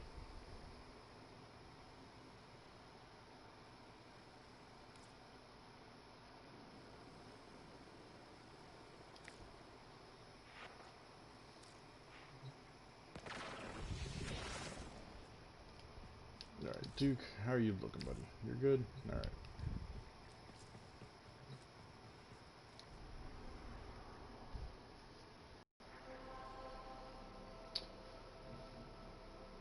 I mean, I guess it's good to know that if I need to seriously do some type of affinity focus or whatnot, that I can just bring Cora and just fucking rock out with my socks out. Yeah, that's as nice as I'm going to say today.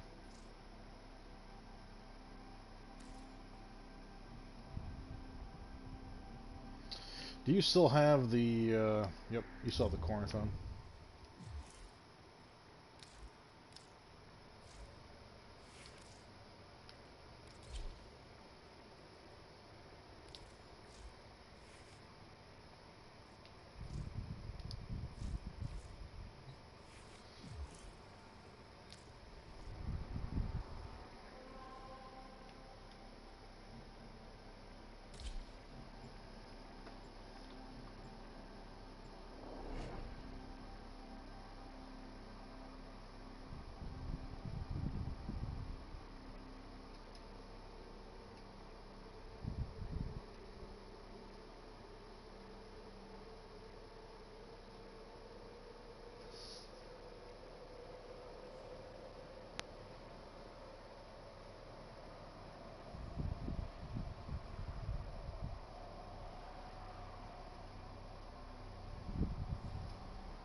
Oh, that's where I gotta go anyways. With true mastery of the Tenno arsenal, will you succeed?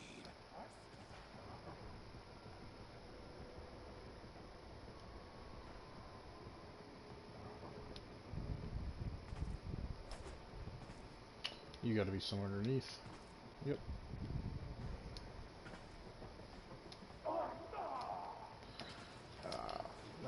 If I had saw which room it was, I would have bullet jumped to see if I needed to cover this gap or not.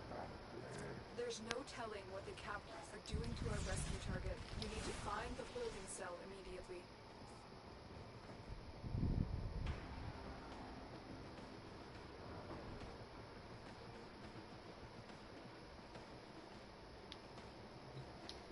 I need to wait for my invisibility to wear off.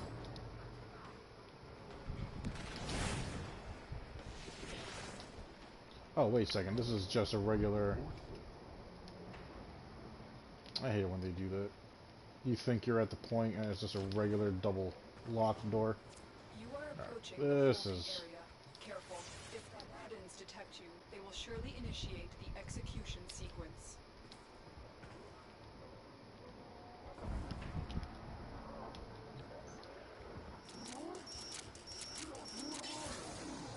What was that noise? I have no idea what Reach that the noise prison. was. Find our prisoner in one of these cells. Thank you, Tenno. Subject found. You need to bring the captive to safety. Protect them at all costs. Yeah, no problem. If he can keep up, he's safe. Give me a weapon. Dude, we're already done. You need a weapon for it. You conquer the foe, so you conquer yourself. Vapor Spectre Blueprint times 10?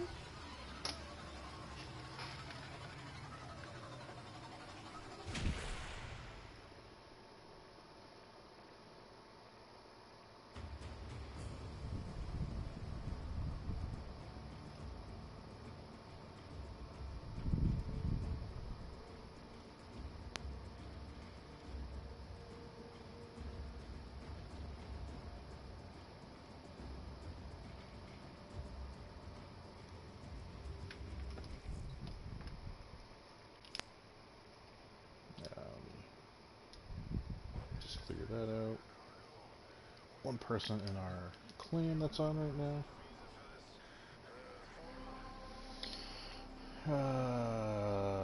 Capture mission.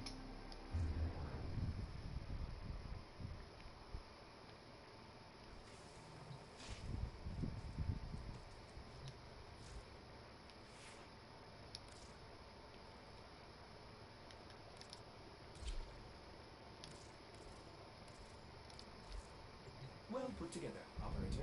Now get out there and Cut down the... make the Lotus proud. Oh, I'm gonna capture you, you fuck. Incoming murder. I know that got Khalid's attention.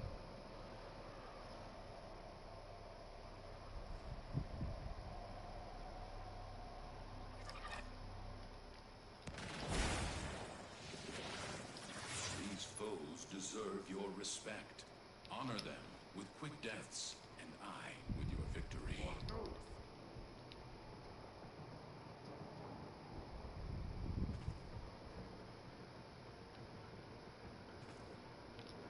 You found a target. Capture them quickly before they escape.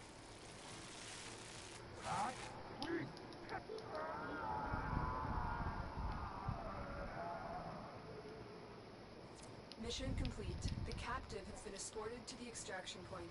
Well done.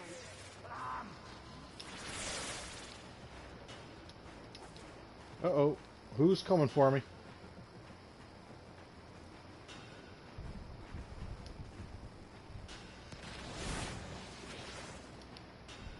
Come on. Who's coming?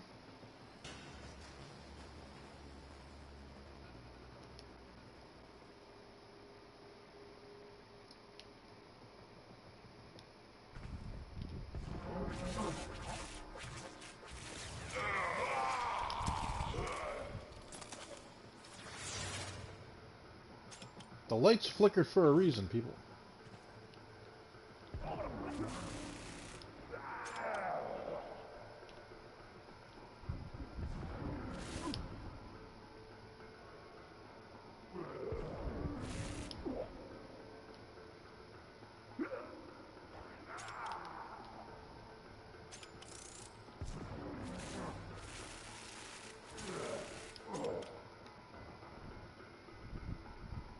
Nothing?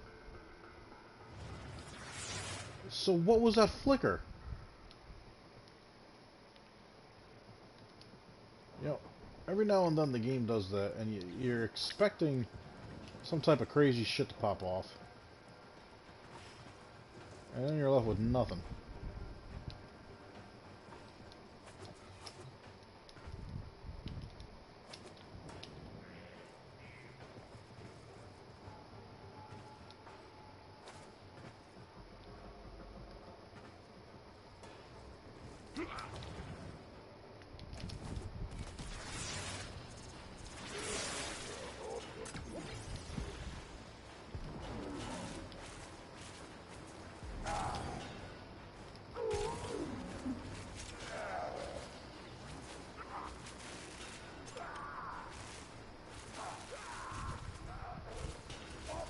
That's more than enough to kill all of you.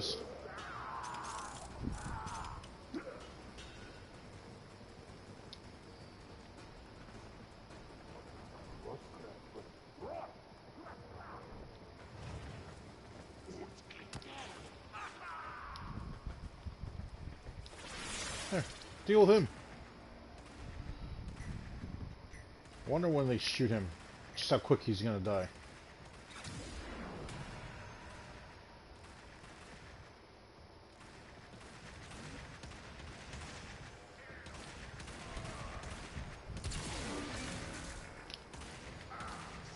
Oh.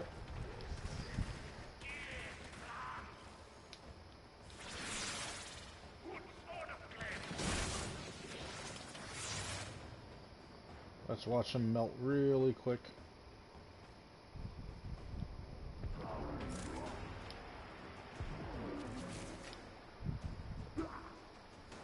Oh, what's going on? Oh, that wasn't even entertaining. It just melted immediately. It is done, That should have been so much quicker, but I lingered around because, well, it's Loki.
Each enemy is more powerful than before. Only with true mastery of the Tenno arsenal will you succeed.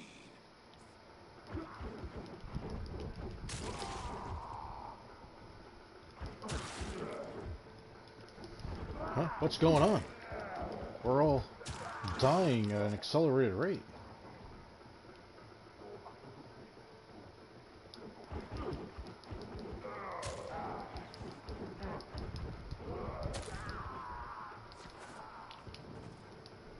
Tenno, be on the lookout for increased security measures.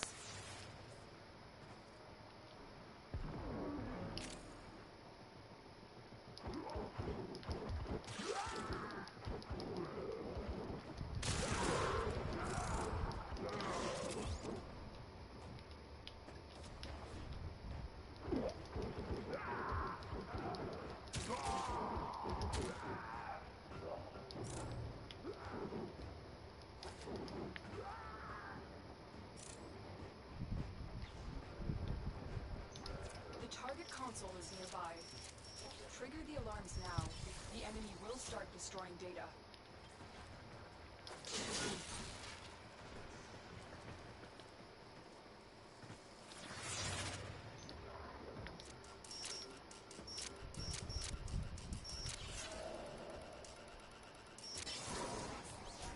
A clean extraction with no alarms.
Nope, nope. I need to get past that, then do the jump. Console. Trigger the alarms now, and they will start destroying the data.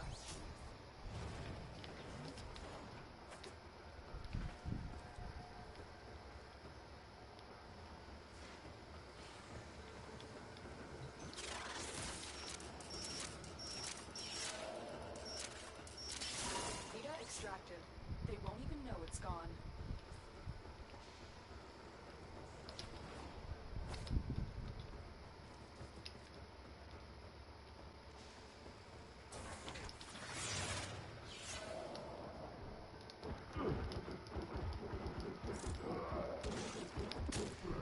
God, you build that combo so quick. 6 times multiplier like nothing already.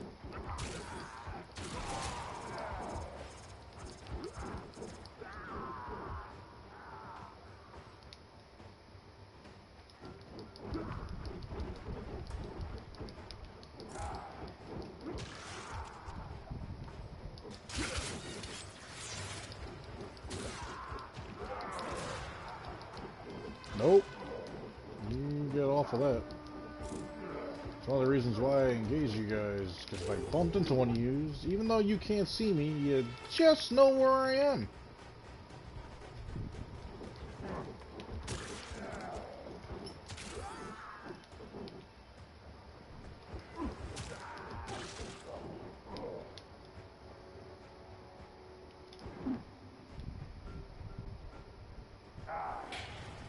I love that. The target console is. This is what they If you get. trigger the alarms now, the enemy will start destroying. Oh, nope, this is the other one.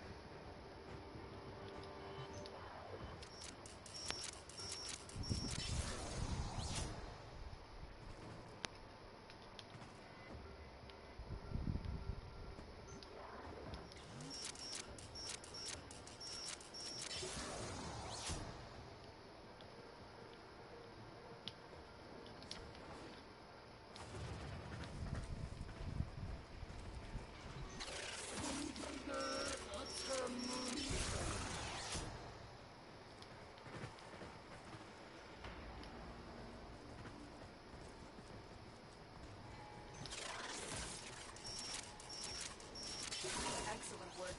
A clean extraction with no alarms. We have everything we came for. Get to extraction.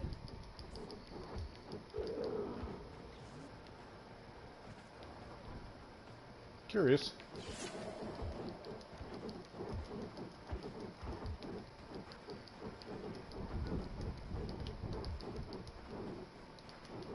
God, these things are made like freaking juggernauts.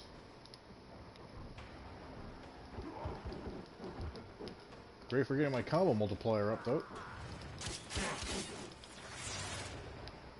I'll let you die out.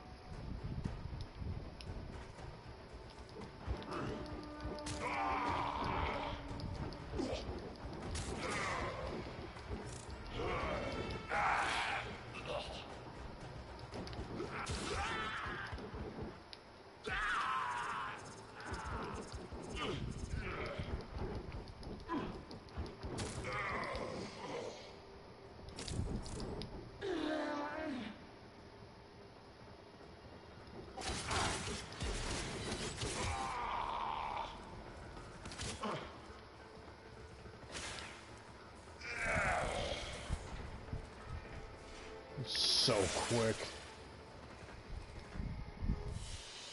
As you conquer the foe, so you conquer yourself. Seriously, man, they're on a turret and they just know where I am.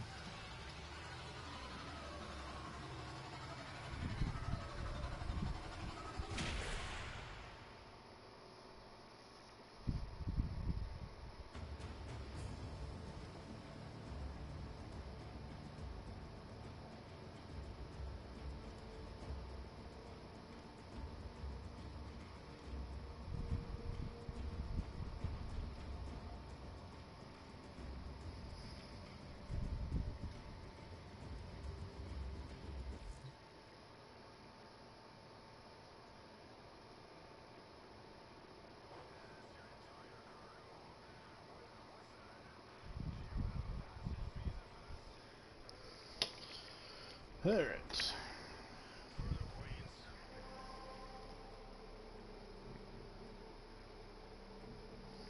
Another interception. A Vor assassination. I kind of want to bring Cora on this one.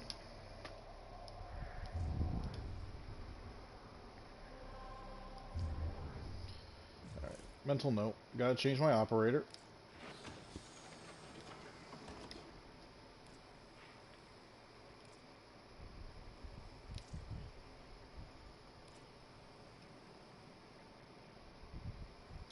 Damn it. The loadout is just for what he's wearing. It does not change anything else.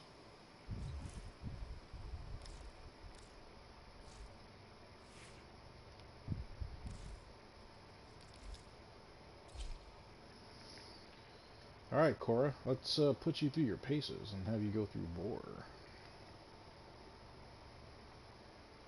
Operator, did you hear that? It said... Cosmic background radiation is a riot! Well put together, Operator. Now get out there and... cut down the... and make the Lotus proud. Vor on the steel path, Khalid. Here we go, buddy. We're going to end the stream on this one.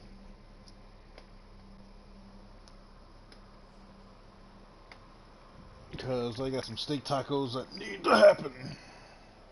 Need to happen. Ooh, yeah.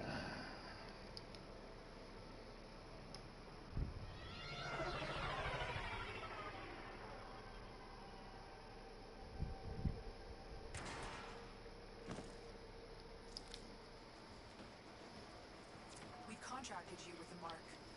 Prepare to find your mark and eliminate the assigned target. Captain Vor has lived under suspicion of possessing Orokin technology, grants him powerful abilities. We cannot allow this. Get to his location and eliminate him.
Dead Tenno.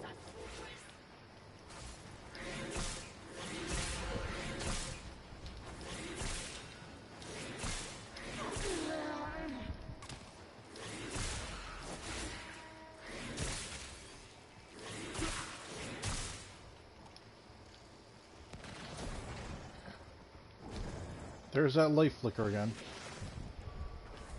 And where did my energy go?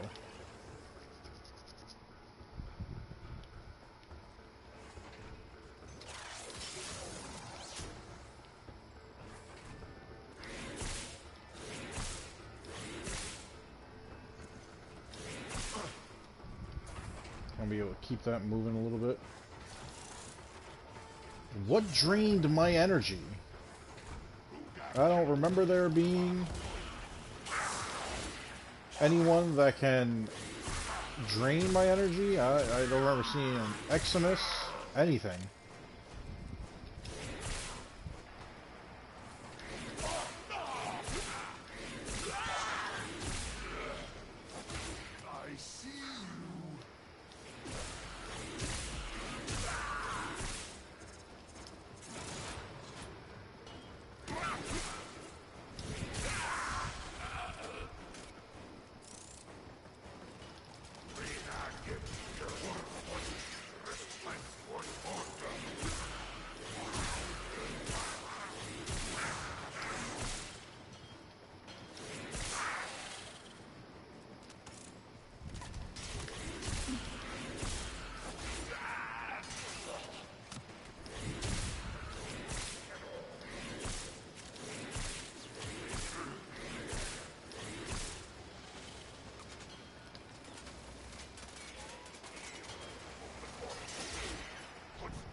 We're almost where I need to be.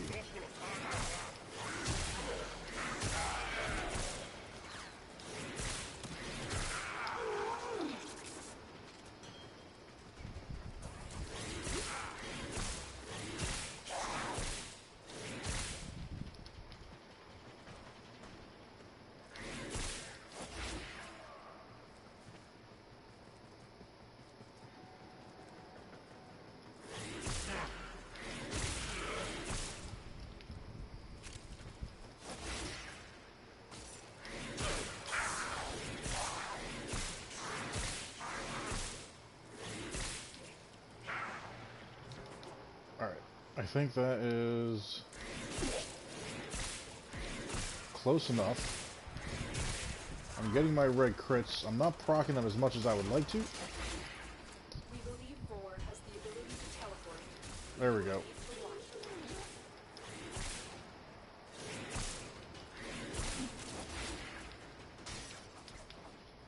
Vor has a tendency to play with his prey. Do not let yourself become distracted by this tactic.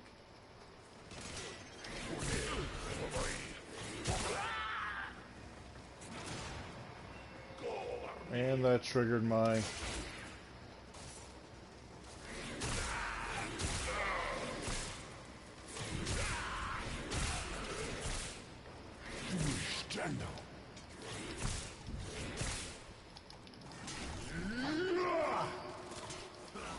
Your corpse will serve us well. Inflow Village VIP. Time to do the work. Cover me!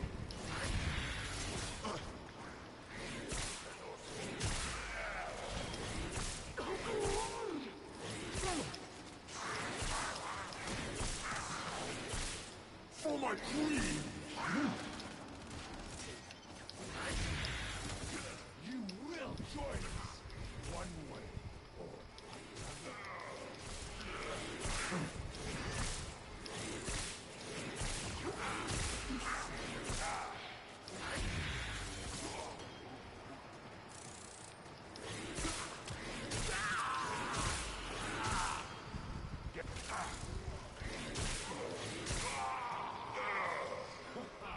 strength to the Grenier. That was a close one.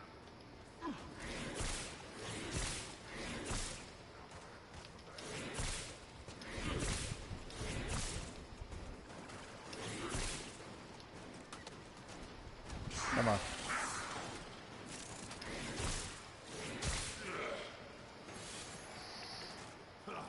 Your corpse will serve us well.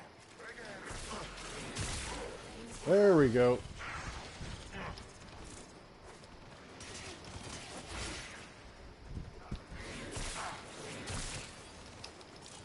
Target down. Assassination contract complete. Great work, Tenno.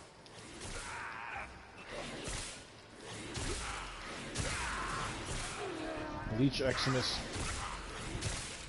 That had to be what caught me. Keep making sure my melee is out to deflect bullets is huge.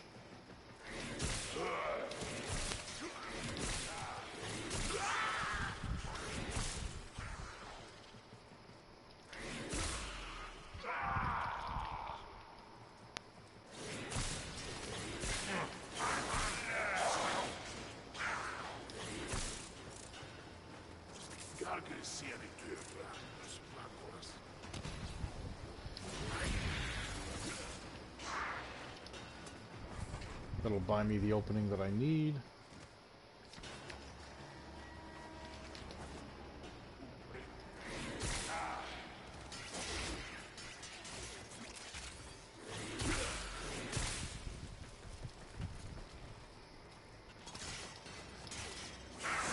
Come on, cast the ability.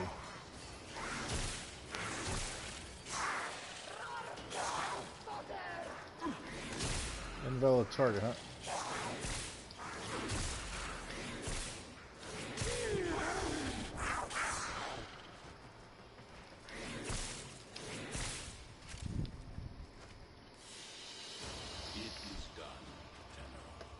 So, Steel Path against Vor using Korra. I got the blueprint for the Seer. My life is complete. I have the Kula Seer.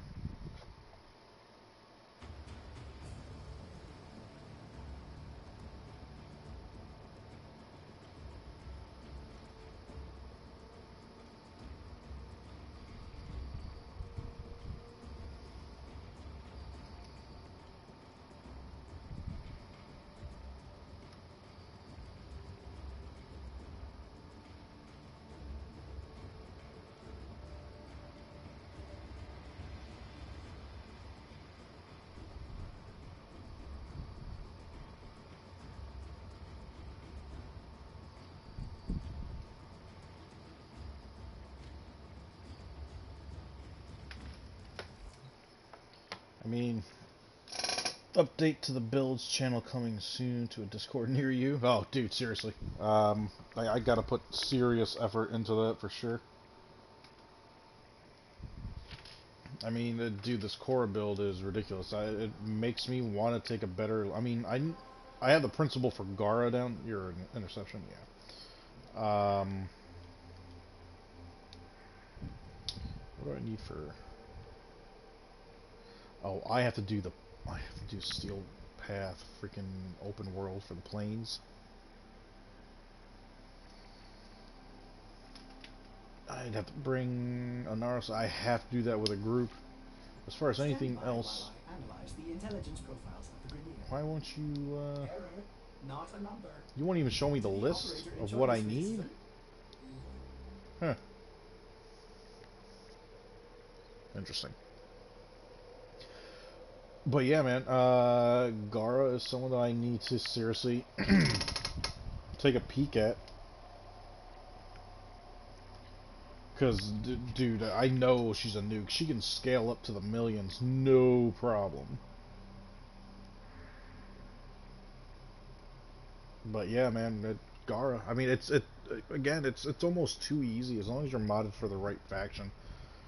That whip is just insane. Her crowd control abilities are great. She's just no good in open areas. So I need to make sure I get rolling guard on so I can keep everything moving. Or adaptation, but know that I only have so many limits when it comes to adaptation. Rolling guard, that's 7 seconds. Crowd control already needs to be in place. That's what I gotta do in that 3-second window of invulnerability. But that 3 seconds also starts while you're rolling. So by the time you're out of the roll, you really only have like 2 seconds. You need to roll, strangle dome, and choke point. Set yourself up, and then have yourself in an area where you know you can be in your back's almost against the wall, and you can kill and nuke everybody that's around you, and then set yourself up. Make sure we put that back to normal. Let me look at... I have the first one.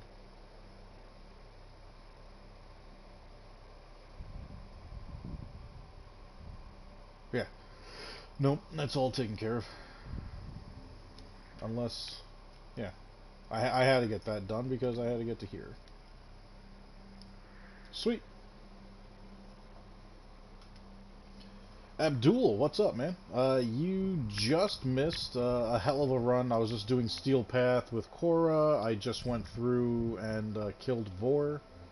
The Korra build that I have set up focuses around her Whip Claw. And it's formidable, man. It is nuking rooms pretty easily.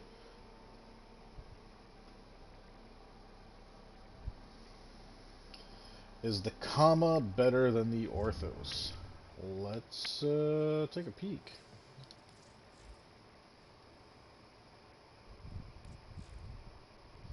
It's been a while since I looked at those two.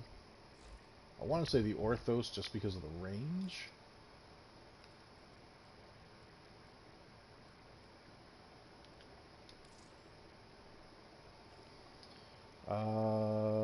12% crit chance, 10% status.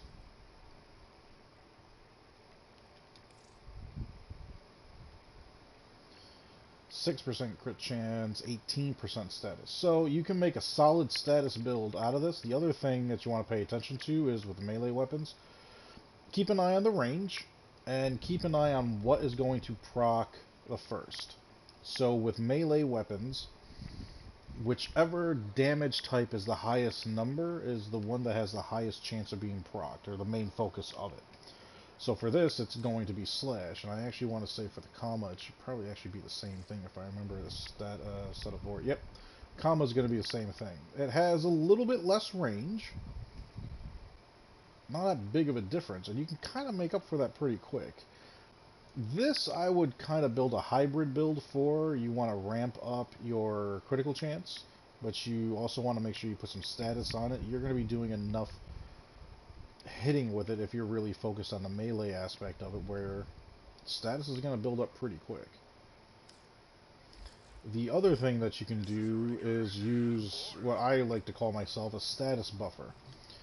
The melee weapon I'm going to use, or I'm going to show you right now, is my own Zaw that I made.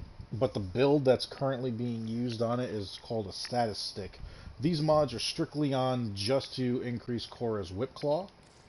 But I want to show you these two mods in specific.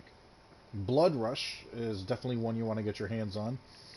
Every time your combo multiplier goes up in the bottom right corner, you'll see every so many hits, your combo multiplier will go up. You just started.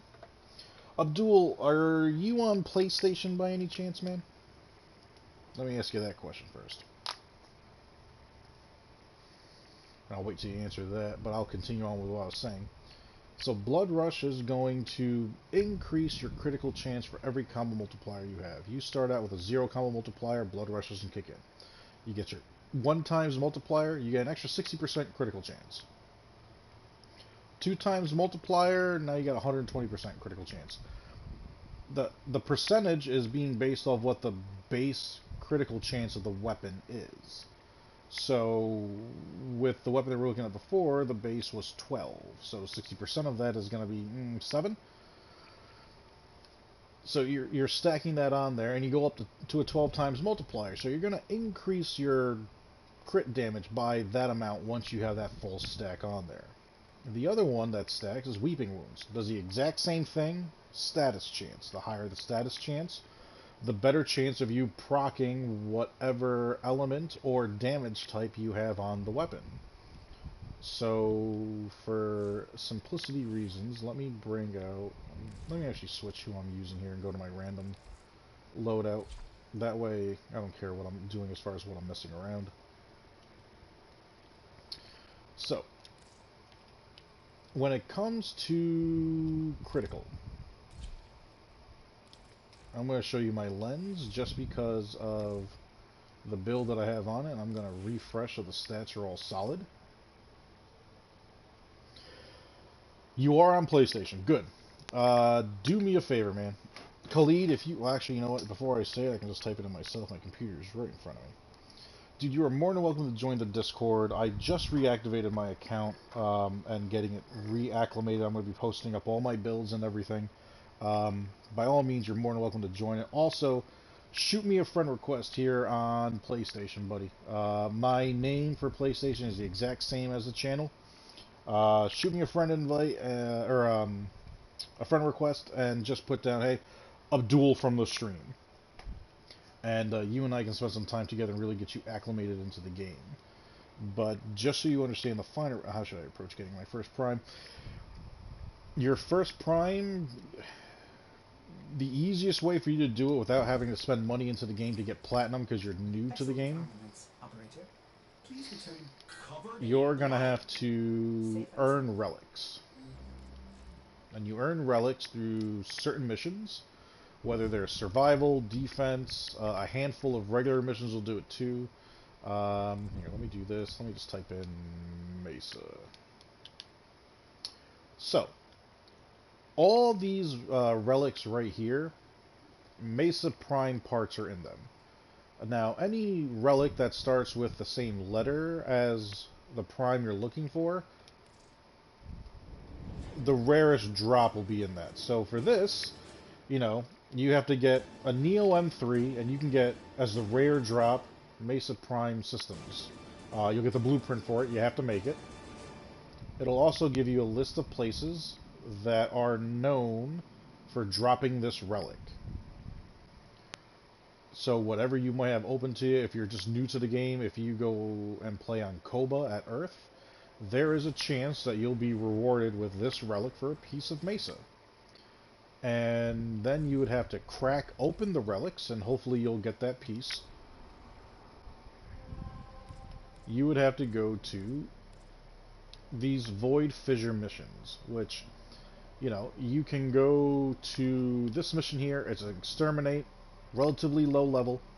You go through, you kill the enemies. At the end of the mission, you'll be able to crack open the relic, as long as you collect enough reactant. And at the end of the mission, you'll see what you're going to get out of that relic. You're hoping to get that piece of Mesa. Amber, what's up? Good to see you again. Now, if we look up... Let's see, that was M3... So this is a regular M3 relic. You have these 3 pieces that are the rare drops, or the common drops. These 2 will be your uncommon drops, and the Mesa piece is going to be your rare drop. Now, when you scroll over them, it's going to tell you what you need to build it. I have everything for it minus Argon Crystals, and Argon Crystals you only...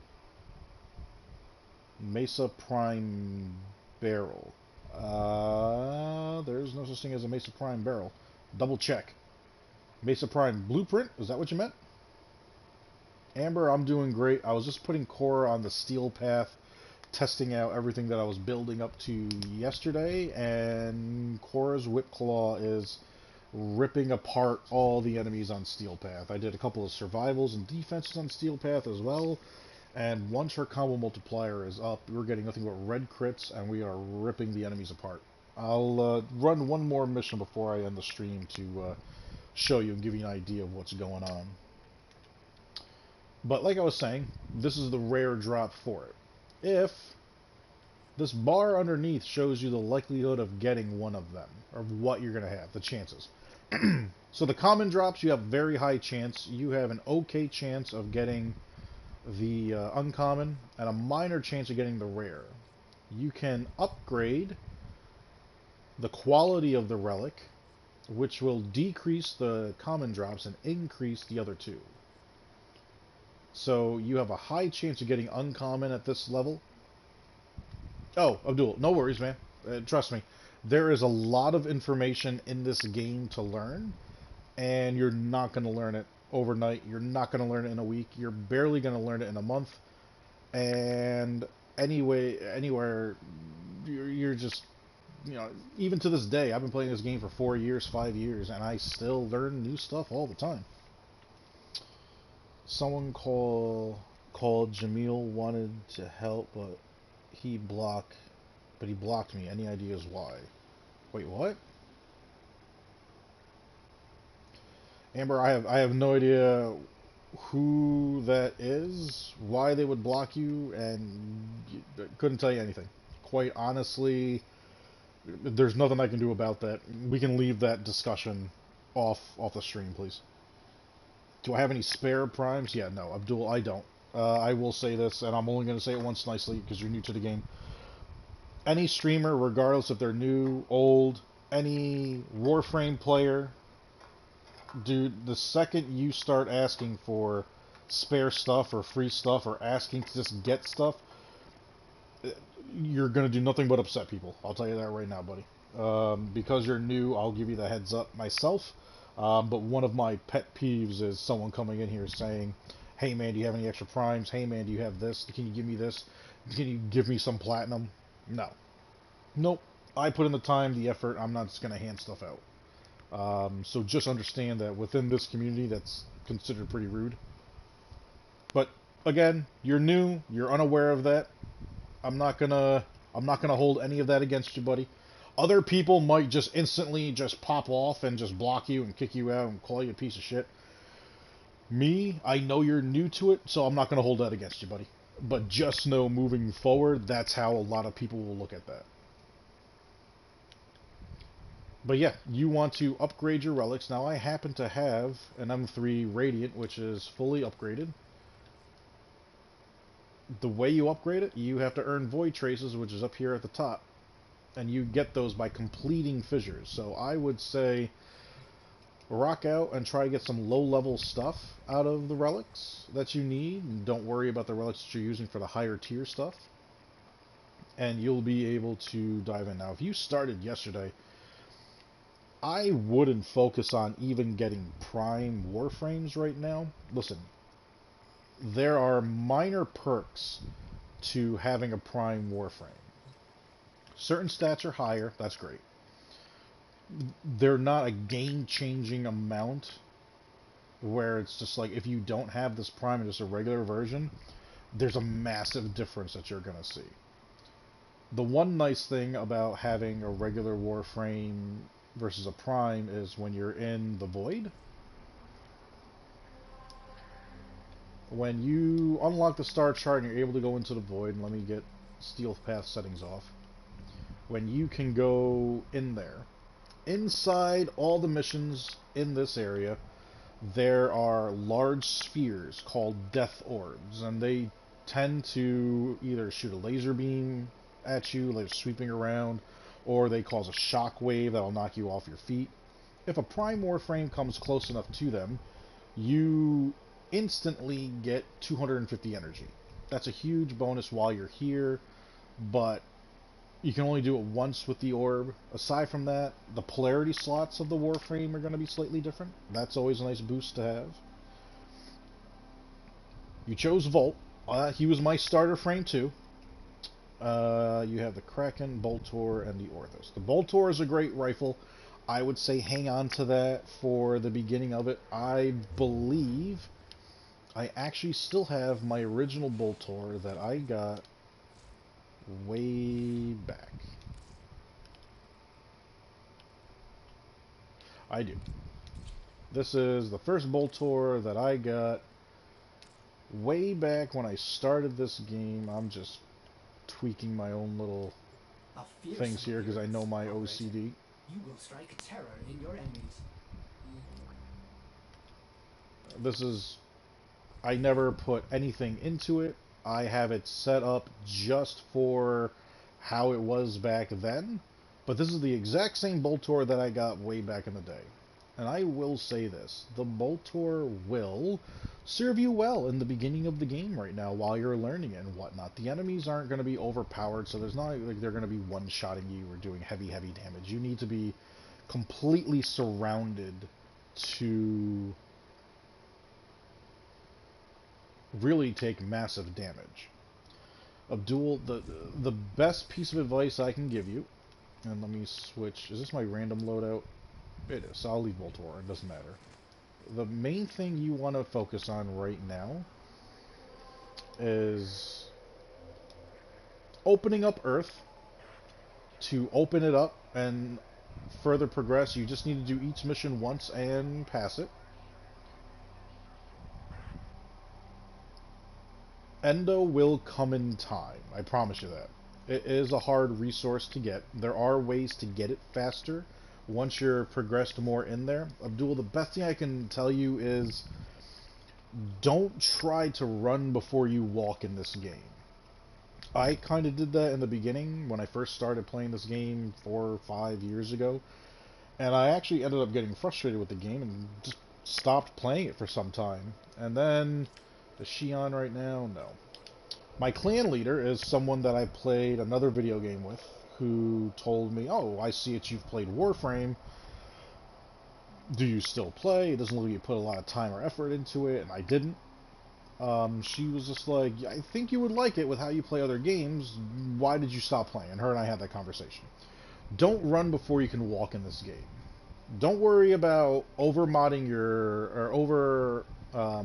upgrading your mods. Don't worry about getting prime frames just yet, because you're not going to really be able to do it until you open up more of the star chart and get more things to your disposal. So your best bet, clear out Earth, make sure that you get everything done for the Venus Junction here, make sure that you complete the first quest that they put you on, collect 20 mods, put 4 mods on a single Warframe or a weapon, just to put the mods on there, and then upgrade 1 mod to rank 2 or higher. That's it. Get yourself opened up to here, and then get yourself to Venus. Do the same thing, open up Venus. The main reason why I'm telling you this, to get to Venus, once you get to, I done Venus, Mercury, and Mars. Oh, okay. Dude, that's awesome. Alright, so here's the thing.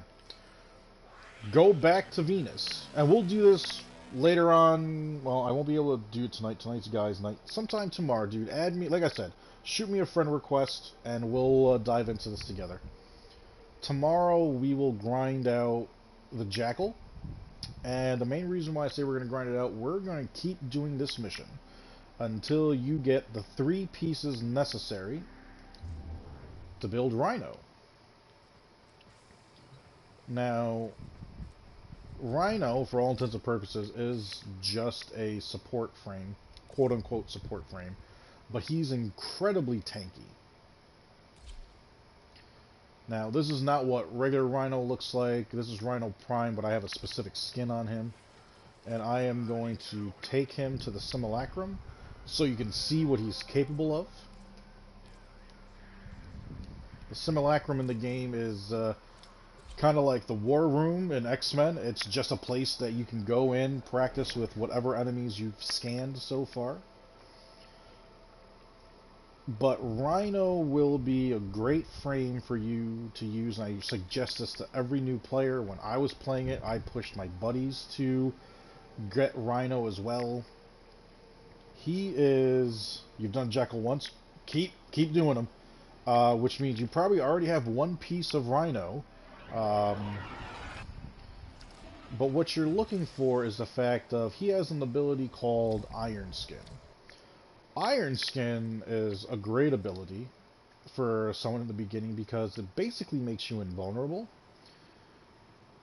On top of that, it'll allow you to not worry about taking damage, but getting used to the game and being able to do what you need to do in the game.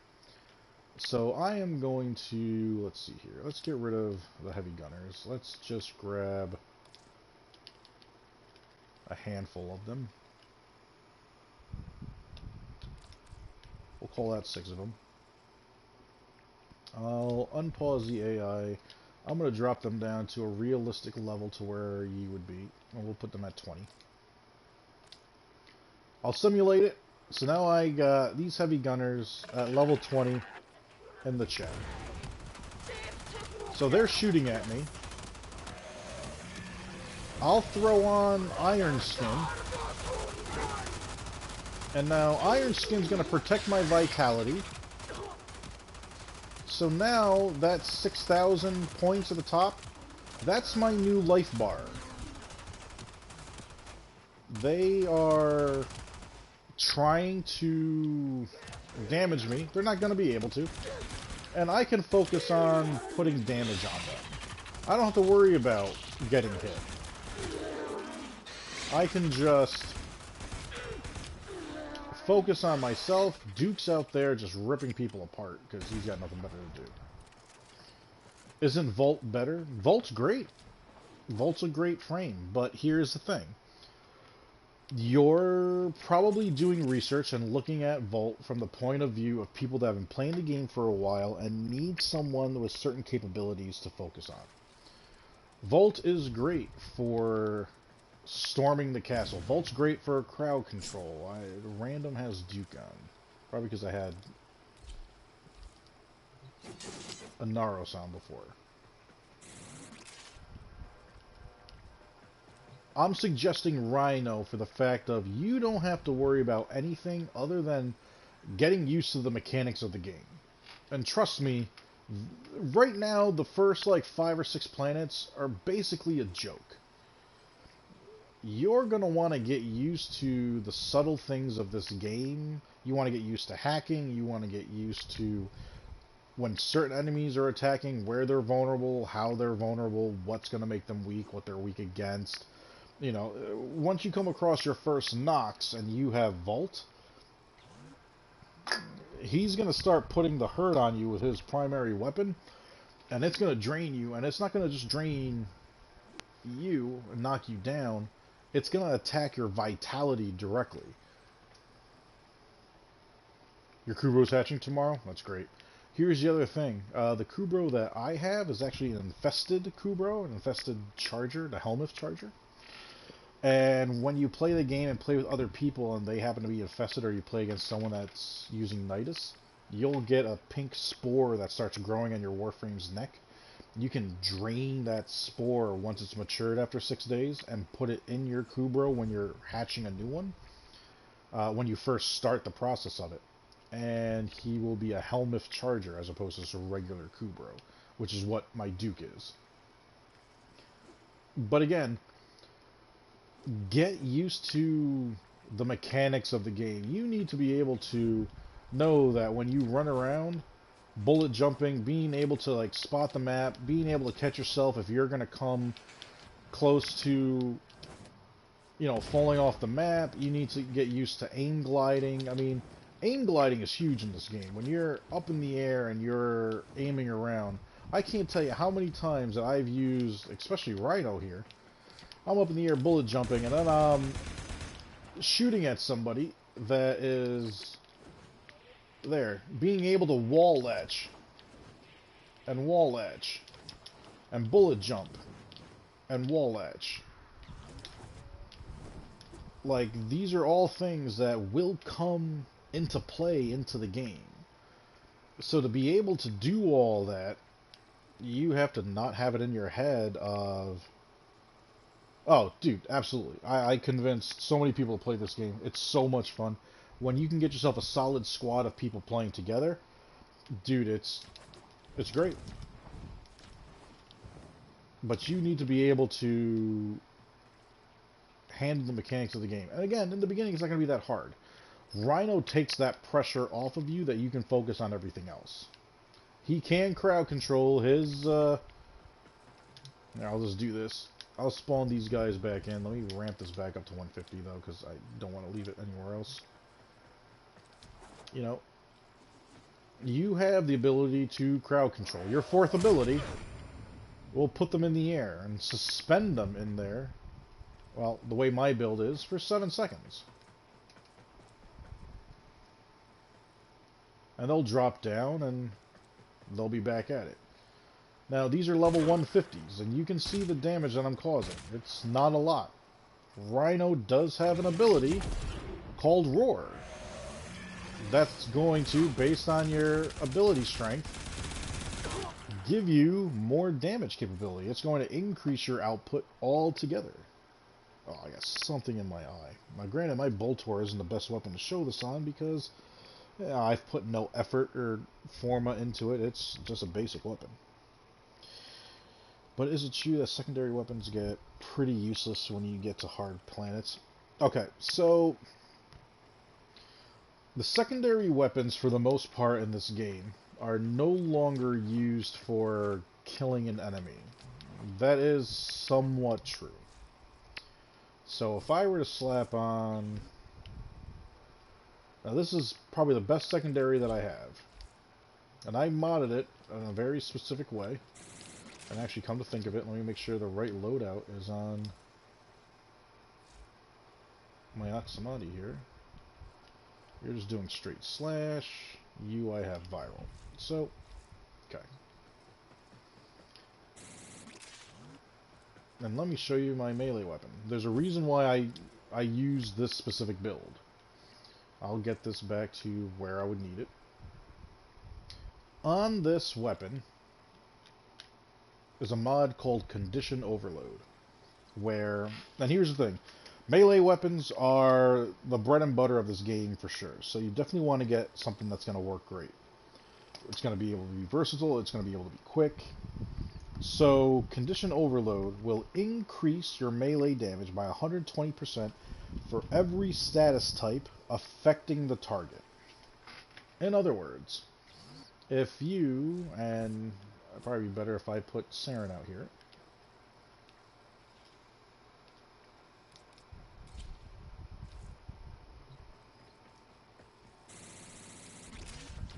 I have Saren here. I'm going to trigger her first ability on them. Her first ability puts these spores on them, does corrosive damage. When you pop one and shoot one, it will put that damage on everybody. These enemies, you can see next to their name, now have the symbol for corrosive damage.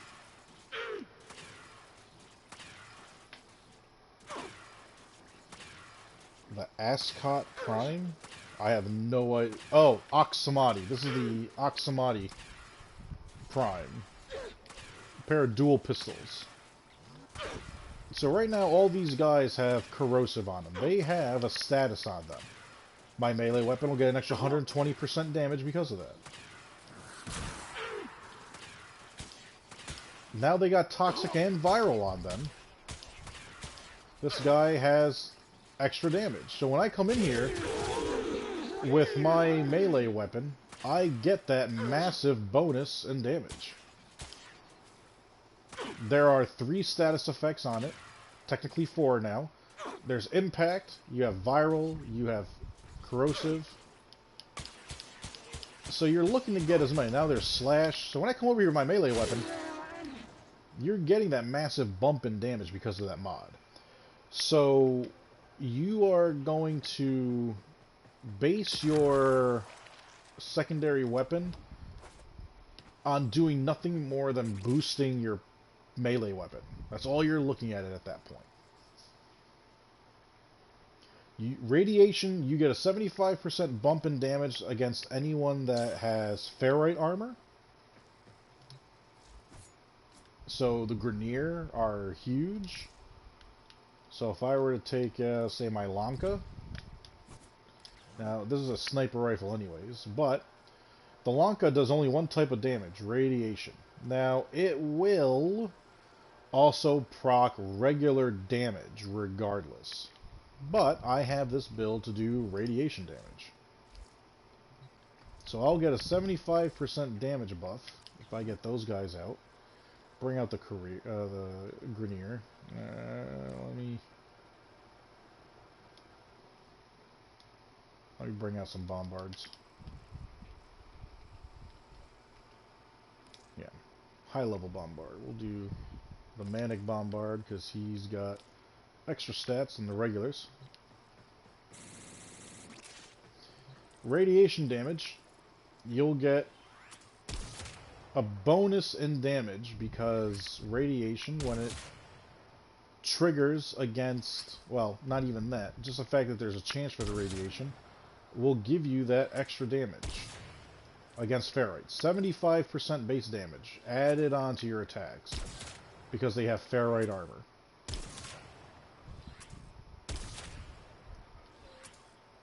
Every faction has something they're strong against.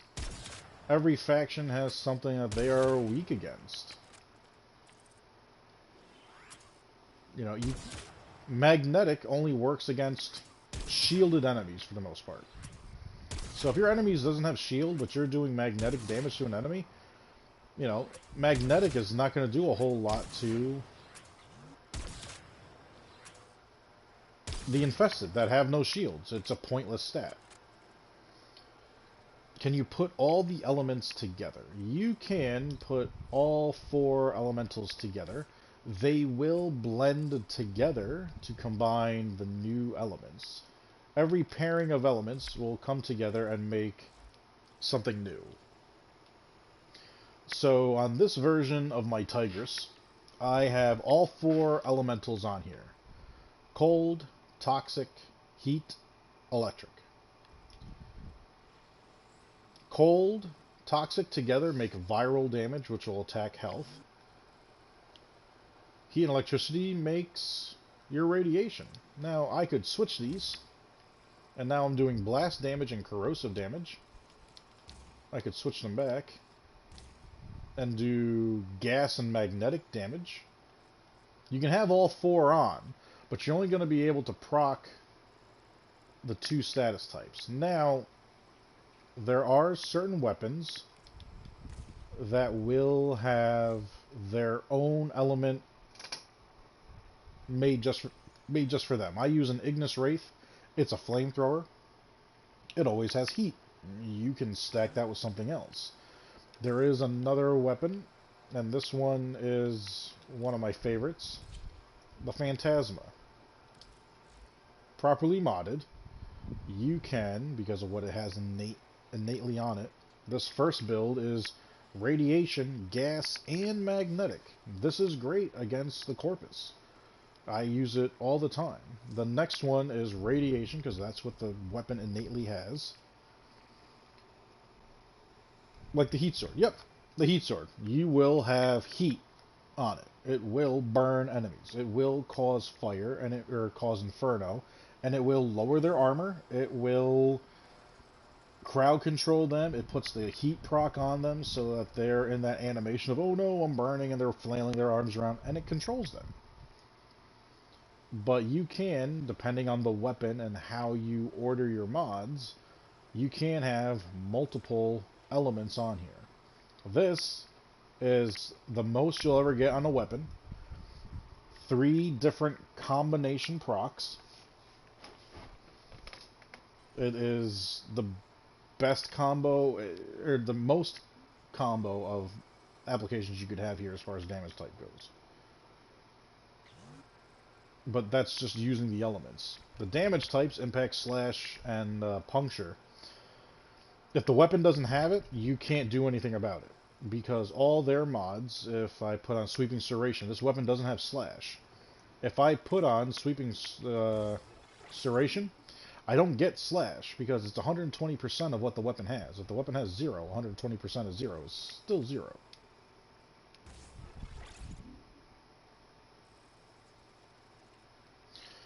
Glad you asked that. That was actually something that I was about to touch on earlier with you. So status type and critical chance.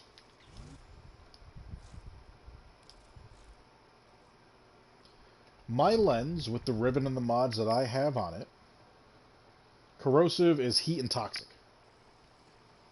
I'm sorry, toxic and electric makes corrosive. So here, this bow has a 206% chance for critical hits. Meaning it has a 100% chance to cause a yellow crit. It hit 200%. Now I have a 100% that all my hits are going to be orange critical hits. And it has a 6.4% chance of those hits being red crits. For every 100% critical chance that your weapon goes up, your critical multiplier will also go up. It will double itself on top of it. So, yellow crits, 5.6 chance. Orange crits, that is 11.2% chance, or 11.2 times multiplier. Red crits, that's 16.8% critical chance, or multiplier. Now, there are other ways to increase your critical chance. Your companion that you bring with you, chances are you probably have tax on right now, which is what we all start with. You will be able to get carrier and eventually grind out and get carrier prime. But the main thing that you want to keep an eye on is their weapon. Again, it depends on who you're going against, Abdul. Corrosive is great against anyone that has armor. It'll weaken their armor and make them easier to kill. Viral will take their overall life hit points and reduce them. But an easy way to bump up your critical, you'll go through the game and you'll be able to get your hands on the Vigilante mods. Their passive ability, or their set bonus, 20% chance to increase a critical hit from a primary weapon. This will apply to your primary weapon as well. So in other words, when you cause a yellow crit, that individual hit has a 20% chance to be turned into an orange crit for you. That new orange crit that was just made gets its own 20% chance to turn into a red crit. That new red crit that was just made from that same hit has its own 20% chance to go up to the next tier of red. The critical hits in this game go from yellow, orange to red, but they don't stop at red. They just stay that color. It'll go up for every 100% of critical chance you could possibly get. Viral is cold and toxic.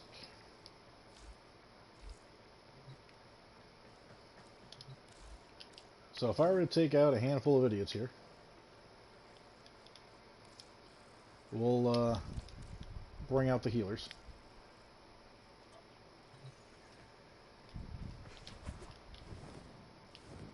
This weapon has a 200% critical chance, which means every hit is going to be no less than an orange crit with possibilities of red crit. All orange with red.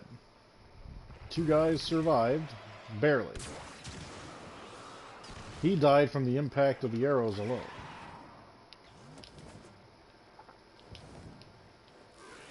Again, all orange with a chance of red. Red will proc pretty easily because they each get, every shot has its own chance to being upgraded. So when every shot's already orange, you're gonna generate a lot of red. Elemental mods, everything in the game will come from a very specific place. So toxic mods are going to come from killing what's he called, Cosmic Vor in the Void. He drops the toxic mods. The other elements, I mean, the great thing about it is, Abdul, if you just go to Google, type in Warframe Toxin, it will bring up what Toxin is. It'll also bring up the Toxin mods. And for each one of those, you can click on them, and it'll tell you where you specifically get that toxic mod. The same thing with cold, the same thing with electric. They're not everything in the game has a chance of dropping everything in the game. Very specifically, certain mods will only drop from very specific enemies or on very specific boards.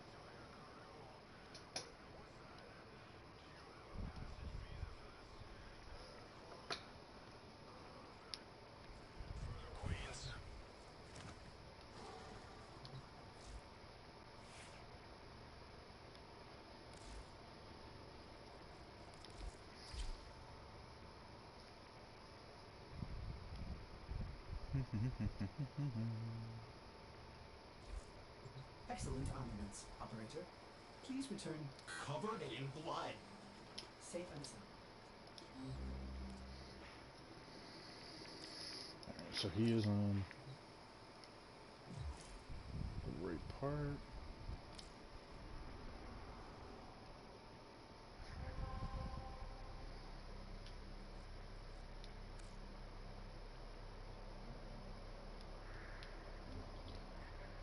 Is there anything left to open up in here?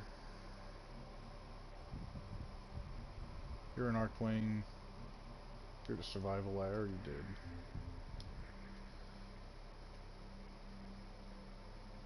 So I have to get a squad together so I can do the Plains bounty on Steel Path.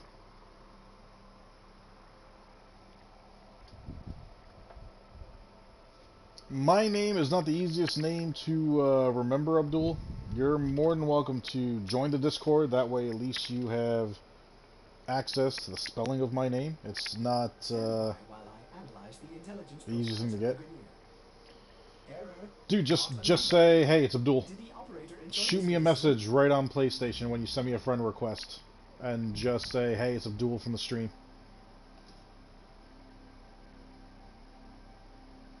It'll be the easiest way for me to remember who you are. I get a fair number of friend requests,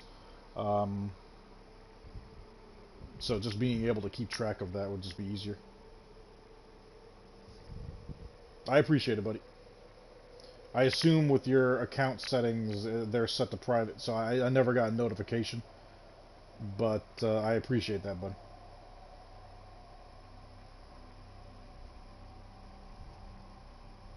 We are rebuilding this channel and trying to get it back up to 13,000. That is the goal. But, judging by the time it is almost 5:45, it is that time that your boy Viper here has got to get some dinner in him, got to get a bite to eat, gonna relax with the old pooch, and enjoy some guys' night tonight. I think we're gonna play either Call of Duty. I know one of my guys is trying to recommend playing a game called, is it Spellbreak? Spellbrook? Or Spellbook? What the hell's the name of this game? Spellbreak. A battle royale type of game, man. These guys are addicted to it. But yeah. Hope everyone enjoyed the stream. Appreciate everyone to stop by, everyone that subbed. Khalid, special thanks to you, buddy, for the help as always, my man. As I always say, make sure you keep all the murder in the game and keep love in real life. Until next time, Viper here saying, Viper out.